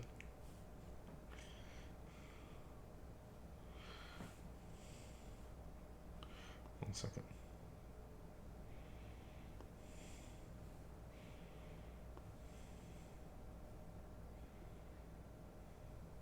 I thought I saw it for a second, but that was movies I and you are watching. Yes. Because it was a long title. And I was like, oh, a long title. And then it wasn't the one. I was like, oh. Later, Skater. Finally made.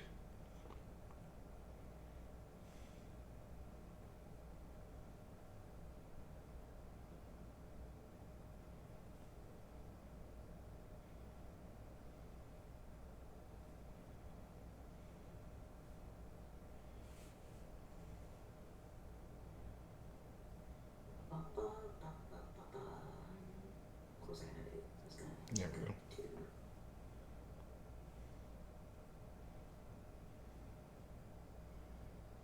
Gotcha. Ah, there it is. Yeah, dude, it didn't show up for me. That's so That's weird. so weird. Now it's there. Huh. I don't know what that is. Maybe some setting you have or something?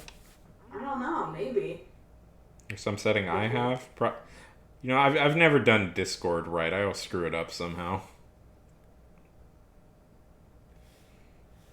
I'm gonna make sure that my notifications for this one are always on. Oh, you don't have to do that. Well, it's not like I'm gonna get bombarded with things. Only the most important things ever. Yeah. My notification. By the way, I have like no. Oh my fucking god! Yeah? I just saw the thing Itachi posted of Stray, but with the Garfield mod. Oh, I sent that to you. That's hilarious! Oh my god, I love it! Oh my god, why can't I play this game? Yes. That's what everybody wants. Oh my god. I love it. Yeah, Yeah, I love that thread. It's kind of dead right now, I wonder. I mean, I'll bring it back. I will single-handedly do my best to bring this back to life. Yeah. I wonder what new It is so wonderful. newspaper comic strip will take everybody's attention. Will it be Beetle Bailey? Oh yeah, and the Garfield plush toy. That's, Yeah. Oh, lifelike Garfield. Yeah. Oh, I know what here. Oh no, of course there's one that's been taking everybody's attention, but not for good reasons. What's the asshole? What's the asshole flip? Dilbert. Dilbert is the one everybody's fascinated with right now. Oh yeah, Dilbert. Because of Because the guy's a huge Dilbert man. is a terrible person. Ooh, shocker. I mean, I'm not shocked anymore. Like, hardly for anything. It's like, oh, it turns out that this person who made this beloved IP is a piece of shit the whole time. Yeah. Well, Don't fucking say. Not like we would have found out. Yeah. Well, It's like everyone's a piece of shit at this. well, It's like, oh wow, he grew up in the 50s. Scott he seems to have gone kind of crazy because he made so much money with Dilbert that he essentially he built a Dilbert shaped mansion and then had a nasty divorce, he had a really bad divorce, and I guess he just spent all of COVID trapped in just in his Dilbert shaped mansion going crazier and crazier. And he was talking about everybody's favorite subject, eugenics. Right? It always comes back to eugenics. Yeah. They're all eugenicists in the end. Dilbert shaped castle. That I had not heard of. Yeah, It's a little bit like the Minecraft guy, if you really want to get into it, who also went crazy being trapped alone in a mansion. I did not hear about that. I'm not up on the Minecraft. Yeah, well, Notch. Hot topics. Well, yeah, that was a real big deal a while back. That Notch kind of went off the deep end, essentially. For a very similar reason, in that he got divorced and then he spent just all his time alone in his mansion. Whenever you hear a guy go like, yeah, whenever you hear about a guy who just like spends all his time alone in a big giant house, good chance that they're gonna like kind of go, they're gonna kind of lose their minds. Wait, hold on. I need to send you something. Well, I don't need to, but I want to. You must send me it.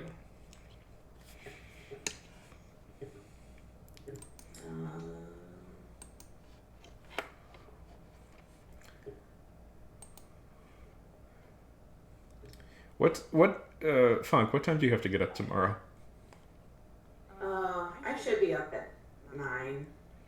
Okay. I mean, that's not early for a lot of people, but for someone who struggles to sleep, 9 o'clock is usually a real time for me. Don't feel compelled to stay up for my sake, by the way. Oh, no, it's alright. Yeah. I'll just share this and then be on. No, it's just I would feel terrible if I like kind of pressured you into staying up super late, but tomorrow you have all the time in the world. You know, we can hang out. Yeah, once I'm done with work. Yeah. I'm home free. Yeah, so like, just get through this little stretch, and then you're. Oh, damn it! And what? Oh, nothing. It's just the camera drifted a little bit, and I could see my legs. Oh. I really hate when it does that by accident, where you can like see a very awkward shot of my crotch. Oh, right. You weren't here for the very early days when I just had my laptop and I would just angle it down to do art. That's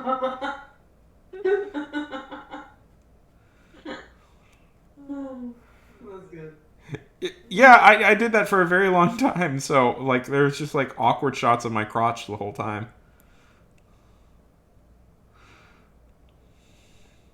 I'm trying to find that. Make sure that this is the right thing I'm sending you.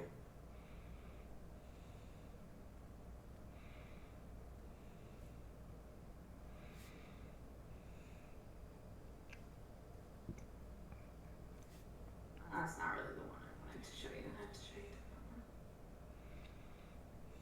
This is barely even on topic, but Who cares? on topic enough.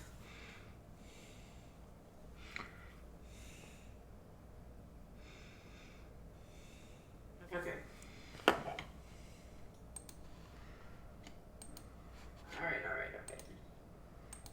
Alright, it's a clip from a Cartoon Network limited series that I enjoy very much, Over the Garden Wall. Ooh, I want to see. And it's actually very good, and it's just slightly on topic with the whole going crazy thing. Share. Okay, let's see. Okay. Did you see it? Yeah, I see it. Let's watch this. Oh! Over the Garden Wall! Yeah. Oh, new follow. I've seen this. Also, who just followed me? Somebody just rated me. Tom Servo Crow. Nice reference. The Tom Servo Crow? And thank you for the follow. Yes, I like that. I like Over the Garden Wall quite a lot. Thank you so much for the rate and the follow. Thank you. Thank you. Thank you. What were you doing? What was the event? How did your stream go?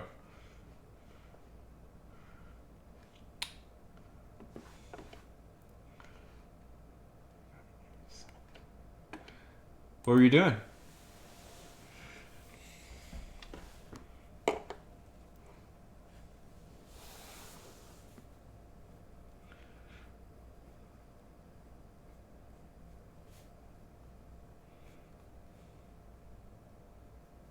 I'm gonna have to go to bed soon. Go to bed, Funk. Go to bed. Only because I'm gonna get more and more like quiet. Yeah, go to bed. Go to bed. It'll be like I'm not even talking anymore. Yes, go to. Um, This is well, my. this was a lot of fun. Thanks for inviting me on. No problem. No problem. Plug your channel one more time before you go. Okay. Tell. And that sounds fascinating. Tell me about this game. That sounds so cool. I want to hear all about your game, Tom.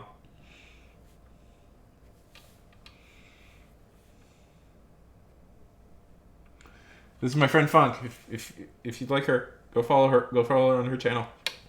I'm gonna be doing. By the way, I'll just say it. For the next 2 weeks for spring break, I'm gonna be doing like a 2 week kind of event where I'm gonna try to stream every day.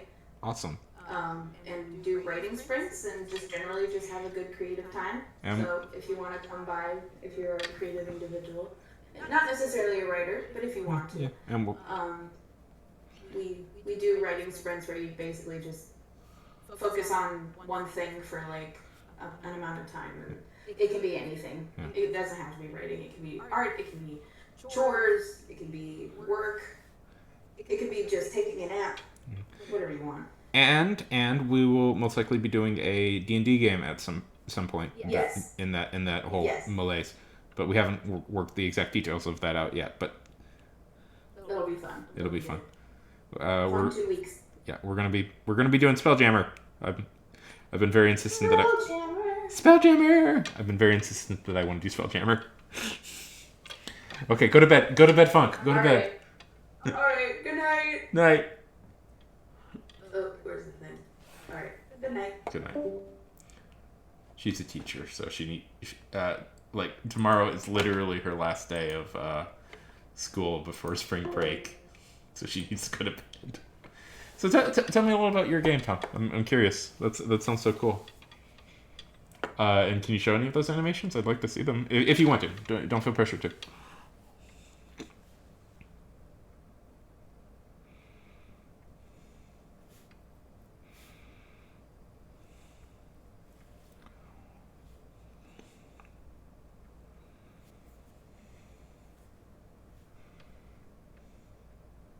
Ooh, that rules. Is that them? Oh my god, this is so cool. This is so cool. Oh my god, that rules.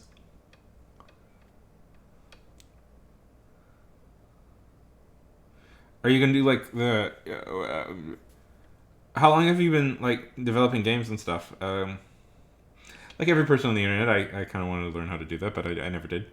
How long have you been doing that sort of stuff? That's so cool.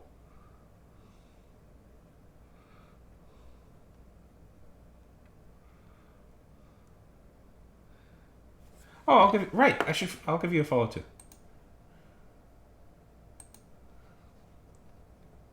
Sometimes that's what I meant to do. Oh dang, you're close to 1,000. Gotta get you to 1,000.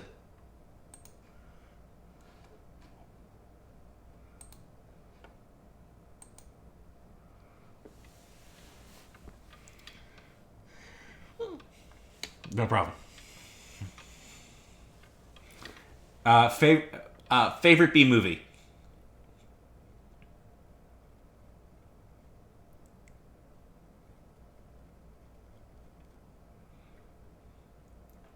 But that's so cool. How long have you been doing like this game? How long have you been like doing game design? Because I don't think that's so cool when people can do stuff like that.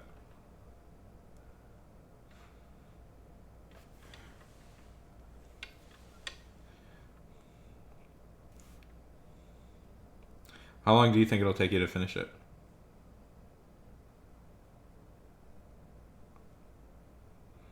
Ah, are you like a professional game? But are you a professional game developer or?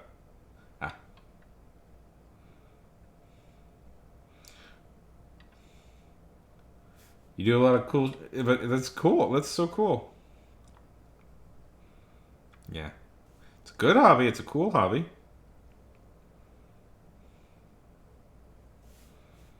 And fighting games are like, those are those are always the most finicky ones to program and stuff.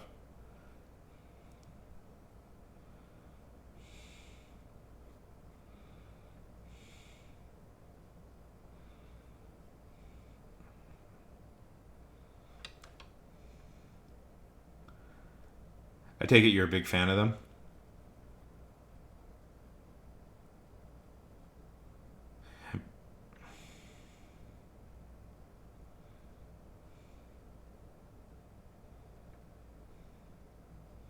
That's so cool, though. That's so cool.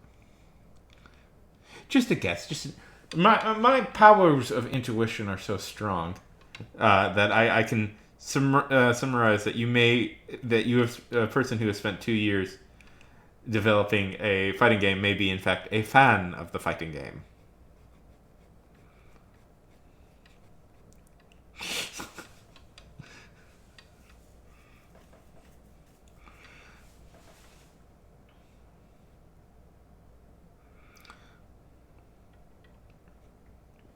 I take it you're also a big fan of MSTK3. Love me some MSTK3. MSTK3, in a weird way, if you think about it, in a weird way, MSTK3 kind of invented Twitch. If you really think about like the influence of all that stuff, in a lot of ways, is like the real progenitor of Twitch. Yeah. Like, because, like, Let's Play, like, Let's Plays, at least in Western countries, from my understanding, like, develop, video Let's Plays first start popping up on, like, say, stuff like Something Awful, and, like, they talked about how they were all big fans of MSTK3, and, well, yeah, but, the first real Let's Players were all big fans of MSTK3 and stuff like that. And they wanted to do something like that, but for video games. So that's where kind of Let's Plays first take off in popularity. And then because of Let's Plays, like live streaming gets popular, and so it's in a weird way like they had $1 billion idea if they really thought so it's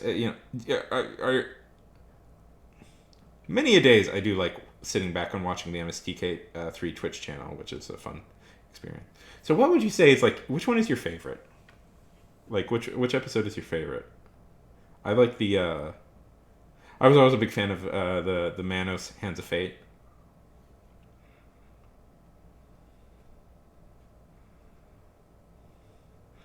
The master is coming along.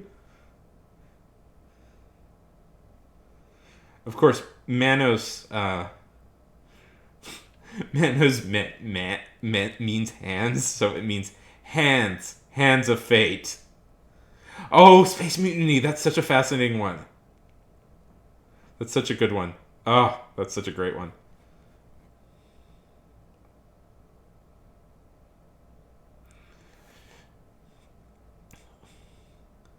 Listen, them using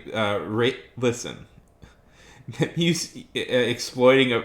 Listen, if we can't exploit apartheid era Africa to make a crummy B movie that uses footage from Battlestar Galactica, what are we doing as the world?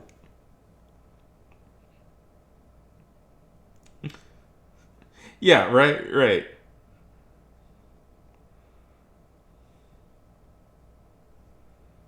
What is the world coming to when that sort of movie isn't a success?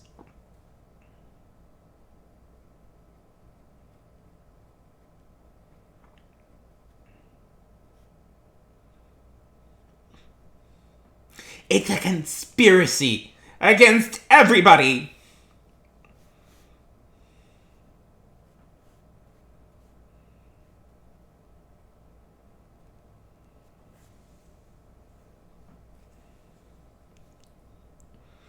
Starring a guy who was in, like...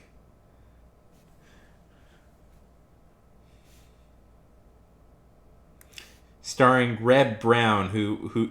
He was Captain America, darn it, Tom. He was Captain America for a TV pilot... For a TV movie that nobody saw.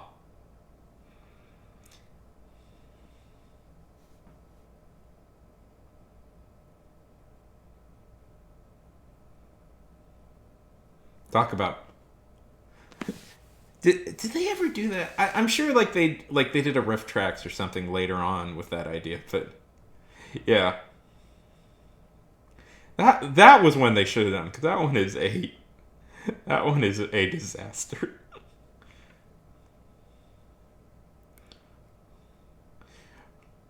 It was the start of the Marvel Universe.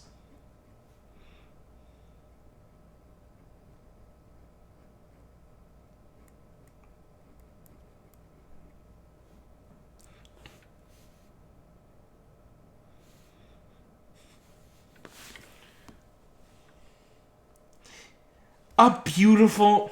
I want to draw that. I want to draw that now. That's what I want to do. I'm going to draw Reb Brown.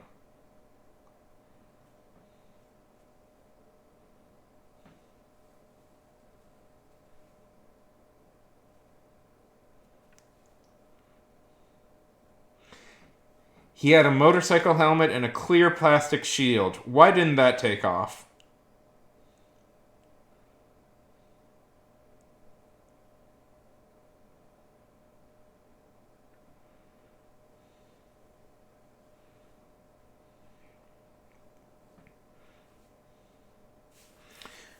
Sure, Chris Evans has, you know.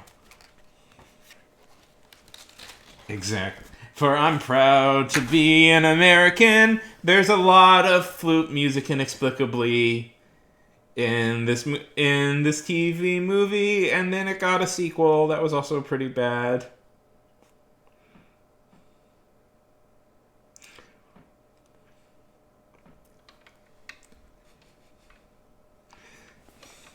Because what really pumps the people up for an epic superhero adventure? Flute. The flute music. Flute. Doo doo doo.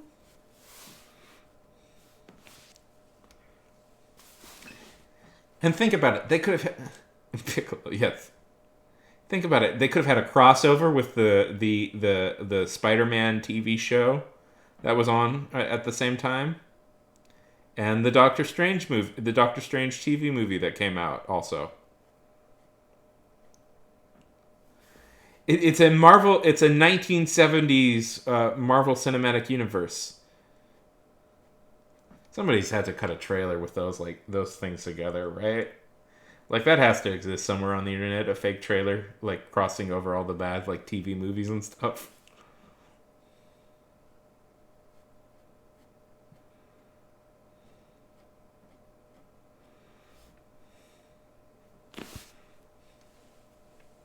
Let's see.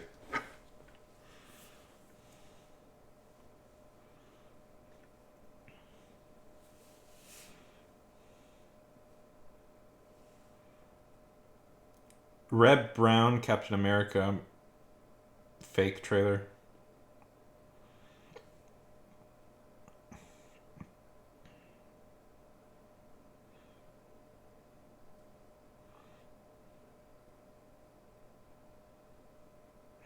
No. Oh.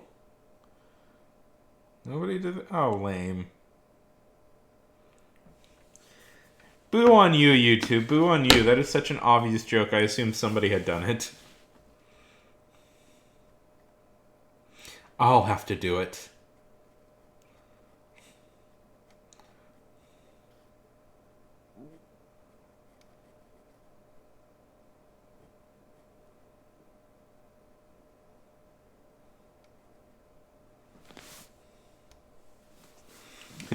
Yes, I'll do it at some point.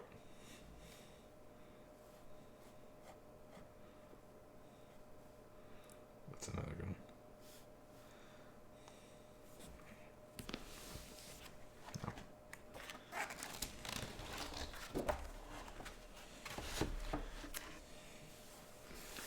God, Marvel made like some really bad. It's so funny. It's so funny, like in the '70s, Marvel really tried. Like, what wasn't that like? I believe like Stan Lee had moved to Los Angeles explicitly to try and get Marvel movies produced, and it's like that was like all they had is like these bad, horrible TV movies and like lame. Like the best thing that they produced was like the Hulk TV show. That was like the big thing that they produced. Was magical, yes. sure, Disney would later make trillions of dollars off of this idea, but no. NBC was too good for that. Yeah. Ugh. I have to say, this will always like forever frustrate me. I have been a Marvel fan since like 14. Like I've been a big Marvel fan well before like Disney was Marvel was bought out by Disney. I was a big fan of Marvel comics. So it frustrates me now. Like one of the things I'm like super passionate about got bought out by Disney. So I'm like technically a Disney fan. Like I'm like really into a Disney property, and I always feel like I have to explain it to people. It's like no, don't you? No. I was into it before.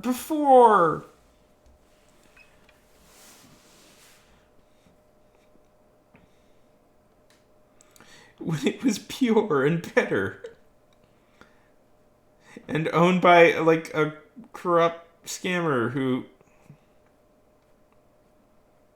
When it was owned by Ron Perlman, not the famous one, but a different one who like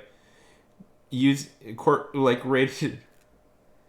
Yeah, I liked it before Disney. I feel like I have to justify myself every time. Although, like, this is like mean for me to admit, I do feel like Disney actually made some improvements because it had gotten kind of bad.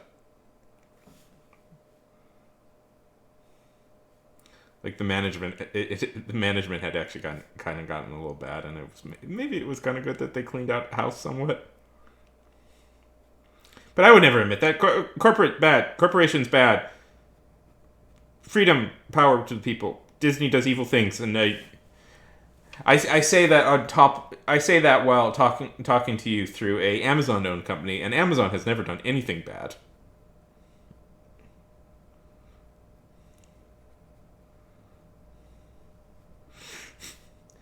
No, what are you talking about?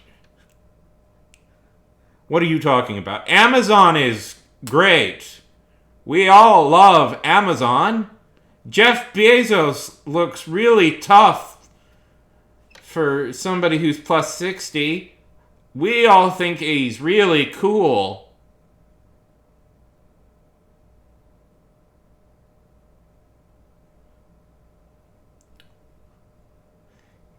Yes, he's really handsome.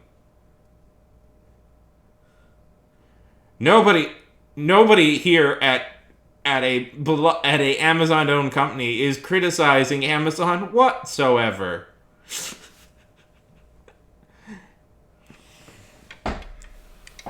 It's not obvious at all. It's not obvious at all that he shaves his head because he went bald. He's a genius.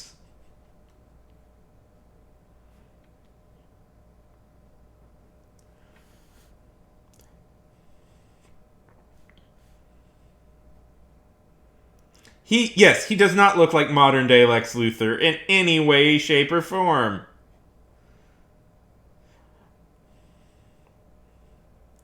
I'm sure the sci-fi novel he's working on I'm sure he'll get to Mars before Elon Musk. That's what all the billionaires should do, is try and get to Mars as fast as possible. I don't think they... Like, yeah, like, there are, like, some people who criticize, like, Musk or something for, like, trying to get to Mars, and I'm like, what are you people talking about? Like, literally, like, Musk or Bezos, like, leaving for Mars can only benefit the human race, because either they somehow manage to succeed, which is very unlikely, or we never hear from them again. Either or... it would be a net benefit to us.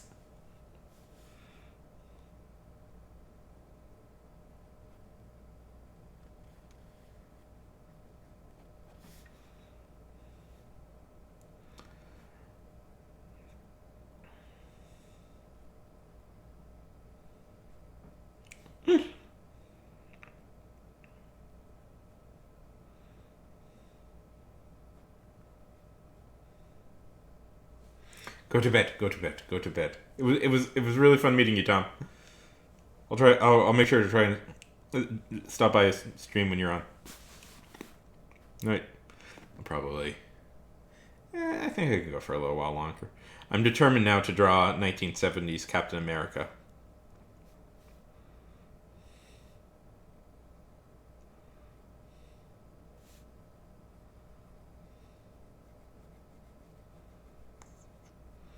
I'm also very tempted to watch it on screen, but I don't think.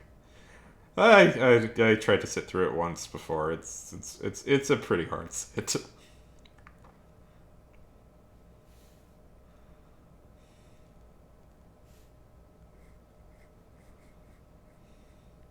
Honestly, like Red Brown isn't really that bad in the role, like, but it's just, yeah.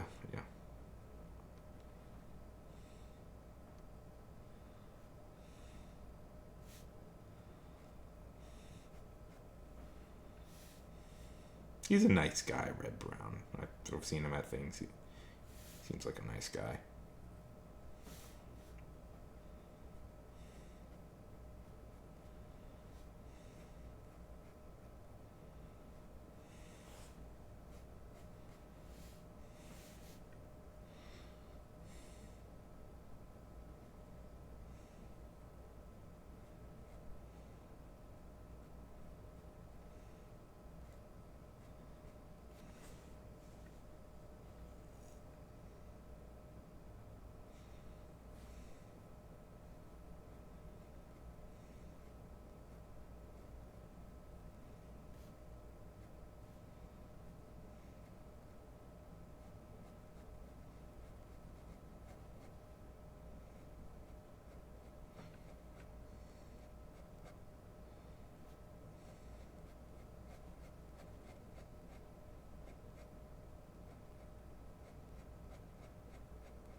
Feel free to talk, everybody.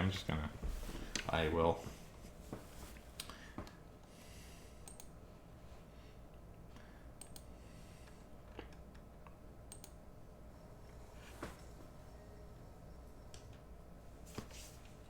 Actually, I gotta quick go to the bathroom. I'll be back in a minute.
Damn it.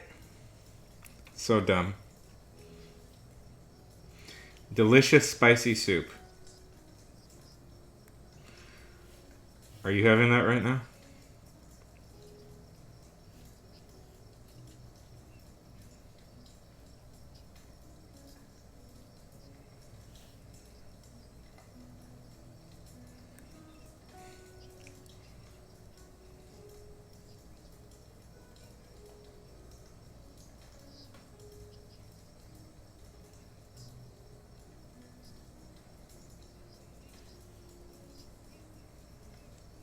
Tasty, very tasty.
Ugh, I'm getting very, very tired. I'm probably gonna go.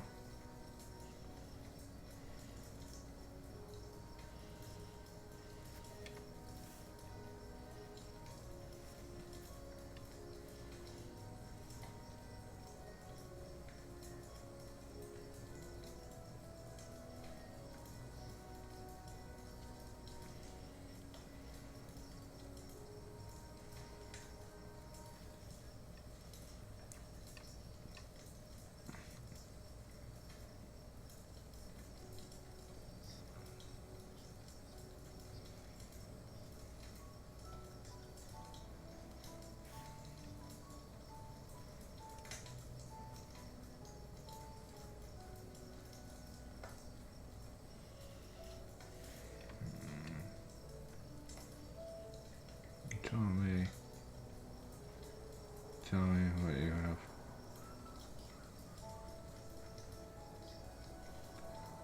Nice. That's awesome, buddy.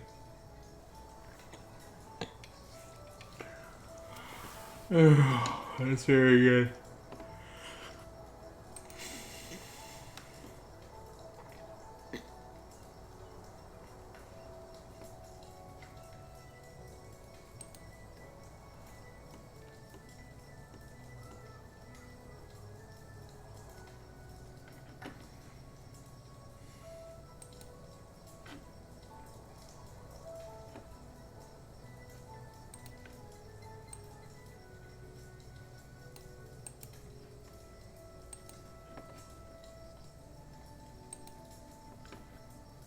Guys, I'm so tired. I can't do it. I'm done.